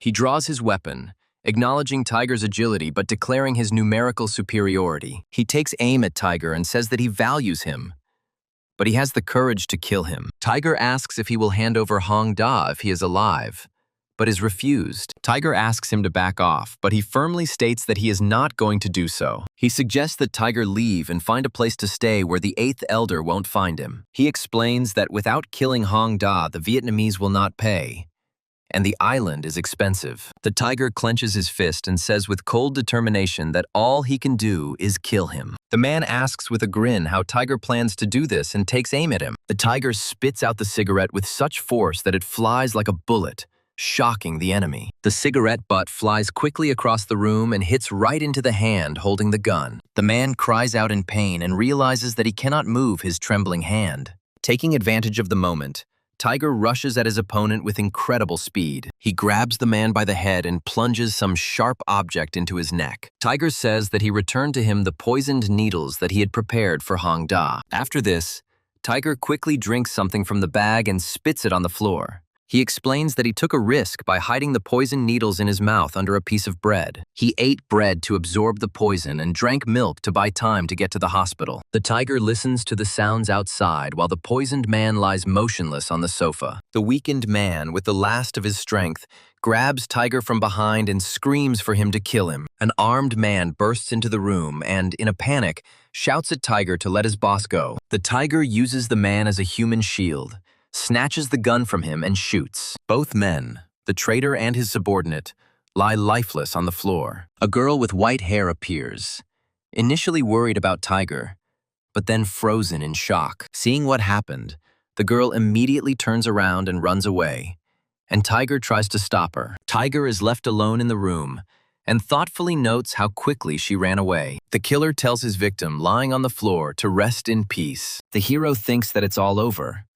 but the waiter who comes in screams in horror that there's a corpse here. He approaches the blonde and tells her to come with him, and she is surprised to recognize him. He drags the girl along with him, thinking about completing the mission and the need to escape. The girl hears police sirens and panics and asks what he has done. The girl abruptly pushes him away from her, which causes his confusion. The policeman notices them and shouts, and the girl demands an immediate explanation from the guy. Unexpectedly for the guy, the girl pulls him towards her and kisses him. The policeman turns away in embarrassment, and the guy tells the girl that she vilely attacked him. The girl whispers in his ear that he is handsome and offers her services for money. He pulls away and coldly replies that he had no such intentions. She asks, embarrassed, if he doesn't want to which he irritably replies no. He wearily asks her to keep quiet, and she is surprised that he will not file a complaint against her. When he returns, he meets a red-haired guy who asks if it's all over. Shi Luo reports that everything is fine inside and notices that his friend does not look well. The protagonist takes the bottle and offers Shi Luo a drink, surprising him. Shi Luo is glad that Tiger didn't betray them, but Five grimly declares that he got rid of him. Shi Luo jumps up and screams in horror. Did the fifth really kill the tiger? He angrily shouts that Tiger was one of his own and asks for evidence of his betrayal. Five explains that the elder gave them different missions, and his task was to eliminate Tiger. The fifth one philosophically notes that this world is at once simple and devilishly complex. A man in a robe appears and praises the local beauties for their skills. The man asks why they are so gloomy and asks Shi Luo where he went. The fifth one tells the man that he has sorted out the problem and that he is now safe. A man named Hong Da wipes his mouth and announces that he has decided not to go to Saigon. The fifth one is furious and wonders why he tried so hard to save Hong Da if he canceled the meeting. Hong Da admits that he is afraid of death and recalls his long journey in the criminal world. He says he survived thanks to luck, and Five asks why he is the only supplier. Hong Da boasts that all his more daring and ruthless competitors are long dead. He explains that he is simply delivering the goods, not trying to expand his influence. Hong Da says he wondered who would benefit from his death. He comes to the conclusion that the fifth was ordered to kill him by people from the Great Circle. He notes that not only did Five not kill him, but he did something else. The fifth calmly replies that the time for murder has not yet come. Hong Da shouts that life is more important and offers to work with them, shocking Shi Luo. The fifth asks Hong Da if he understands that this decision could save his life. They discuss the details at length, and Hong Da repeatedly confirmed his willingness to cooperate. The fifth one says that he needs to report the situation to his superiors because he is not the one making the decisions. He ponders how Hong Da's change of side will affect the mission and takes out his phone. Remembering how he was given a satellite phone for emergencies, he starts calling. The fifth one angrily shouts into the phone that the call is completely at the wrong time. Shots are heard on the other end of the line, and Five recognizes the familiar voice of Fang Dahai. Five happily greets Fatty Fang, who remembers the warning about the troubles to come. Fang wonders with annoyance whether Five has done the same thing again as last time. Five chuckles, saying he didn't think he'd need help again, and offers to explain everything. Fang agrees to discuss everything when they meet, mentioning that he is in Vietnam, but Five is worried about the gunshots. Fang dismisses it as just a skirmish with the locals and continues firing back. Suddenly, there is a powerful explosion and communication with Fang is cut off. The fifth one decides not to call back, guessing from the sound of an explosion, and hopes that his friend is okay. The girl approaches Fifth and asks what his superiors told him. Hong Da says goodbye, getting ready to return to life, and the red-haired guy advises Shi Luo to rest. The girl stops him, and he gives her his personal business card with his real name. Hong Da remarks with a grin that the guy is always lucky with women. He pays the girl for her work and orders her to remain silent, thinking that he is generously paid for her efforts. The red-haired man tells Shi Luo that he will understand if he doesn't trust him after everything that happened. The red-haired guy hugs him, calling him brother, and says that he trusts him completely. Hong Da again remarks that Five is always lucky with women, but he remains silent. Five calls Fang again, and they exchange questions about how he is feeling, with Fang in Hanoi and Five in Long Bay. Fang admits to being injured while another person tries to give him medical attention. The man from the boat waves to Fifth and his companions, inviting them on board. The guide leads them down the gangway onto a moored boat. In the cabin, they are met by a wounded but cheerful Fang who welcomes the guests. Fang shows off his wounds and jokes that they are just in time to help with the healing. The fifth one looks at the wounds in horror and asks if there are needles to stitch them up. Fang refuses, claiming to be aware of his poor suturing skills. He invites guests to make themselves at home while his arm is bandaged. Five bandages Fang's leg, and Fang remarks that his friend has matured since their last meeting. After the jokes, Fang becomes serious and suggests getting back to business. Fang apologizes to Hong Da for not being able to shake hands and says that they are on the same page now. He reports that he has contacted management and that their man will arrive soon to discuss matters. Fang again brushes off the offer to stitch up the wounds and invites the guests to settle in. Fang declares the mission accomplished and warns that a storm will soon begin at sea. Fang gets serious again to discuss important issues. Hong Da thanks him for the explanation and says that he will go to the cabin to rest. Fang asks Five to help him get to the deck for a walk. The fifth one supports Fang, who complains about losing weight after drifting at sea. The fifth one helps his weakened friend sit down on the sofa on the deck. Fang warns him about the problems in Canada and advises him not to repeat Tiger's mistakes. Five is confused and doesn't understand what Fang is hinting at when he talks about betrayal. Fang again warns of the complicated situation in Canada, recalling someone who served for 20 years. The fifth realizes that Fang's hint about the tiger means trouble with the eighth elder. Fang says he can't say everything out loud, but he's sure Five understood him. Five confirms that he understands, and Fang cheerfully pats him on the back, offering him a drink. On the ship, Fang boasts about Russian delicacies, black caviar and vodka.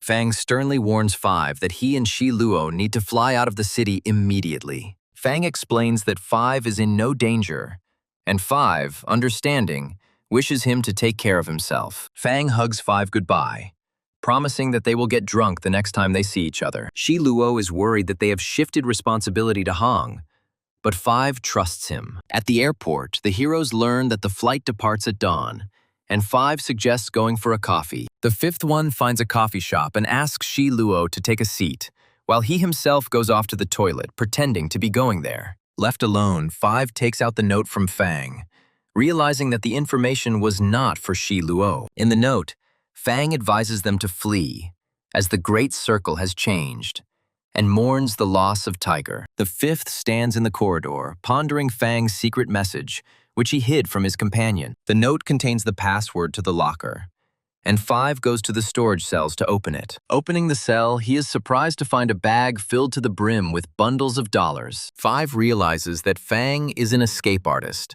since he has cash stashed at every airport. He is hesitant to follow Fang's advice and give up on returning to Canada. Five decides that Fang hasn't fully understood him and begins to zip up the bag with the money. He decides not to waste his life wandering and believes that Canada, even if it is hell, is right for him. He returns to Shi Luo, who makes fun of his long absence, and they leave.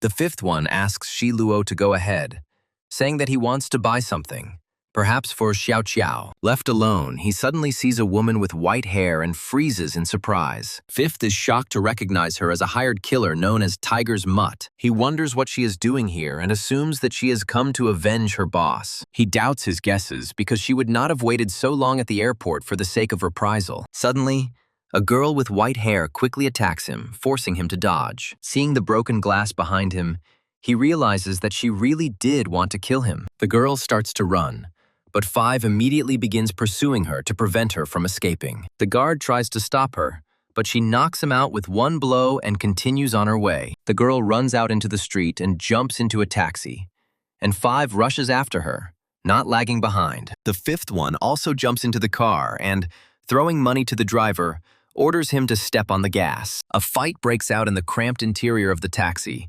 and Five dodges her kick. He manages to grab her by the arms and pin her to the seat, completely immobilizing his opponent. The fifth one shouts at her in rage, demanding to know why she is following him. He accuses her of taking revenge for Tiger, and she says she thought he was the one who tracked her down. Both heroes are horrified to realize that their meeting at the airport was just a ridiculous coincidence. The fifth one sees a plane flying away in the sky and realizes with annoyance that he is late for his flight. He's angry that she's the reason he's late to Canada, and she yells back that he started it all. The fifth one complains about his bad luck and takes out his phone to find out the schedule of the next flights. The girl timidly asks him for a favor, but he sarcastically replies that he has already left her alive. The girl begs him to lend her money because her purse fell during the chase. She says with a smile that she only knows how to kill, and suggests that this be considered a tribute to Tiger. The man replies that he will consider this compensation for the damage to Tiger and hands her the money. He hands her a wad of cash and she asks what he plans to do next. He replies that he will buy a new ticket,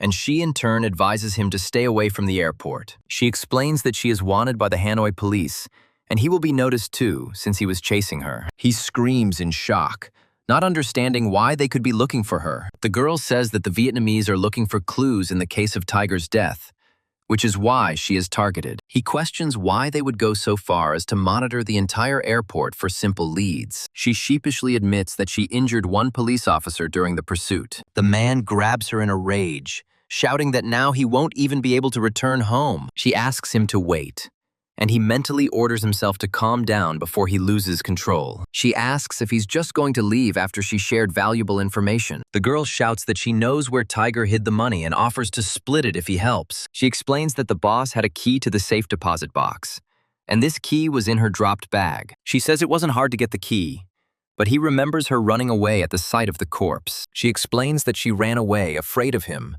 but returned for the key when she saw him leaving. She continues her story, smiling confidently. He coldly replies that he is not interested, leaving her confused. The man thinks about escape routes and realizes that he needs to act quickly to escape. The girl catches up with him and offers him a deal: 70% for him, 30% for her. He warns that his patience is not limitless, and he is letting her go only out of respect for Tiger. She repeats that she came back for the key and adds that the woman is ready to do anything for money. He asks with disdain if things are really so bad that she puts a price tag on herself. She desperately screams that she desperately needs money. He reminds her that he is going to leave Hanoi, and that to survive, she needs to know how to spend money. He decides to first catch a taxi and get out of the city. 20 minutes later, he notices someone driving towards him. A man on a motorcycle wearing a helmet is rushing towards him at full speed. He sees that there are several more bikes following the first one and is surprised by their appearance. He thinks it's strange because during his entire time in Vietnam,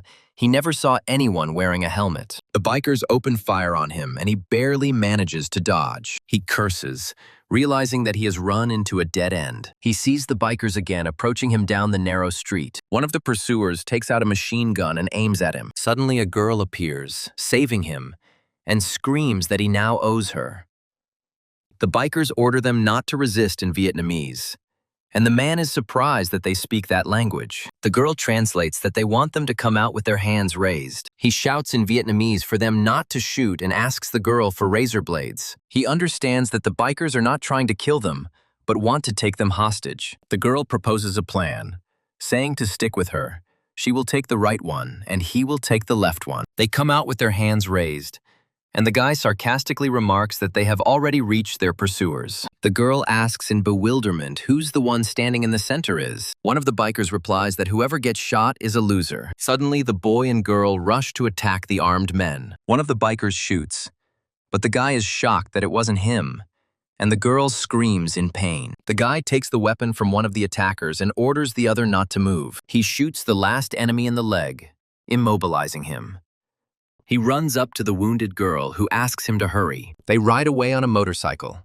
The guy is driving and the wounded girl is sitting in the back. He shouts at her to hold on. He notices a car in the mirror, and the next second a bullet breaks the mirror. They are racing down the alley at full speed, and the guy is cursing under his breath. They find shelter on the ledge of a building where a guy is holding a weakened girl. The guy says the wound is too deep, and he'll go get something to treat it. The girl replies that she will understand if he doesn't come back, because it's not worth risking his life for her. He asks her to stop manipulating him, saying that he is only helping her because she saved him. He walks down the street at night, doubting that he will be able to find an open pharmacy at such a time. He walks into a convenience store and decides he'll have to do things the old-fashioned way. When he returns, he wakes the girl up and says that he will treat the wound with vodka, since the pharmacies are closed. He cauterizes the wound and the girl screams in unbearable pain. He offers her to drink some from the bottle to ease the pain. The girl, with a grimace of pain, takes the bottle and drinks straight from the bottle. She says that she should have left immediately and suggests that her pursuers are from Vietnamese gangs. She asks who they are chasing,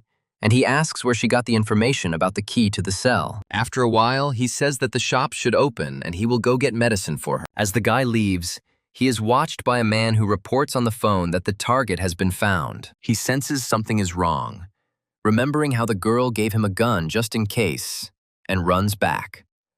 Two suspicious-looking guys are standing in an alleyway, one of them holding a bat. The protagonist sees two bandits, one with a machete and the other with a bat, approaching. He takes the stairs in one leap to get back faster. Through the window, he sees a girl on the street being surrounded by a group of men. The girl takes out a gun and shouts at the men surrounding her to get out. The men easily overpower her, grab her arms, and take away her weapons. Seeing the guy, she shouts at him to run and not to worry about her. The boy looks on with determination as one of the bandits with a knife sneaks up behind him. The bandit swings his knife, but the protagonist deftly dodges the blow. He counters with a kick straight into the attacker's face. Having defeated the first enemy, he is faced with a whole group of bandits. He runs away from the crowd pursuing him and jumps over a brick wall. The hero lands on the ground with a thud, escaping from pursuit. The pursuer falls to the ground, stunned by the blow. A new enemy armed with a knife awaits him around the corner. He meets the big guy with a powerful punch to the face. The next bandit takes a crushing blow, flying to the side. Dodging the knife, he intercepts the attacker's hand and hits him. Having taken the knife,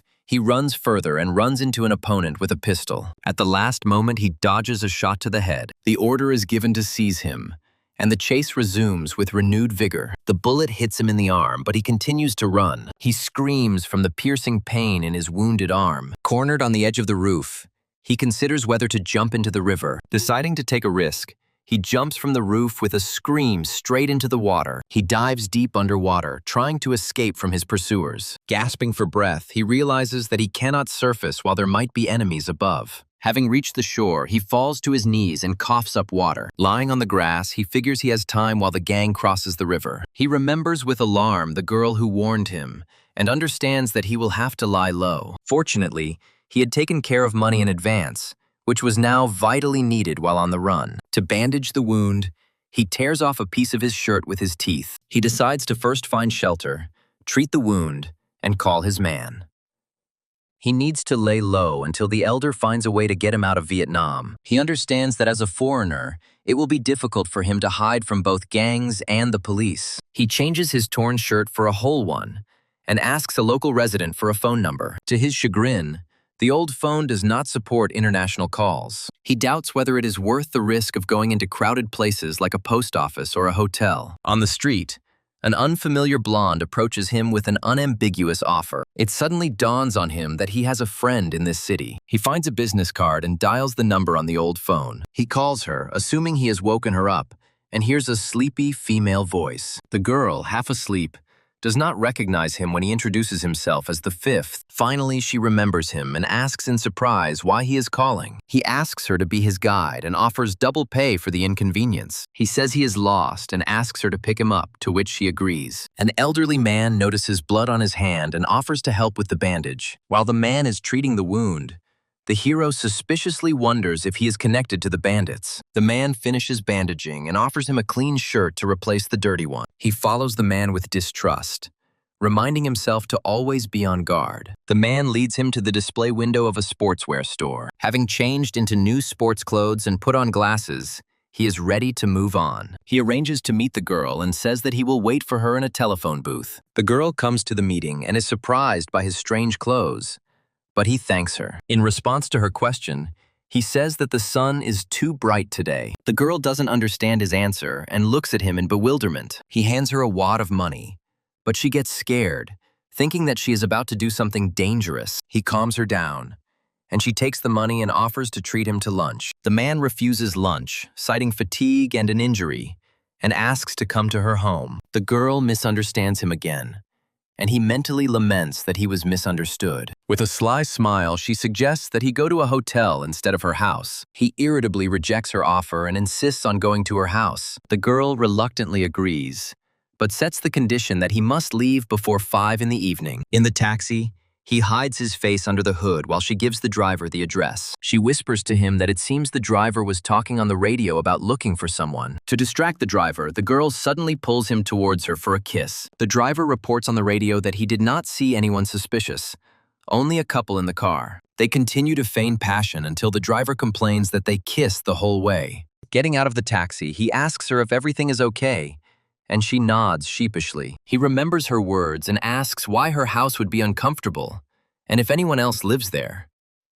She confirms that she does not live alone, but her flatmate has not returned yet. They approach the door of her apartment, preparing to go inside. Entering the apartment, she pins him against the wall and begins to seduce him. He pulls away and washes himself in the bathroom, trying to recover from her actions. She offers him food, but sees a knife in his hand and freezes in bewilderment. The girl looks in horror at the knife in his hand, not understanding what is happening. He tries to calm her down, assuring her that he is not a psychopath and will not harm her. Taking off his jacket, he shows his bandaged hand and explains that the knife is needed to treat the wound. She is shocked to realize that it is a gunshot wound and demands an explanation. The girl panics and screams at him to get out, but he offers her a generous reward for her help. He points to his wound again, trying to prove that he really needs help. He explains the seriousness of the injury, but she screams at him to stay away from her. Frightened, the girl tries to run away, but he rushes after her. He catches her and covers her mouth,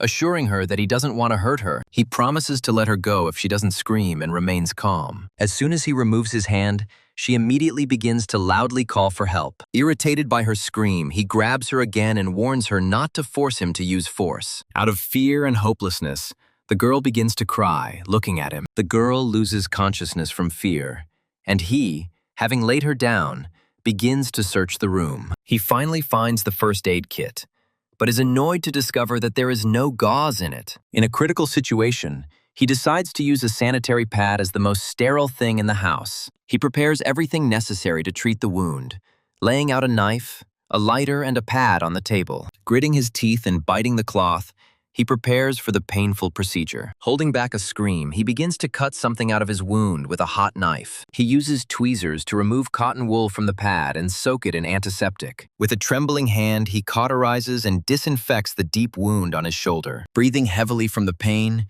he realizes that the only thing left to do is stitch up the wound. The girl comes to and sees a wounded stranger who shushes her. He tries to calm her down, but the girl admits that the sight of blood makes her sick. She vows not to call the police and begs him to leave quickly. The man agrees to leave as soon as he finishes treating his hand. The girl is pleased with his answer and offers to bring him some bandages for the dressing. She locks him in the bathroom and he panics when he realizes she has decided to call the police. He easily kicks the door down and sees a frightened girl with a phone. The girl screams in horror that she didn't call the police at all. He grabs her, and she explains that she only wanted to warn her sister not to come home. In tears, she adds that it is too early for her little sister to see such scenes. He asks again in surprise about his sister, and the girl confirms that they live together. His gaze falls on a photograph of her standing next to a little girl. He lets her go and apologizes, explaining that calling the police will get them both into trouble. He asks her not to do anything stupid again,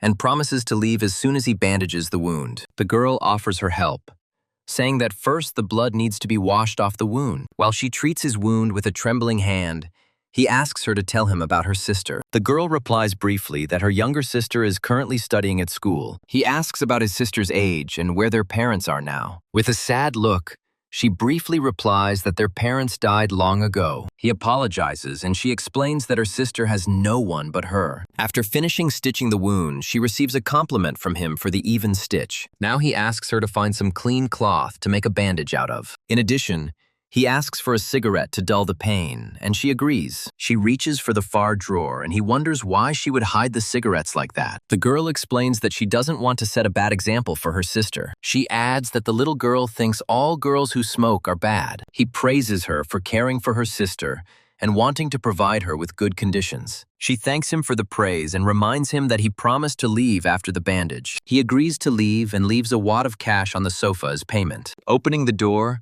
they both see bloody bandages on the table in horror. The younger sister stands at the door, and the girl hastily throws the evidence into the trash. A girl with a prosthetic leg notices a stranger and asks if he is her sister's boyfriend. The older sister sends the younger one to her room, and the man is interested in their conversation. After the girl leaves, he decides to ask what happened to her leg. She replies that it is a congenital disease that can be cured with an expensive operation. The girl admits that she agreed to a dangerous job for money, and the guy begins to understand her motives. She thinks that her job at KTV is also dangerous, but for her sister, she is ready to do anything. He offers a deal, but the girl screams in horror that he promised to leave because her sister has already returned. He asks how much money it will take to send the girl abroad, and whether she will have time to earn it. The girl is stunned, and he offers to make a deal, hinting that he has no problems with money. He offers to pay for all the costs of the operation if she allows him to stay with her for a couple of days. She asks again incredulously,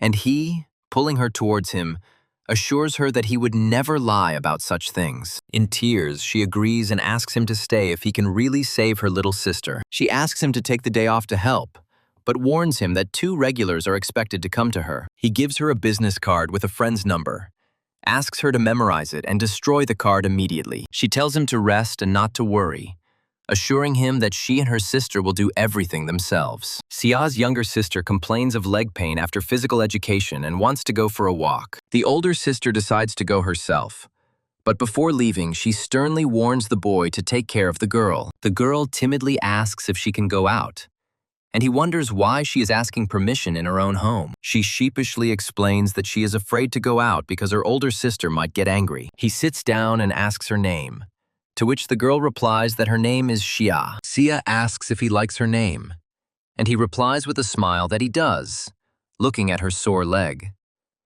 The girl says that she has gotten used to her sore leg, and he notes to himself her strong spirit. Xia dreams of studying abroad and healing her leg, and he, surprised, praises her Chinese. She happily dreams of saving up money and moving with her sister to a big house abroad. Xia asks him point blank if he and her sister are dating, and he knows he'll have to play along. He hesitantly confirms, and the girl is genuinely happy that her sister will finally be taken care of. The girl hugs him and asks him with a smile to only treat her sister well. He says that his arm hurts, and the girl, noticing this, kisses his sore spot. She explains that her sister always kisses her wounds to stop them from hurting, and asks if it helped him. He touchingly calls her an angel, and promises that her dream will soon come true. A little later, the older sister returns home and calls Xia. Receiving no answer, she cries out in concern, asking why Xia isn't responding. She walks into the room and sees Xia cheerfully showing the guy some book. The older sister gets angry and sternly tells Xia to immediately return to her room and start doing her homework. Xia says that she has already finished everything, but her sister is adamant and urges her to get down to studying. The guy says with a smile that her sister is very sweet and was just telling him her story. She asks him not to get close to Xia, and he agrees, admitting that he is not the best person. She hands him the medicine she bought, worried about infection, and offers to help treat the wound. He asks about the number, and she replies that the phone is most likely just turned off. He wonders why Shi Luo turned off his phone, because he is definitely worried now. That night, she gives him her bed and asks again if he is sure about paying for the operation. Lying in bed, he decides that tomorrow he will find a way to contact Shi Luo, because this is all temporary. Suddenly, he feels hot and realizes with horror that his wound is infected. The next morning, she finds him feverish and blames herself for leaving him sleeping on the couch. When he wakes up, he feels terrible weakness throughout his body and cannot even move his hand. The pink-haired girl hands him a glass of water and anti-inflammatory tablets. He looks at the medicine with suspicion, realizing that in this state he will not be able to resist. She insists that he hurry up and take the medicine, but he remains silent. He has difficulty swallowing the medicine she gave him. The girl asks him with a smile, who is Jan D, whose name sounds like a woman's. He, shocked and confused, sharply asks how she knows this name. She sheepishly explains that he kept repeating that name while he was unconscious. He remembers Yan D, thinking that he has lost the right to even think about her after becoming a murderer. She teases him, calling him Casanova, because he also called out to a certain Fan Nans in his dream. He asks if she is angry with him for yesterday, because he was completely defenseless. She replies that she is not angry, because he is their only hope, and she always considered him good. He wonders if a murderer can be considered a good person, and why she thinks so. She thinks he's good because he didn't violate her dignity, but he calls himself a scumbag. The girl agrees with a smile, and then remembers that in his dream he called someone else. She calls out Chow Chow's name and he chokes in horror, not understanding what she has to do with it. He is in a panic and cannot believe how he could fall in love with a lesbian girl who looks like a guy. His scream is interrupted by a loud knock on the door and a demand to open it immediately. The girl, horrified, says that they have come for her, and they are looking specifically for her. He calmly gets out of bed and, going to the table, picks up a large knife. Hiding the knife behind his back, he orders her to open the door with a determined look. There are 3 men standing behind the door, and their leader greets the girl sarcastically. The leader notices the guy and mockingly asks if she has started working from home. He calms the girl down and asks her to briefly explain what is happening. She explains that she owes them money and assumes that they found out her address through her work. He understands that these are debt collectors and asks her about the amount of the debt. She replies that she owes 20 million Vietnamese dong, which shocks him. He quickly converts the amount into yuan and realizes that it is about 10,000. The debt collector threatens to take her sister into slavery if she doesn't pay today. He reminds her of the $10,000 he gave her and tells her to give them part of it. The girl takes out a wad of money, and he reproaches her for flashing cash. She hands the money to the leader and asks them to leave quickly. But he, with an evil grin, declares that this is not enough, because interest has accumulated over a long period of time. She translates that the bandits are now demanding another 20 million dong in interest. He gets angry, thinking that these scumbags are acting against the rules of the criminal world. He explains that she made a mistake by showing the money, and now they will ask for more. He tells her to demand a promissory note and say that they will not receive any more money. She boldly shouts for them to return the receipt and declares that she will not give them a penny. The leader orders her to be beaten, but the guy manages to intercept the blow intended for the girl. He easily twists the bandit's arm, and he screams in pain from the fracture. Another bandit with a knife attacks the guy, who looks surprised. The guy manages to stop the blade with his bare hands right in front of his face. He throws aside one attacker and grabs another who begs for mercy. The guy demands some document from the bandit, asking if he knows Chinese. He approaches the bandit's face menacingly, scolding him for extortion. Holding a knife to their throat, he announces a fine for violating the rules of their cult. The frightened bandit begs him to take the money, and the guy asks where his arrogance went. He lets them go, threatening them with violence if they return without a promissory note. Left alone, he leans against the wall and notices that his hand is wounded. The girl runs up to him, asking if he is okay, and he calms her down. She notices his wound, and he looks at her in surprise, not understanding what she is talking about. He promises to sort everything out before leaving, but the girl had something completely different in mind. For the next 2 days, the girl carefully looks after him, even helping him in the bathroom. Thanks to her efforts, the wound quickly heals, and she feeds him with a spoon. He can finally call Shi Luo, but an evil red-haired girl answers the phone. He recognizes a familiar dialect and realizes that his friends are also with her. The guy asks them to stop fooling around and return the phone to Mr. Ajie and Miss Chow. Shi Luo picks up the phone and asks excitedly if his brother is okay. Shi Luo reports that they are already flying to Hanoi to pick him up and will land soon. The guy is surprised by such speed, and his friend replies that he was afraid for his safety. A friend says that Hanoi is dangerous and asks me to dictate my address. The red-haired girl snatches the phone and shouts that she will deal with everyone herself. He calls her Chow Chow, and she orders him to remain still and wait for them. 2 hours later, there is a knock on the door, and the guy goes to open it, thinking it is friends. There is an angry cry from outside the door, and he sees his friend Chow. He says that he can see in her eyes how worried she was, and the girl becomes embarrassed. She grabs him by the shirt, scolding him for his recklessness, and notices another girl. Xiao approaches the blonde and starts flirting with her, calling her an angel. She offers the girl a coffee or teaches her Vietnamese lesbian language. Xiao tries to kiss the blonde, but she pushes her away, and the guy laughs. 2 more of his friends, Muto and Ajie, arrive and are happy to see him. He notes with a smile that all members of the 4 wolves of Nanjing are back together. Xiao tells how she waited for him, but only Shi Luo returned, saying that he had lost him. She realized that something serious had happened when Shi Luo started looking for the eighth elder. Soon Xiao Xiao told her everything, and the three of them went to return it. The guy asks where Shi Luo is, and Xiao replies that he stayed at the airport. He clarifies how many people have arrived and mentally assumes that they are paratroopers. At the airport, Shi Luo leads a huge crowd of determined people. He is amazed that the eighth elder sent half of his paratroopers for him. A friend notices that his wound is healing before his eyes, and he jokes about his youth. The guy asks the girl to run for groceries because there is nothing to eat at home, and she agrees. The red-haired girl bursts in and furiously accuses him of being a cheater and having affairs all over the world. He justifies himself by saying that he is simply hiding from her, but she declares that his pulse betrays his love. His two friends joke that love is like a cough.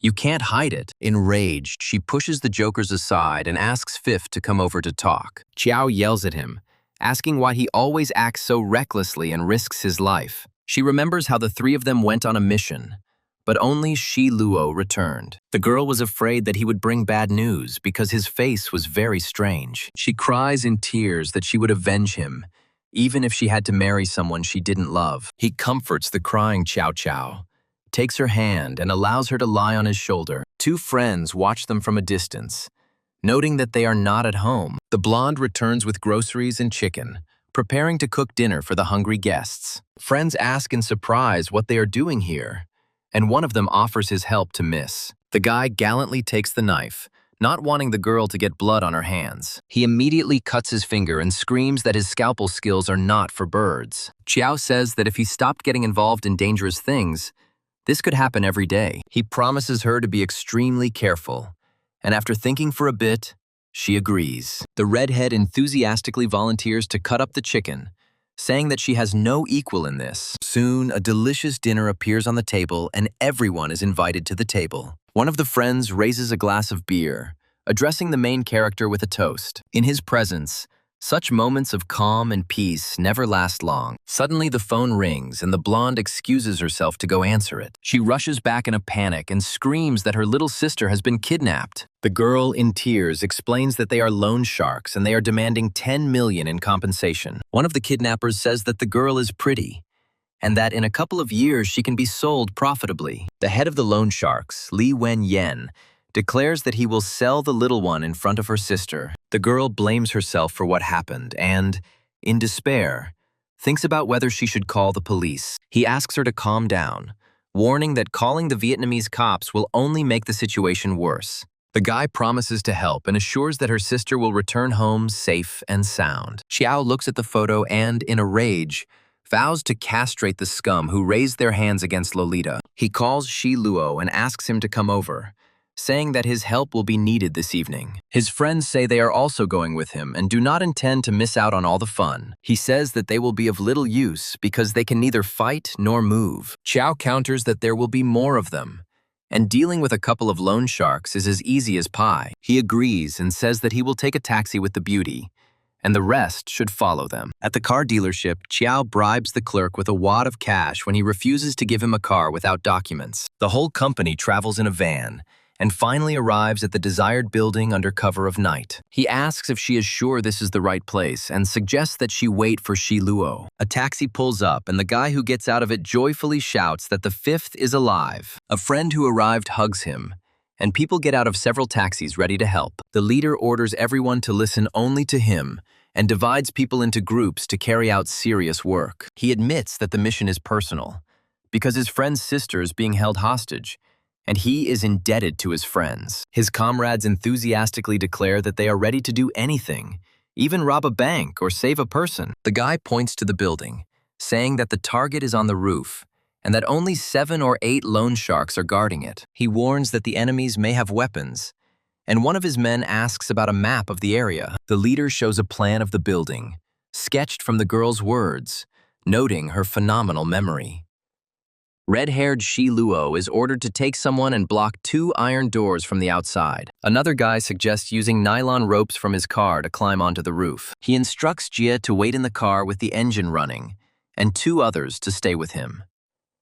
The purple-haired guy counters by saying he's a doctor and is better with a knife. The red-haired girl also angrily declares that she will not stand aside and will go with them. The leader understands that it is useless to argue and agrees to take them, because he will be able to protect the girl. He gives the final command, telling everyone to check their watches and come inside in exactly 5 minutes. A subordinate informs his boss about the guest's arrival, and he, with a malicious grin, allows them to enter. A boss named Wen Yang meets the group and asks who beat up his men while a hostage is shown. The protagonist admits his guilt, but clarifies that the boss's guys tried to extort money beyond the debt. The boss calmly replies that he is aware of his people's misdeeds and has already punished them as they deserved. He states that only he has the right to educate his employees, and anyone who touches them will be held accountable. Wen Yang demands 100 million dong as compensation for the moral damage caused to his boys. As an alternative, he offers to choose one of the girls to keep him company for the night. The villain laughs loudly and offers a discount of up to 50 million if the hero agrees to both conditions. The enraged girl rushes forward with threats, but the leader manages to stop her. The boss smirks and says that he has heard about the hero's fighting skills, but they won't help him today. His henchman holds a knife to the hostage's throat, threatening to kill her at the slightest move. The hostage's friend screams in panic, but the hero calms her down, promising to sort everything out himself. The blade of the knife comes dangerously close to the neck of a frightened girl with her eyes and mouth tied. The hero promises the hostage that he will save her, but the boss orders his men to shut him up. 2 bandits approach the hero, and he shouts loudly, signaling his men. At that moment, one of his friends bursts into the room with a bang, breaking the window. The reinforcements immediately engage the boss's stunned guards. The boss shouts in rage that the hero has brought reinforcements and orders him to be killed. The hero grins, noticing a bandit sneaking up behind him with a broken bottle. Another opponent attacks with a knife, but the hero deftly dodges the blow. He grabs the attacker's arm and twists it with force,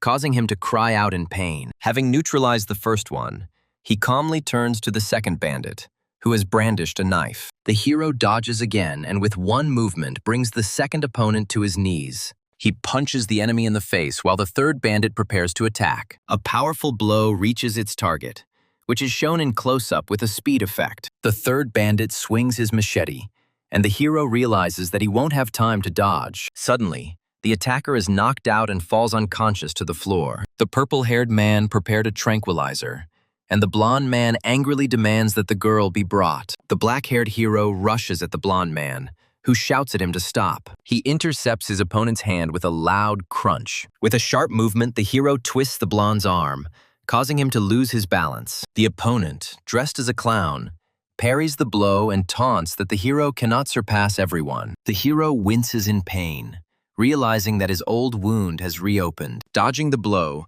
the hero performs a powerful throw over his shoulder. The blonde lies on the floor, and the hero, clutching his wound, thinks that the enemy would already be a corpse. Suddenly, the blonde jumps up and stabs the hero with a bayonet. The hero looks at the blade in surprise, realizing that it is a modified version. The blonde says that only those who have been through the Vietnam battlefield have such skills. He explains that it is a brutal Vietnamese dagger fighting technique. The hero blocks another attack and prepares to strike back. He stops his hand with the knife and delivers a precise blow to the opponent's face. A struggle ensues, with both trying to gain control of the knife. The hero manages to turn the blade and wound the blonde in the side. The blonde takes out a second knife and, with a grin, rushes into a new attack. The hero tensely dodges the quick blows that flash like red lines. Having cornered the hero, the blonde threatens to skin him. The hero blocks the knife strike by placing his forearm under the blade. The blonde is amazed, not understanding how this brat managed to interrupt his reception. The hero declares that he has already adapted to his tricks and is ready for battle. The veteran laughs at the idea that some youngster could surpass him. The blonde attacks again,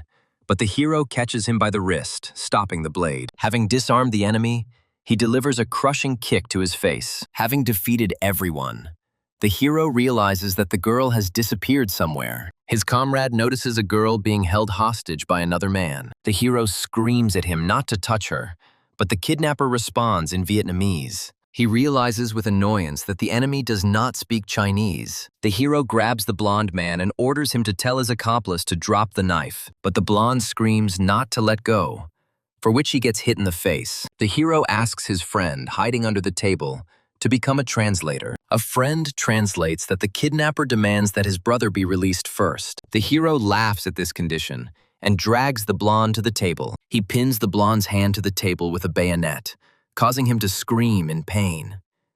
The blonde screams in pain, and the hero gives his friend new instructions for translation. He threatens to cut off her left hand and then her right if the girl is not released. The kidnapper screams, and the hero twists the knife in the wound, and the blonde begs for mercy. The kidnapper orders her to be released, and the hero begins to count to 3. The hero pulls out the knife, and the blonde falls to the floor, poisoned by the venom from the blade. The hero looks at the purple liquid on his finger in surprise. The kidnapper holds the girl hostage, threatening her with a knife and shouting for everyone to back off. The dark-haired hero stops his friend, suggesting that they wait and let the enemy's guard down. A red-haired man with a threatening look appears behind the nervous kidnapper. He grabs the blonde man by the hair and forces a poisonous liquid into his mouth. Shi Luo appears and says that he knew about the red-haired man's ambush. The poisoner lies unconscious on the floor, and his savior holds the girl in his arms.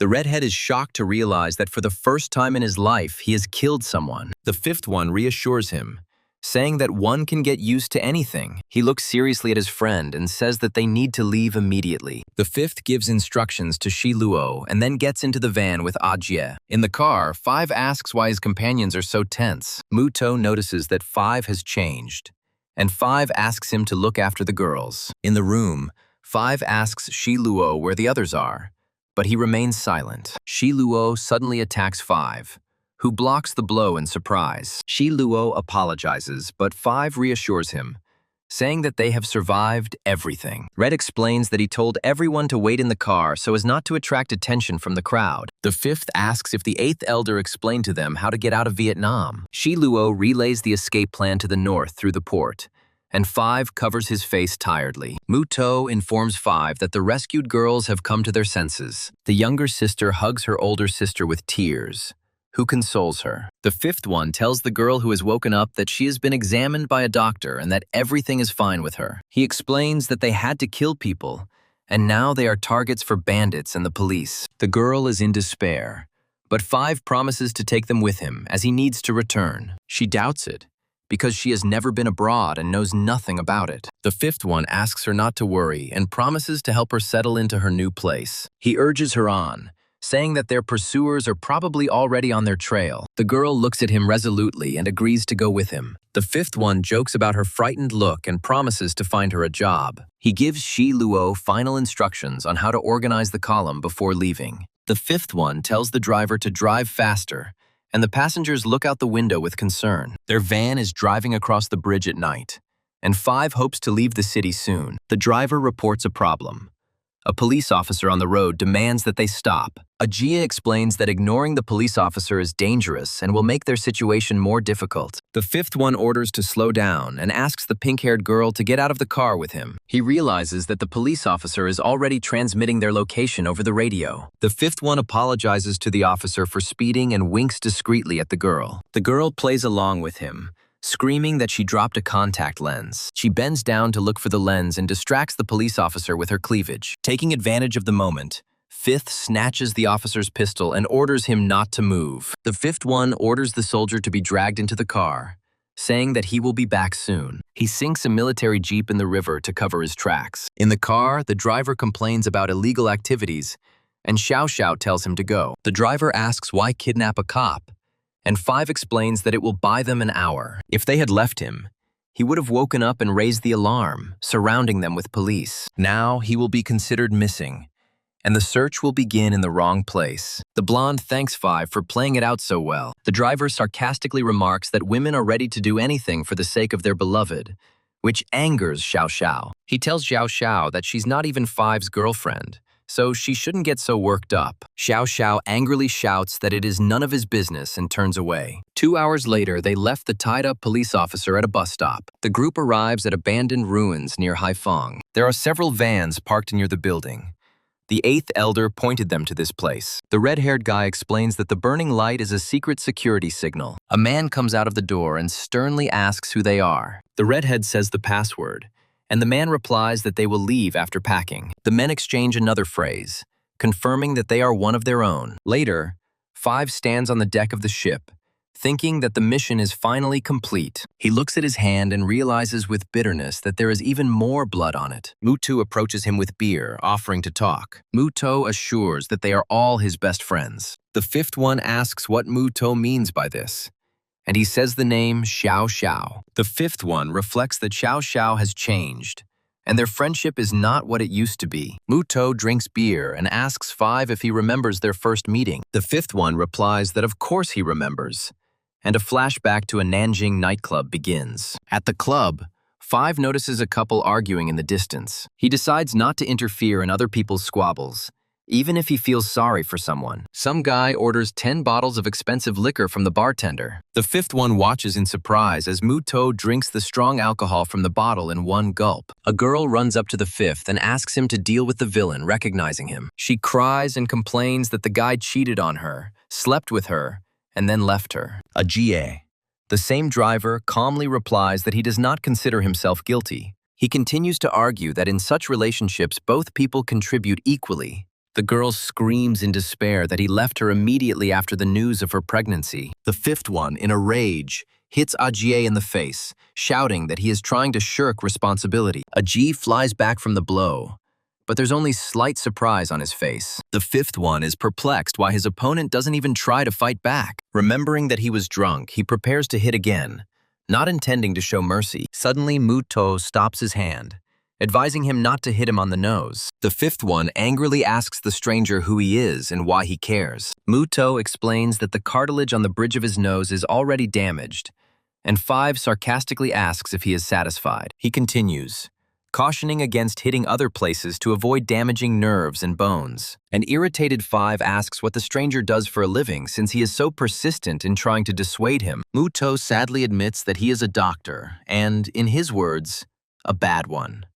The man who is being held by 5 asks to be released since they are not going to beat him. A girl appears and encourages 5th to continue, but he silently lets his opponent go. Having freed himself, the brown-haired man calmly approaches the bar and orders a glass of rum from the frightened waiter. He then approaches 5 with a cryptic offer to enjoy the show. He writes a check, gives it to the girl, and tells her to take the money and leave forever. The girl leaves, and the brown-haired man comments on the power of money, which angers 5 again. Brown-haired advises 5th not to interfere in other people's affairs without understanding the situation. He explains that the girl turned out to be a gold digger and tried to deceive him with a fake pregnancy. The 5th one doubts and asks how he can be so sure that she is not pregnant. He cynically replies that for such women, pregnancy is just a tool for making money. He thanks 5 for the blow that helped him come to his senses, and 5 calls him strange. The brown-haired man replies with a smile that he is still far from the 5th's strangeness. He reproaches them for attacking him as strangers without knowing the whole truth. The 5th one apologizes,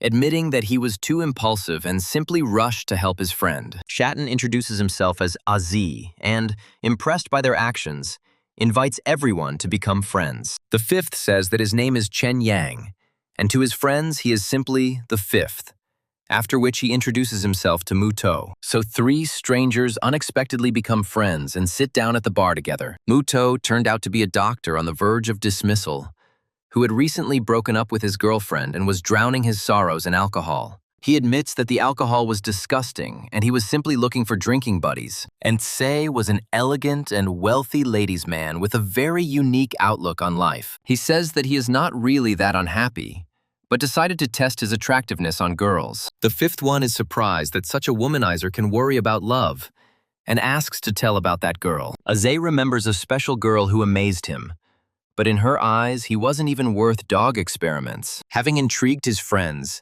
he promises to introduce them somehow, mentioning her strange name. He says Chow Chow's name and a sleeping red-haired girl appears in the frame. Sometime later, Muto and 5 are sitting on a boat, and Muto says that he never thought they would become best friends. 5 agrees, but Muto remarks that he has changed a lot since they met. Muto clarifies that although they are still friends, he liked the old 5th more. The 5th one thoughtfully asks again what he was like before. Muto replies that he was an impulsive and very stubborn person. He was also kind and wouldn't break even a scumbag's nose, and the fifth realizes his mistake. He recalls how friends traveled from China to Vietnam, and he drew them into murder and kidnapping. He thinks that Mu Tao and Aze, unlike him, are ordinary people, but for his sake, they did not hesitate to get their hands dirty, going against their principles. He understands that true friends are known in times of trouble, and he mentally thanks them and asks for forgiveness. Back in China,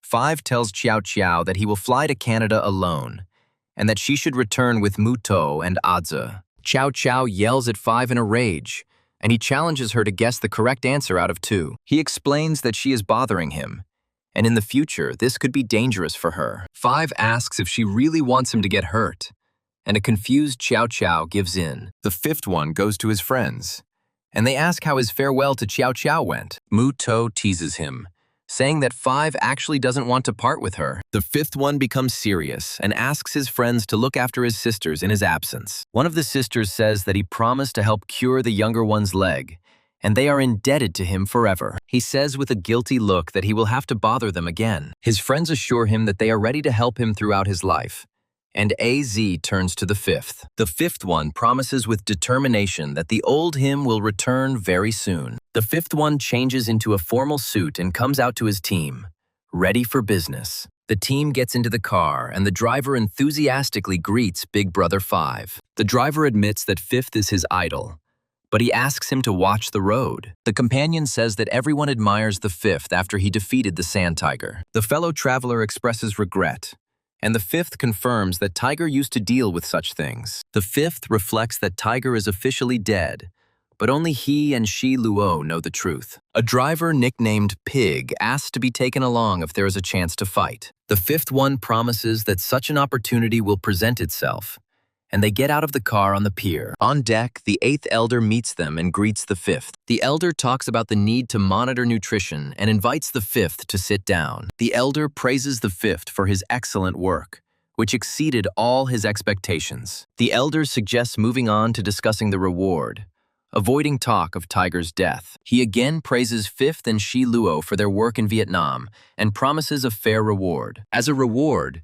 the eighth elder gives the fifth the keys to an expensive car. The fifth thanks him, and the elder explains that he wanted to make Shi Luo Tiger's assistant. Now he assigns Fifth and Shi Luo to manage the territory together, since they are still young. Fifth and Shi Luo agree at the same time, then exchange tense glances. The fifth ponders the elder's intentions, who did not specify which of them would be in charge. He understands that the territory cannot have 2 leaders, as this will lead to conflicts. The fifth guesses that the elder is deliberately setting them against each other so that they will restrain each other. The elder continues, saying that now it is necessary to decide who will take over the management of the auto repair shop. The fifth one hopes that this matter will be entrusted to him, because he has a good reputation among the brothers. The elder confirms that he wanted to entrust this to the fifth, but considers him too young. He leaves Old Man Yellow in charge and appoints Fifth as his temporary assistant. Five nods, thinking that Old Yellow is loyal, but his abilities leave much to be desired. The elder suggests that they choose people and take control of the territory tomorrow. As a parting gift,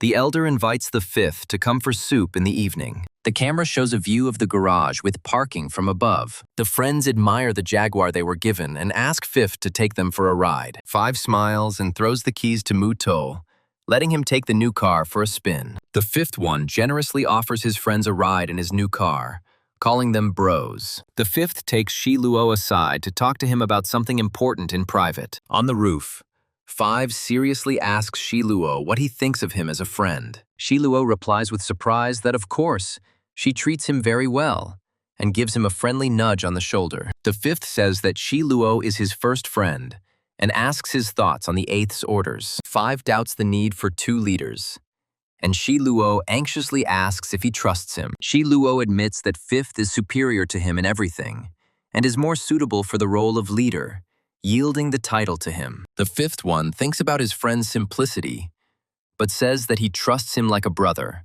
and meant something completely different. He asks why the eighth elder appointed the 2 of them if only 1 leader was needed to govern. Shi Luo begins to realize that his friend suspects the eighth elder of some kind of cunning trick. Shi Luo frowned and silently considered what he had heard, not knowing what to answer. The fifth one tells how the elder promoted him to restrain the tiger, and sees it as a calculation.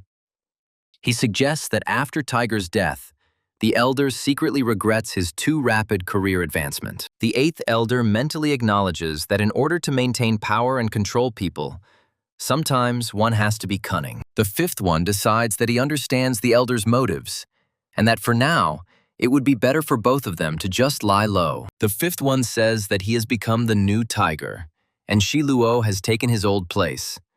But he does not believe in such a calculation. The fifth one reassures his friend, saying that he is the most capable one. So the elder simply had no choice. He is disappointed that the elder to whom he was loyal is now trying to suppress him and sow discord. The fifth declares that he completely trusts Shi Luo, and that no intrigues of the eighth will destroy their friendship. The fifth calls for rejoicing in the territory he has received. But Shi Luo remains silent, lost in his thoughts. Shi Luo calls out to fifth, about to tell him that he will have to choose between friendship and loyalty to the elder. The fifth interrupts him, assuring him that he understands his thoughts, but the situation has not yet become critical. Tiger's territory was small, but now they had a team of 9 people from the auto repair shop under their command. Previously, the Tiger's people ruled here, many of whom 5 sees for the first time in his life. The eighth elder built a system with the inner circle elite from the auto repair shop and the outer circle. The outer circle recruited Chinese people who had grown up in Canada to better adapt to local conditions. After Tiger's death, the elder took over management and, through a lawyer, transferred the restaurant to fifth. The restaurant is the triad's only property, and the other establishments pay a percentage for protection. The brothel also belongs to him, but he prudently did not register it in his own name. To celebrate his appointment, the fifth held a banquet on the 2nd floor of the restaurant, inviting all his people. In total, they had 20 people under their command, whom they divided into a core and an outer circle. The brothel's income dropped, so fifth decided to close it, as he had other plans for the place. Local establishment owners attended the banquet and, despite their wariness, brought gifts. The fifth is not interested in communicating with the Tiger's people, and he does not intend to win their favor. He reflects on the problem of Chinese gangs, where everyone thinks only about themselves, forgetting about the organization. He understands perfectly well that the locals fear him as a new boss who could affect their interests. The fifth one addresses the guests, acknowledging that his appearance has caused them anxiety and fear of reform. He assures everyone that he will not ruin their business, and the rules will remain the same for their convenience. Holding a folder in his hands, he hints at studying accounting, but promises not to stir up old affairs. He says he plays by the rules, doesn't want to ruin someone else's business, and the past doesn't concern him. He says that the past is in the past and throws the ledger into the fire. Standing by the fire, he declares that all debts and accounts will burn along with this book. He warns that if anyone breaks his rules, he will burn more than just a book. He introduces his brother Shi Luo and says that his word is equal to his own. The fifth one announces that from this day on, Shi Luo will be in charge of this quarter, which surprises him. Shi Luo asks if he is giving him power out of fear that he will distance himself from him. 5 reassures his brother, saying that this is just an opportunity to polish his skills before the storm. A car pulls up to the building and someone calls out to fifth, informing him of fresh fish from the elder. In the car, the subordinate tells his brother that he thinks he saw the eighth elder crying. A voice comes from the yacht, remarking on the courage of the act of burning the ledger. The eighth elder tells the fifth that he is the strongest, but still too young and inexperienced. The fifth one modestly replies that he is a newbie, and is glad that Old Man Yellow will be heading the auto repair shop. The elder sadly recalls that there are fewer and fewer old faces around, and now, even the tiger is gone. He asks with pain in his voice if Tiger suffered before his death. The fifth one assures him that everything happened quickly, and Tiger felt almost no pain. The elder feels relieved and invites him to dinner, talking about nostalgia. The fifth recalls that before his death, Tiger spoke about the death of many leaders in the struggle for power. He looks at an old photograph of 4 men in uniform, wondering about their identities. His subordinate recalls seeing the eighth elder crying alone. The elder orders a report on the situation in the territory and preparations for a trip to Toronto. He reports that the issue with the Vietnamese has been settled, so the deal cannot be postponed. The fifth one wonders why the elder needed him if he already suspects him. He remembers how it was used to restrain the tiger, but now there is no need for it. Deciding not to ask directly, he agrees to prepare for the trip. At Toronto International Airport, they are met by a laughing man named Martin. The fifth and the elder get out of the car, where Martin and his companion are already waiting for them. The eighth elder introduces the fifth as his nephew, Chen Yang. Martin winks at Chen Yang, calling him a handsome young man. Chen Yang is confused. He doesn't understand why Martin winked at him. Martin invites everyone to a banquet organized by Mr. Suo Lin on the lakeshore. Chen Yang feels something is wrong because of Martin's strange look and sudden glint. A stunning blonde emerges from a red sports car and greets them. A girl who called herself Sophie invites Chen Yang to go with her. Martin notices that the young man will not go with them, and Chen Yang realizes that he knew everything. He politely declines, citing the need to accompany the eighth elder. The elder allows him to go, and Sophie promises to return him by the start of the banquet. Chen Yang agrees, thinking about the girl's powerful father. In the car, he asks where they are going, but she only smiles mysteriously. Sophie replies with a smile that they are going to relax and have fun. They drive up to a tall building and head to the 13th floor. Sophie smiles and shows Chen Yang the VIP card, promising that it will be a lot of fun. She leads him into a secluded room, saying that no one will disturb them here. Chen Yang looks on in confusion as she takes out some rags. Sophie, wearing a black hooded cloak, mockingly asks if he's chickened out. She hands him a mask and tells him to put it on while he stands in a white robe. Dressed in mysterious clothes, they walk down the corridor, and Sophie tells them to follow her. She warns him not to take off the mask, and he notices a secret door. He asks where they are going, but she only promises that he will find out everything soon. Sophie makes a secret sign to the masked guards, and they let them inside. Chen Yang is surprised to see other people wearing robes and masks. He is horrified to think why she brought him here while someone is calling for prayers to begin. The woman in the yellow robe orders those in white to come forward. Sophie nudges him, saying this is his test. Another girl in a white robe notices that everyone in white seems to be new. A woman in yellow is preparing some kind of green drink by squeezing juice from a plant. Chen Yang watches her actions with suspicion. A maid in black carries cups of green drink to the newcomers. He wonders what kind of poison it is and decides to break the cup if he is forced to drink it. The newcomer next to him downs his drink and immediately falls into the arms of the woman in yellow. Chen Yang tries to understand the meaning of the ritual by observing what is happening. He understands that the people in black are former newcomers in white. They surround him, demanding to drink a cocktail, and he realizes that it is a conspiracy. He knocks the cup out of the hands of another new girl and is ordered to be captured. The girl screams that she doesn't want to do it, and her voice seems familiar to him. She is carried away while begging to be let go. He catches up with her and rips off her mask. Under the mask is a crying Ni Duo, and he screams her name in rage. He pulls her away, shouting that he left his family and friends because of her. He remembers how he was persecuted because of her, and how his best friend betrayed him. The woman in yellow allows them to leave, and he thinks that Ni Duo ended up in such a place anyway. He drags her along with him, asking what was the point of all his suffering. Ni Duo screams and asks for help, but he calls her life a joke. He slaps her, screaming that his whole life is a fucking joke. The girl falls to the floor from a strong blow. She is shocked when she recognizes him and calls him by name, and he orders her not to touch him. She cries with joy that he is alive, but he says with bitterness that he was blind and wrong about her. He leaves, saying that she doesn't deserve to see his face, and she asks him not to leave her. He remembers their past and looks at her with hatred before leaving. On the street, Sophie picks him up in a red sports car. He gets into the car, thinking that he will have to rely on it to meet Master Suo Lin. Sophie says she sent the girl home and asks with a smile if she was his girlfriend. The man coldly replies that the girl was his friend and thanks Sophie for her help. Sophie informs him that the girl is studying at the University of Toronto and offers to give him her address.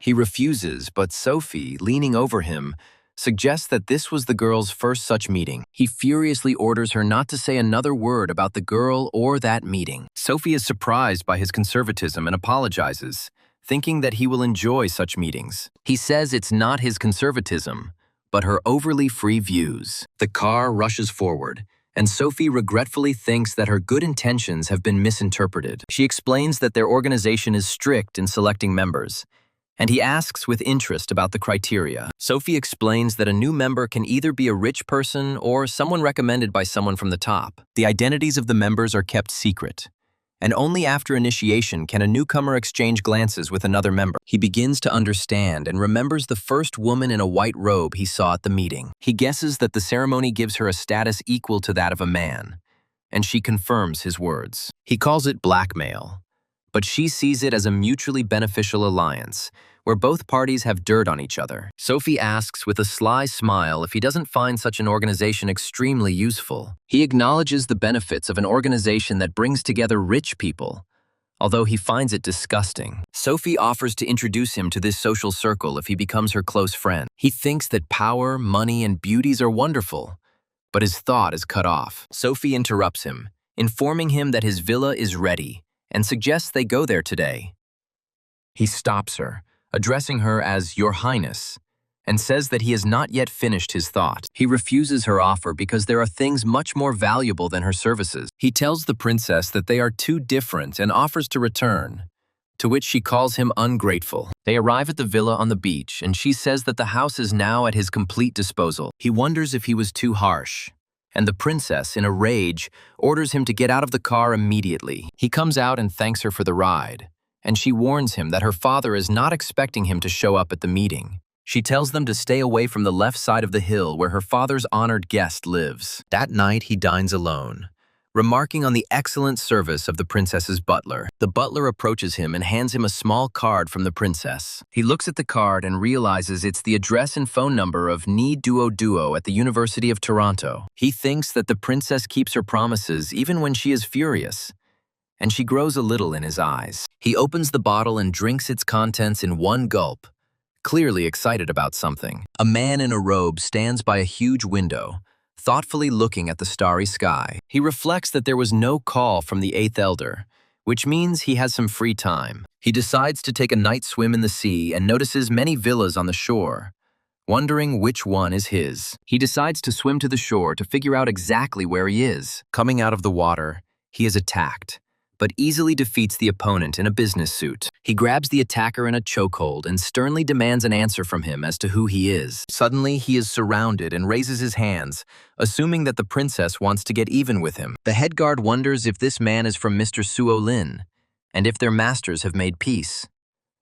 They order him to search him, but he only smirks, because he is only wearing swimming trunks, in which there is nothing to hide. The guard searches the guy, noting that their leader is a real pro, and that sometimes a little game is enough to deal with an enemy. After searching him, the guard reports that he found no weapons and the guy is clean. Another guard appears, and the guy, introducing himself as a guest, is surprised to recognize him as someone he knows. Suddenly, a girl appears, surprised to meet Chen Yang, and he happily greets her. Yang Wei orders the guard to let Chen Yang go, calling him his friend. Chen Yang asks if she lives in this house, but the girl replies that her villa is on the top of a hill. She asks him to stay away from the left side of the hill, and he realizes that she is the guest of honor. The girl offers him a drink, mentioning that she just happens to have 2 bottles of excellent wine. Chen Yang calls the meeting quite unexpected and gladly accepts her offer. He is surprised that they are not going to the top,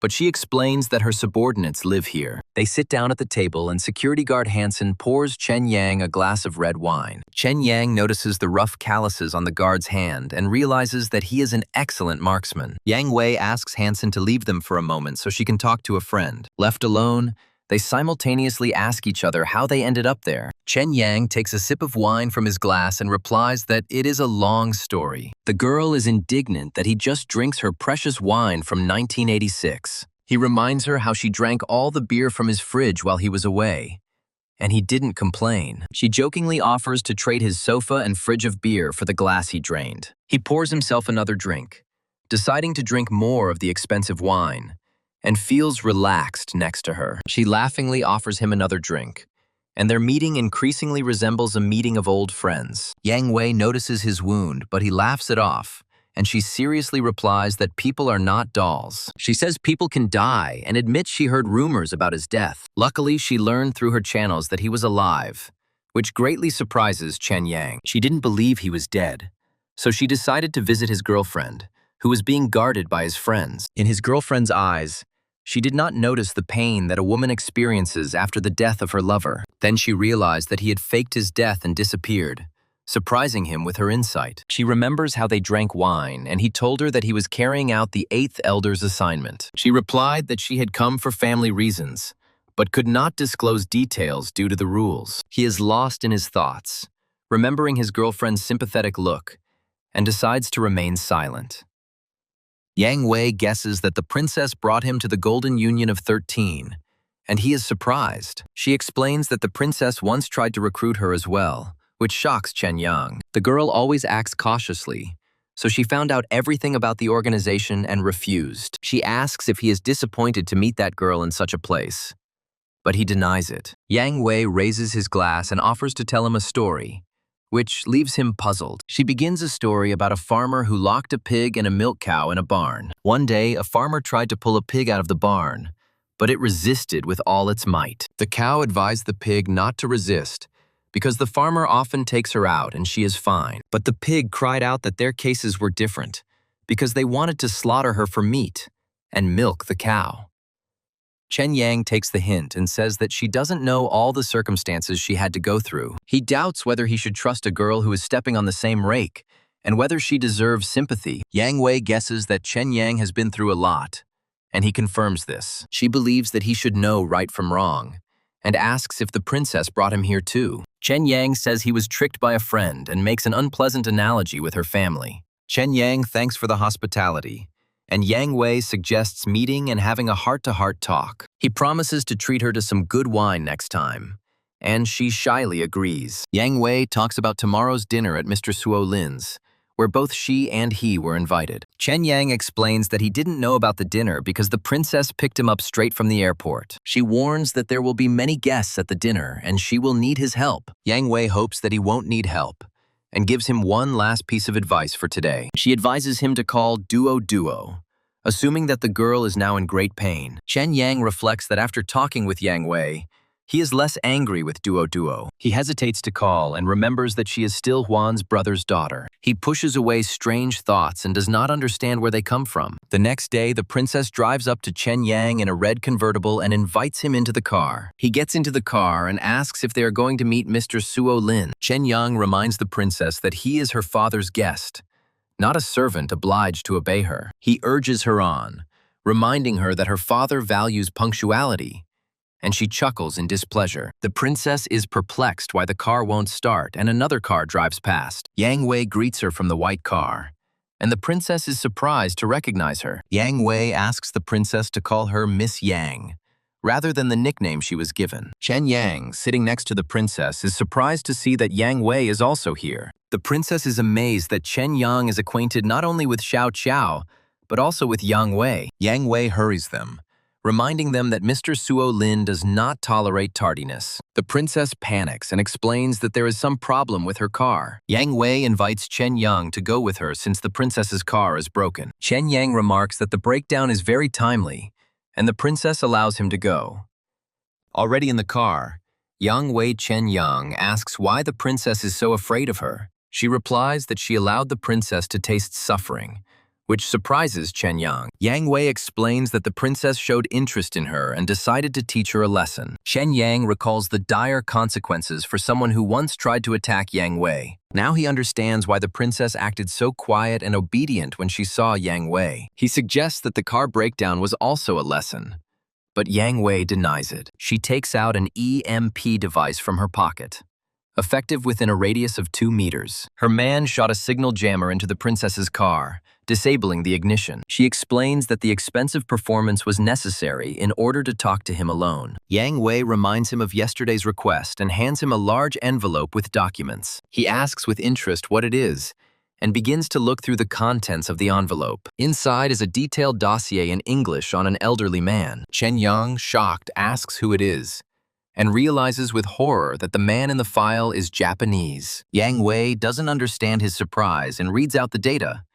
He is an American of Japanese descent. Yang Wei explains that the man in the file is an American with Japanese roots, and asks not to react so harshly. Chen Yang, horrified, asks if she is asking him to kill a man to clear the way for his family. Yang Wei denies this with a smile, saying that he is looking for his cooperation, not death. Yang Wei explained everything, and Chen Yang's prejudice was dispelled. as Nakata turned out to be a worthy partner. It turned out that financial groups in Japan and the United States had turned Nakata down, so he came to Canada to get Song Lin's capital. But if Song Lin decides to finance Nakata, he will need the approval of the 8th elder. After all, the 8th elder is about to become a major shareholder, and Nakata will only be paid after the contract is signed. Yang Wei clarifies that in fact the elder will not participate in the affairs of the conglomerate. His role is nominal. The situation is that investing in Nakata is profitable, but not tempting enough. So Mr. Song Lin is hesitant. Shen Yang estimates that there is a 50-50 chance that Song Lin will agree to invest. And then, according to Chen Yang, the 8th elder comes onto the scene. Yang Wei agrees that his objection as a shareholder may influence Mr. Song Lin's decision. She asks Chen Yang to influence the elder to advise Song Lin to reject Nakata's request. If Song Lin refused, she could approach Nakata in a dead-end situation and negotiate better terms for herself. Chen Yang wonders why she doesn't talk to Song Lin herself, as he will definitely do her a favor. She refuses, explaining that Nakata is not interested now, but her initiative could ruin everything. Song Lin is an old fox, and if he notices her interest, he will decide to take a bite of this pie himself on principle. Shen Yang doesn't understand how he can influence Song Lin, but Yang Wei has a clear step-by-step plan. The first thing he needs to do is show off at Song Lin's banquet and earn his recognition. Chen Yang stares thoughtfully at his phone, and Yang Wei says that the reason for his influence lies in the guest list. She asks with a sly smile if he has figured out what the matter is. Chen Yang sees only noble people on the list and asks her to stop speaking in riddles. Yang Wei explains that most of the names on the list are second-rate, and there are only 2 or 3 truly important people. She explains that the list itself proves Mr. Song Lin's desperate desire to enter high society. Although the angel of the underworld is influential in Canada, compared to American families, he looks poor. Old families were built over generations. But the angel of the underworld is in too much of a hurry to achieve success without having gone the long way. If she were Song Lin, she would have drawn up a 10-year plan and rebuilt the conglomerate step by step. She would raise heirs who would start a clean business, gradually moving away from dirty deeds. But Mr. Song Lin has no time, and his only heir is a useless daughter. Chen Yang is amazed at how she dug up all this from just the guest list. Her thinking is beyond anyone else. He thinks that Song Lin would be taken aback by this, and Yang Wei asks if it's strange. She laments that the head of the clan should think about this, and she is just a woman. Chen Yang tries to encourage her, but immediately scolds himself for his awkward attempt at a compliment. Yang Wei looks at him with surprise and embarrassment, asking again if he really thinks so. She gets back to business, explaining that Song Lin wants to turn the angel of the underworld into a clan, but he doesn't have much time. Moreover, he faced a talent shortage, since clan structures are based on blood, and he only had a daughter. Chen Yang quips that it's easier to raise an orangutan than to hope for a princess, and Yang Wei laughs. Any dynasty that relies on blood will sooner or later face a problem. But there is a solution. The solution is assimilation, attracting talent from outside.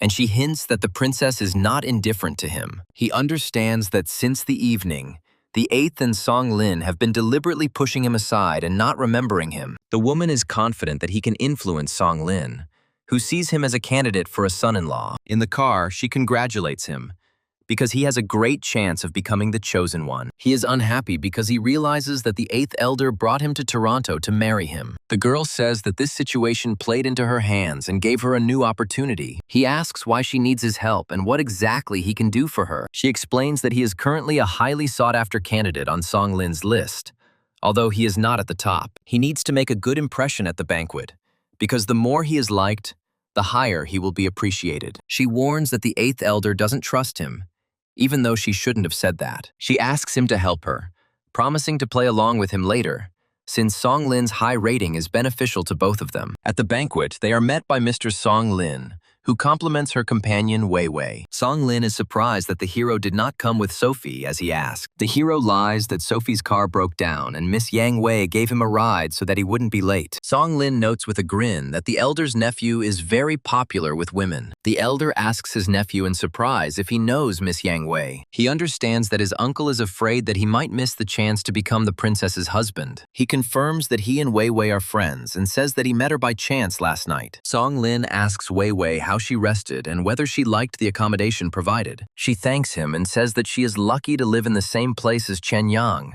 Song Lin is so impressed that he offers to give Wei Wei one of the buildings in that place. She says she's leaving soon and invites Chen Yang to come with her, and he admires her lie. Song Lin suddenly asks Chen Yang if he likes to play cards. The hero replies that he played a couple of times, and Song Lin rejoices, talking about his love for cards after the banquet. Song Lin offers his nephew to play cards instead of Mr. Fan, who refuses. The elder agrees, calling it a great honor, and Chen Yang accepts the invitation. Chen Yang notices that the elder is not actually happy about this turn of events, although he tries to hide it. Unexpectedly, Yang Wei asks permission to join the card game too. He realizes that Song Lin invited him to play to separate him from Yang Wei, who was acting too close. This behavior threw Song Lin off balance, which was part of their prearranged tactics. In a flashback, Yang Wei explains that he will act familiarly with him in order to arouse Song Lin's interest. She will pretend that she wants to take it away from him, because people value most what they are trying to take away from them. So Song Lin will begin to unconsciously protect him, and he will become much more important to him. Sophie shows up, and Yang Wei immediately starts teasing her about the car and yesterday's fight. Sophie immediately grabs Chen Yang's hand, assuring him that they have a great relationship. She calls him dear, and he is amazed at how quickly she suppressed her anger at Yang Wei's words. The princess becomes jealous and asks how he even met Yang Wei. He rejoices internally because the princess has begun to get jealous, which means the plan has worked. He answers evasively that they just happen to know each other, which infuriates the princess. She doesn't believe him because Yang Wei is known for her coldness and inaccessibility. Yang Wei's advice to treat such female hunters with coldness comes up. He coldly replies that he is not obliged to report, and the princess immediately softens, proving Yang Wei is right. The older man tells Sophie that she has taken up too much of his time, and she agrees to bring the man back for a man-to-man talk. The man approaches the young man, offering to talk, since he went to see Sophie right after the plane. Another man invites him to a game of cards in 20 minutes, leaving a seat for him. The protagonist understands that the real important guests have gathered in the living room, and the rest of the crowd is just for show. An elderly man invites Yang Wei inside to introduce her to some interesting guests. The hero grins, guessing that Song Lin took Yang Wei away to limit their communication. The man with blue hair asks Five how he met this woman and if he knows who she is. He replies that he met Yang Wei in China, and knows that she is from some Chinese clan in the US. The blue-haired man notes with suspicion that they seem to be in very close contact. The hero claims that they are just friends and mentally wonders what his interlocutor is getting at. The interlocutor puts his hand on his shoulder, saying that Yang Wei is a complex person and getting to know her will be useful. Then he smiles slyly and asks if the hero spent last night with the princess. The hero denies this, explaining that they had an argument immediately upon arriving at the villa, and she left. His interlocutor is horrified by the news of the quarrel and exclaims that now is not the time to anger her. He corrects himself that he is not calling for her to coddle him, but simply advising her to avoid trouble. The hero replies with a smile that he understands everything and guesses about the attempts to bring him together with the princess. The blue-haired man says it's time to go and advises not to stick your neck out, since all the guests have serious connections. They enter the living room where they are informed of the imminent arrival of two more important Asian businessmen. The hero wonders who the second guest is besides Nakata, and, turning around at the click of the door, recognizes the one who entered. He is shocked to see Li Wenjing and does not understand what he is doing here. The host introduces the elderly guest as Mr. Nakata, who apologizes for being late. The second guest is introduced as Tony, and he says that he was in a hurry to play cards with Mr. Song Lin. The hero notes that Li Wenjing is clearly not a stranger here,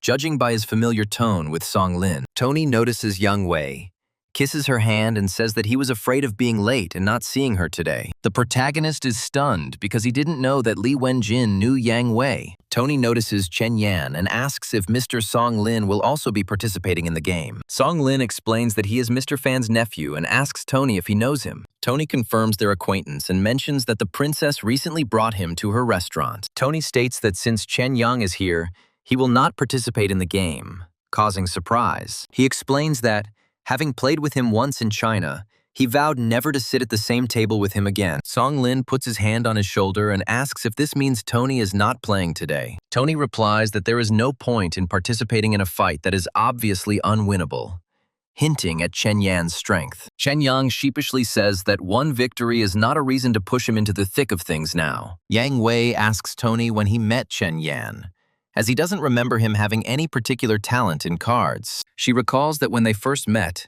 he played like a beginner and is surprised by Tony's fear. He thinks she's angry because he's keeping quiet about his talent, but he can't tell her about the luck ring. One of the men at the table says with interest that he is intrigued. Mr. Nakata suggests playing a game to test Tony's words, and Song Lin hopes for a surprise. Suddenly, Sophie appears and shouts loudly for everyone to wait a minute. Sophie announces that she will also join the game, and although she cannot play, she can deal the cards. Sophie flirtatiously approaches Chen Yang, offering to brush a non-existent speck of dust off his shirt. Yang Wei frowns at Sophie, and Tony suggests that the winner should receive a kiss from the princess. Sophie agrees to the condition and whispers to Chen Yang that he simply has to win this kiss. Another player notices that Chen Yang has become motivated, but he just wonders who needs a kiss from this woman. Sophie asks Yang Wei who will win, and she confidently answers that Chen Yang will win. An elderly man reproaches Yang Wei for betting on her opponent as a gambler. Yang Wei smiles happily and says that she will only be happy if he wins. An irritated Sophie impatiently rushes everyone and demands that the game begin immediately. Half an hour later, Chen Yang looks tense,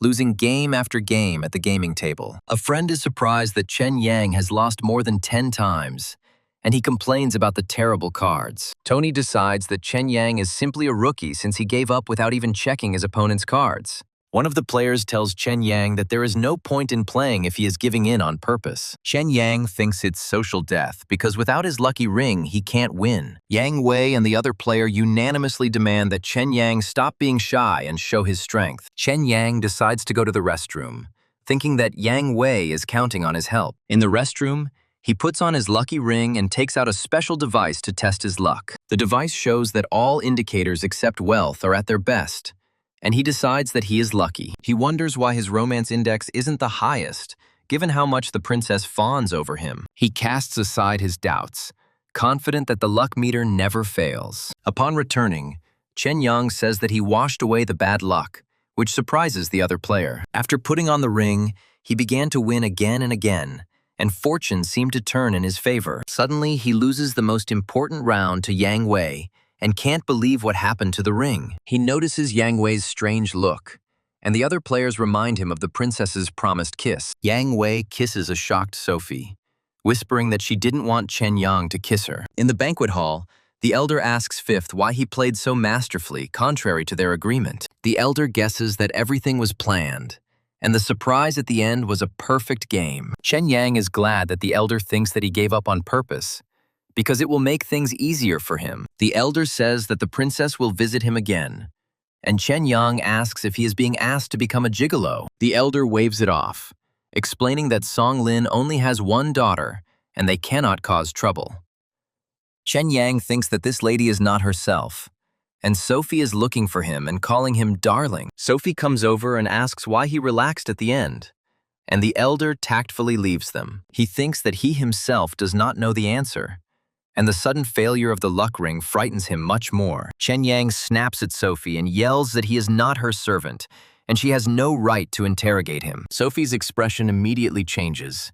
She apologizes and offers him a glass of wine as a sign of reconciliation. He is amazed by her lightning-fast change of mood as she hands him a glass of wine. He remembers the elder's words that it is better not to offend her and decides to drink wine. He asks her why she is smiling, and the next second his face contorts with shock. He falls to the floor, dropping his glass, and realizes with horror that this crap has drugged him with something. He later comes to in a hotel room and, in his delirium, utters the name Yan Di. Suddenly his eyes widen and he screams out Fang Nan's name in horror. He comes to his senses and is horrified to see Yang Wei, who is speaking sarcastically about his girlfriends. He asks in confusion what happened, and Yang Wei silently points him to look down. He looks down and sees a tied-up, unconscious man lying on the floor. In complete bewilderment, he tries to understand what actually happened here. Yang Wei explains that he was drugged by Princess Sophie and leaves it up to him to figure out the rest. Yang Wei smiles and says that she is lucky to have saved him,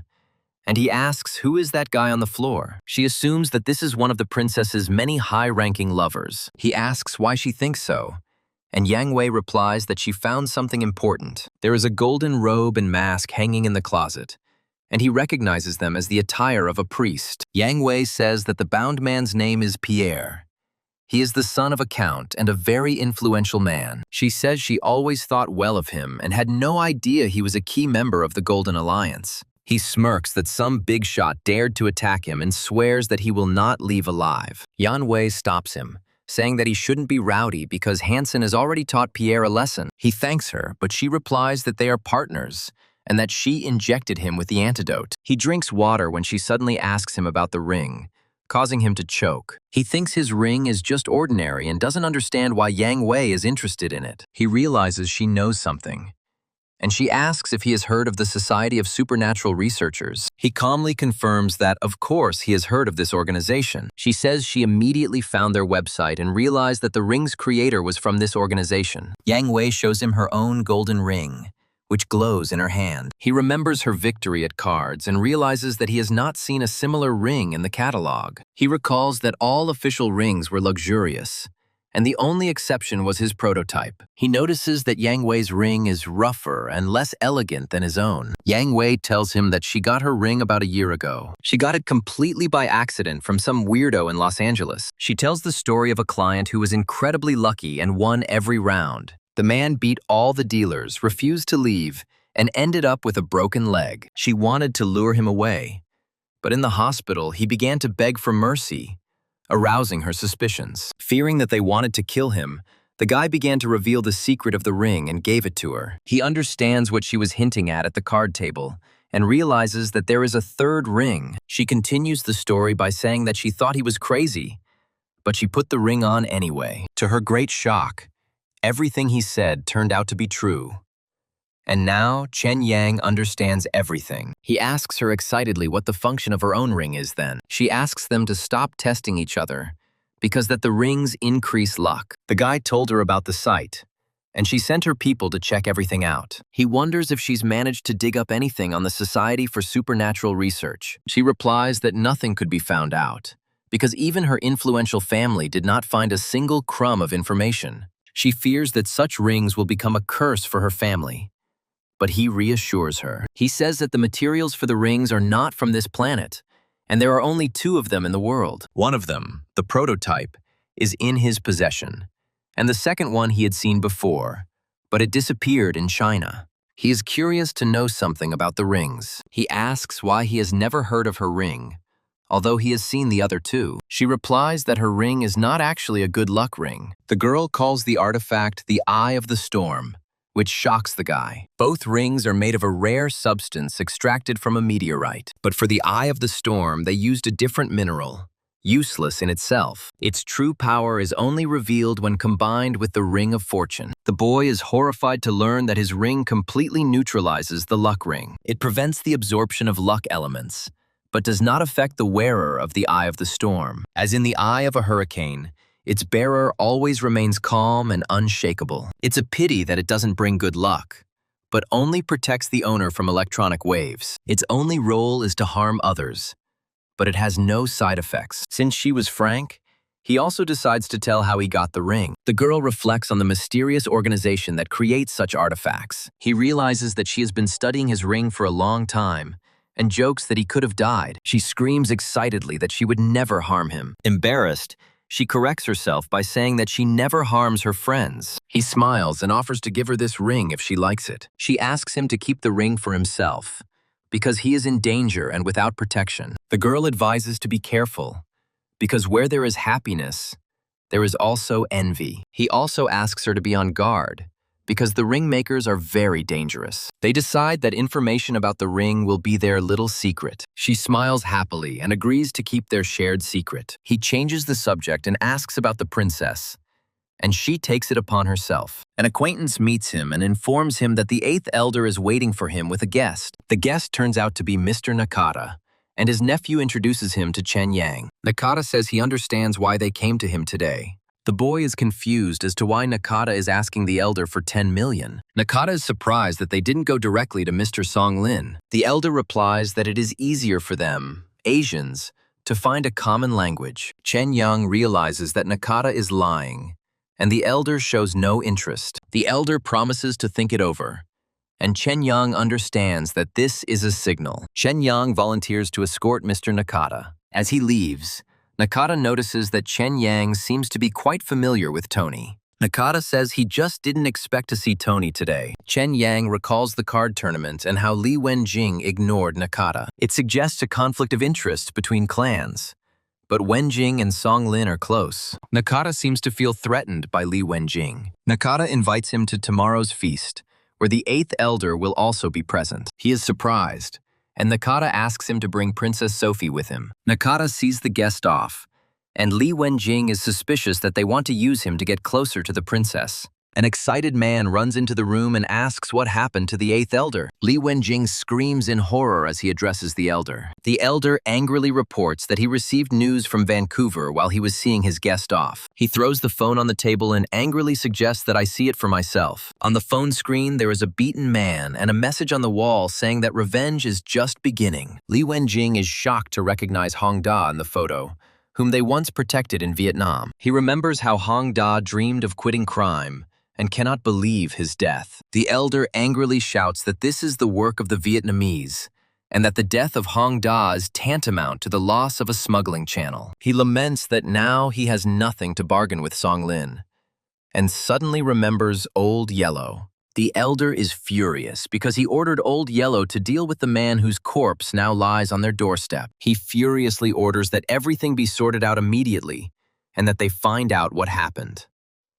The elder tells 5th to book tickets immediately, but stops him at the last moment. He changes his mind and says that 5 should stay, as they need their own man here. The 5th is puzzled by this order and does not understand why the elder decided to leave him. He reflects on the fact that after Tiger's death, he is the only young fighter left and does not understand why he is being left in Toronto. The 5th one tries to object, but the elder waves him off and orders him to carry out the order. The 5th one instructs his subordinates to prepare for the flight with the elder and asks them to buy 3 tickets. The subordinate asks in surprise about the 3 tickets, but the 5th simply sternly orders him to do as he is told. At night, 5 calls a certain Shi Luo and tells him that they have an emergency.